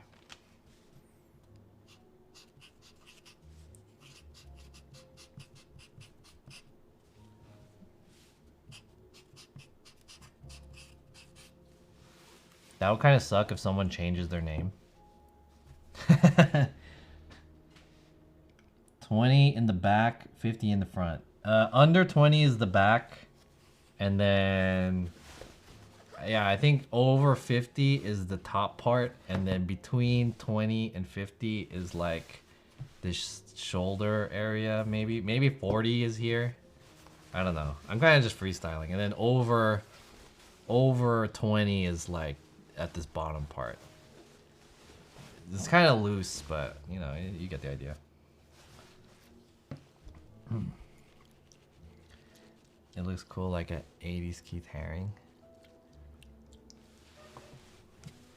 Let's put it like a happy face here.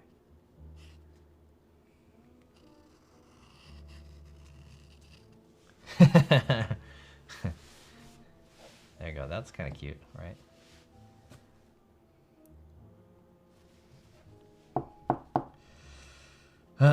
I'm looking for a 360 camera. The one that I want is, I forgot the name. It's like the Theta Z1. I forgot the brand, but that one's like a $700 camera. You put a happy near. Yeah, there was extra space here, so I didn't know what to do. Knives and Roses says, John and Steph, I donate over 40 subs and at least $50 in bits. Please consider me. All right, for those of you who haven't donated money, but you've donated in other ways, there's not really a good way for me to know how much money or how much that is in total. Because there's a lot of people who like they give donations or they give gifted subs and bits. But the gifted subs and bits are like kind of hard to track. This is the dollar is actually easier. But if you're in one of those cases, then I will consider. But I know this guy has given me a lot, right? So I will put your name up on here. Knives and Roses. I will oblige. And I appreciate your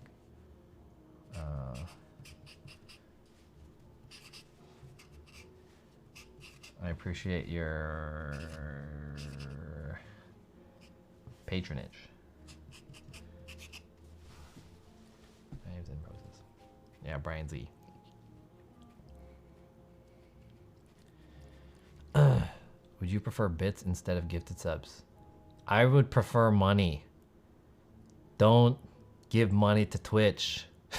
give me the money. Don't give it to Twitch. Yeah, because you know the subs and the bits, like, you guys get something from that. You guys get emotes and shit. Whereas the giving money doesn't give you anything. It only supports me. So I feel like this is the best way to do it. But I mean, yeah. Yeah, money is the best. Whoa. How do I get rid of that? There it is.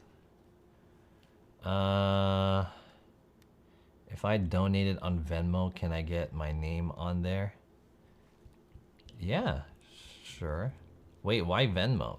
You can't do it through the PayPal on this function on whatever this my site is? Yeah, there's the link. JohnSF/tip. PayPal taken a cut. Oh. You guys can actually, oh fuck. Hey, if I share my Venmo, I have a business Venmo, but does it show like my address or anything? Can I dox myself by, does anyone, I don't really know, but I have like I have a Venmo, but I don't know if I share the Venmo, if I can like, if it doxes me. Does it show like my email and stuff? Does it have my phone number and shit? Huh. I'm curious.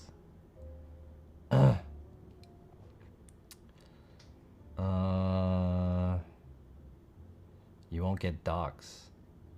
Really? Your real name is shared.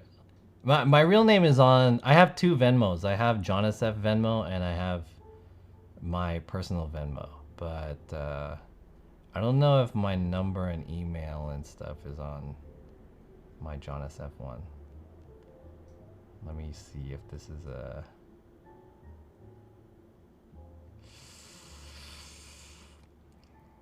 Edit business profile.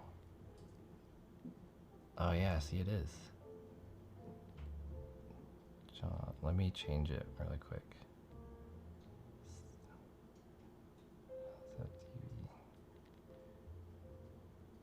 Oh, it's optional. I could just take the email out. Okay, I'm removing this email. Save. And then... Yeah, my address is here!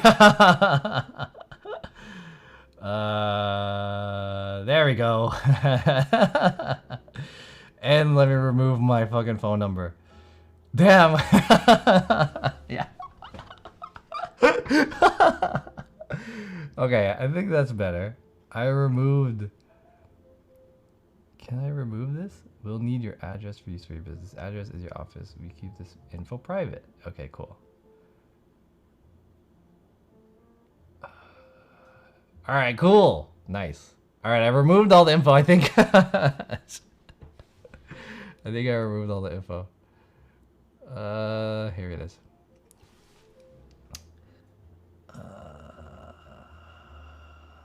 Alright, here we go. This is my... Whoops. This is my business Venmo. My John SF Venmo. That one. It's just John SF. I'm lucky that I was able to catch that one. And also, it had my personal like information on there, but I think it doesn't have it anymore. Let me check. Can I see it?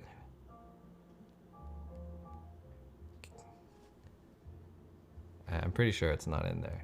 I want to say. Let me see if I can. Is it still in there? Yeah, it's not in there. Okay. Can you put it on your page? No, I don't want to. I don't really want to take the Venmo stuff, but I'm just showing it to you guys now. If you guys want to Venmo me, then you guys can get your name on here right now. Username SF. God. How about Top Trolls Hall of Fame? Yeah, there's a Top Trolls Hall of Fame. It's called my ban list. There we go. Let's ban this fucking guy. How many of you guys are there? Hey, if this is one of you guys' names, then get shadow banned. Well, maybe I should be careful. I'm gonna 12-day ban. All right, how about that? Boom. All right, good shit. Oh, Someone's Presence hard banned you. Damn. Anyways, there you go. Now I have all of this. What time is it? Damn, we got it. Let me put it on. Let me put it on. It's already 11:30. Fuck. Okawari says, check your Venmo. Check your Venmo. What? For the jacket, feel better, bro. Yo, Okawari with the $30, $30.69 he gave me. What? Feel better, bro. Thank you. I appreciate it, dude. I want to show it, but it says your name and stuff, so I won't do it. But Okawari TV, thank you. I love Venmo. He says, thank you so much. How much is $40? Is that on the sleeve? I think that's on the sleeve. Via the Venmo. Damn. My name is on my website. Okay. Thank you so much. I appreciate it. We just got a live donation by Okawari TV. I don't care. My last name isn't my real name. Really? Oh, okay. Well, my real name is out there, but it's not like a real big deal. My last name is Legaspi. Anyways, there we go. Okawari TV. Thank you. Hell yeah. $40. God damn. God damn, man. God damn, man. $40. There, that whole left side is taken care of. Alright, let's put this bad boy on. Let's try it out. And I'll leave this up for the rest of the year or until it's filled up. I won't be using this for IRL streams though. We'll just do this like... I think it'd be weird for me to go outside wearing this. Maybe I will sometimes, but this is mostly for the indoor stream.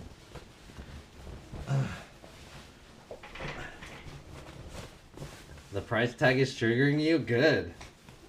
It's also triggering Warcraft Andy. I was gonna take off the price tag before people started talking shit about it, so it kind of makes me feel like I should leave it on so that more people could, so it could trigger more people. Hell yeah. I was gonna take it off. I'm gonna be honest with you. If you guys didn't say anything about it, I would have taken it off. But now that more people are mentioning it, kind of makes me want to leave it on. Check your Venmo. I paid you? What? Really? What? I already put your name on here. $20? Damn, from Soundless Apprentice? What? $20? Damn. Nice. Damn, it looks cool. It looks kind of, I like how it's on one side and the other side is clean. This is cool. Your living room looks cleaner. What happened to the shelf in the back? I took it out. Oh, this shelf? This shelf is still here. I think I'm just blocking it, though. Yeah. I much prefer Streamlabs, and SE started accepting Amazon payments or direct from credit card to bank. Huh. Anyways, what's up, old school gamer and everyone else? Thank you guys so much. You look like a nurse. I'm a fucking lab guy. Oh, and there's shit on my butt too. Look at that. And I got it on my back too.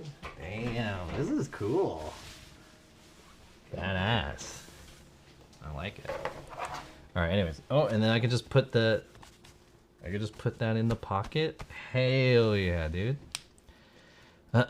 Nice. Okay, guys, it's getting pretty late, and I've been streaming for a while. I think I'm gonna go play some Call of Duty. I appreciate you guys, you know, always supporting me, even through the hard times of my stream. As you guys already know, like I mentioned, streaming is fucking super hard, and sometimes you get taken for granted. But I feel like it was a necessary experience for me to have. And now we are, you know, growing as creators, and you know, it's probably good that it happened, to be honest. So yeah. Anyways, let's raid somebody. See who we can raid. Oh wait, I have to check it on here. Twitch. Is Okawari gonna stream? Runa is streaming.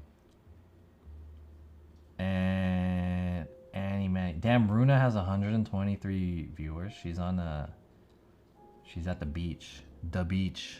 And she's streaming at the new pools and things category. Oh, you know, we didn't talk anything about that shit. The pools and stuff.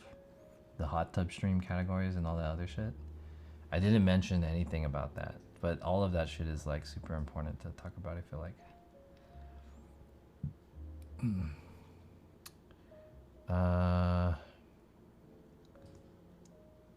Stinky Carnival is doing the greatest hot tub stream I've ever seen.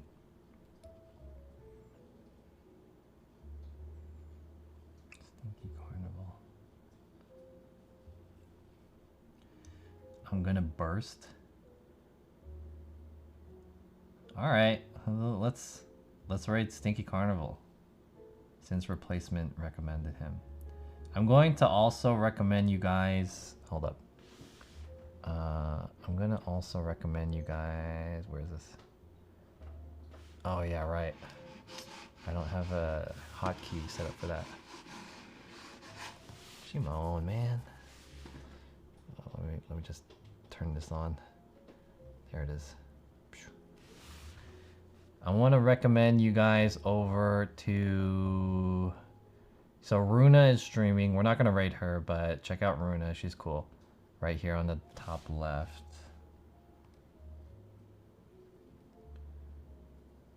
There we go.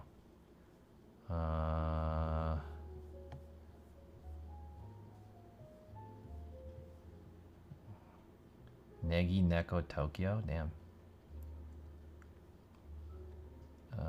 Milky Puff is also streaming at the beach. Runa, Starbitsy Chan. I'm gonna recommend Oliver Cowboy, I guess. Annie Manny. And also Purin BB. Dude, all these guys have high viewership today. Damn. Okay, I'm gonna raid. Oh damn, these guys are at the beach too. All these Japanese people at the beach. Who is the guy I was gonna raid? What was his name? The best hot tub stream. Oh, this one, Stinky Carnival. Okay, we're gonna raid Stinky Carnival. Where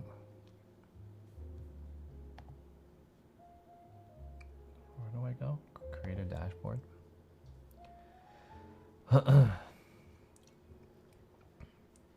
Raid. Damn, you guys can see my subscriber count went down like a lot. Stinky Carnival. Here we go. Boom. All right, we'll start rating this guy. All right, guys. Thank you guys so much for all the support and hanging out with me this whole time.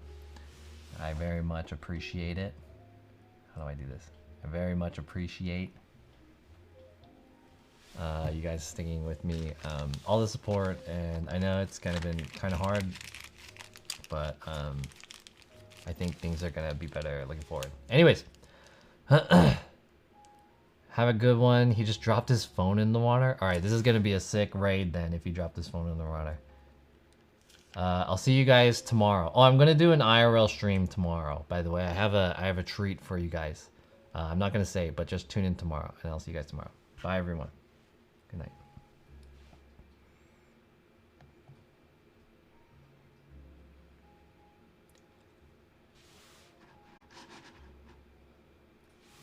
Did it go through?